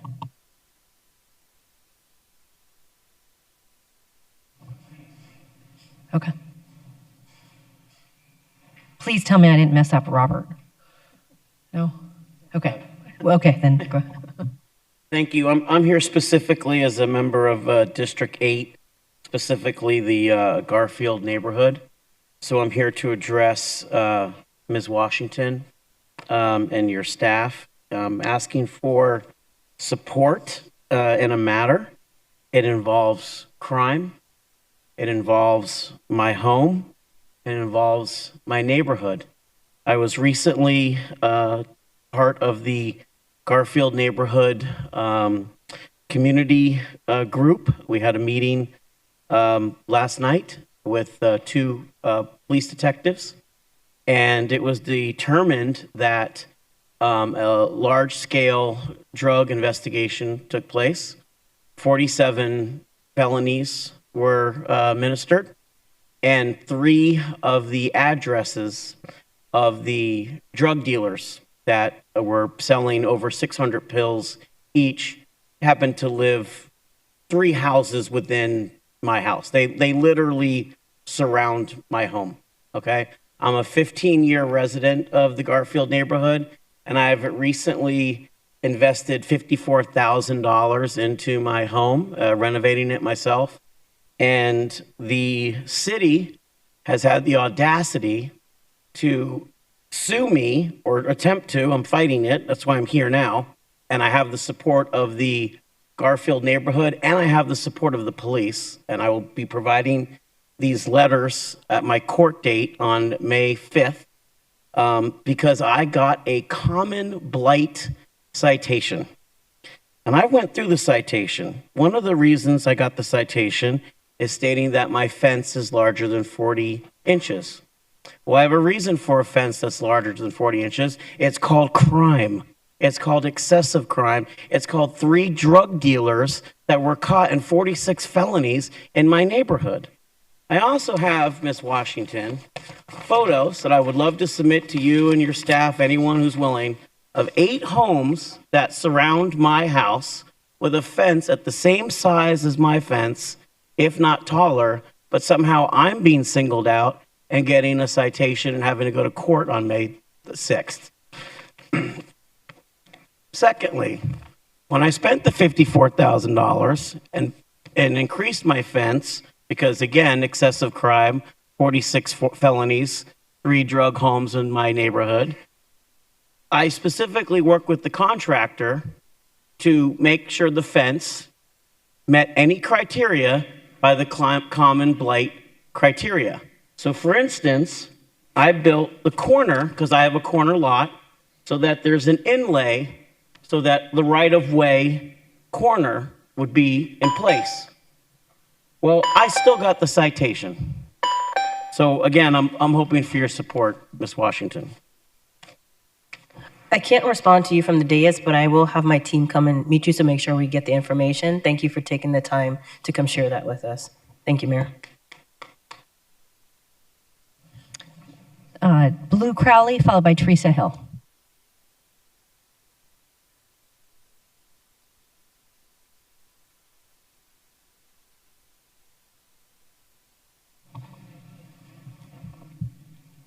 In blue, is Blue here?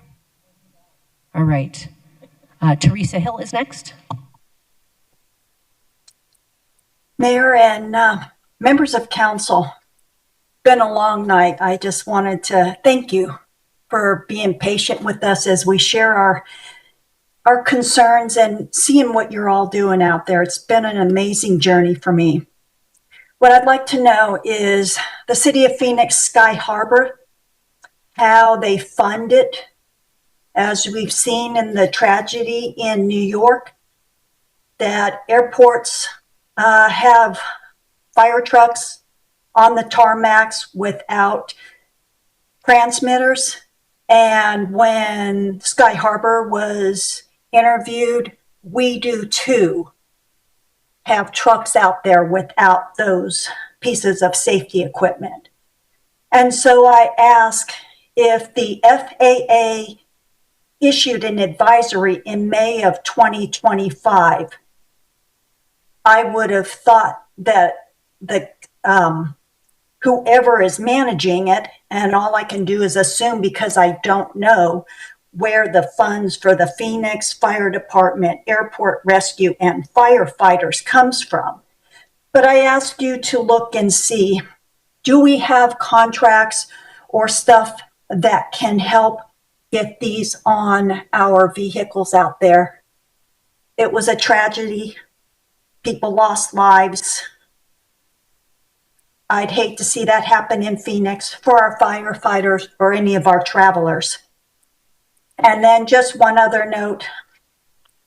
I know you don't have any say of what the president is doing by bringing ICE agents in that says they're here to help TSA. Unfortunately, they help by watching and doing stare downs as you're waiting in line to give your ID to pass. That's wrong, and I don't know what you can do about it, but I wanted you to know it's happening. They walk through our airport with their hands holding onto their vest, just smiling. It's pure intimidation. And I feel like our civil rights are under attack by every stare down they give us. So I will end with thank you for what you are doing. And I don't know if you have any control over what's going on at the airport, but I'm hoping that the discussion has already started of how Phoenix can help make our airport a little safer. Thank you. Have a blessed night. Thank you so much. That is all of our speakers. We are adjourned.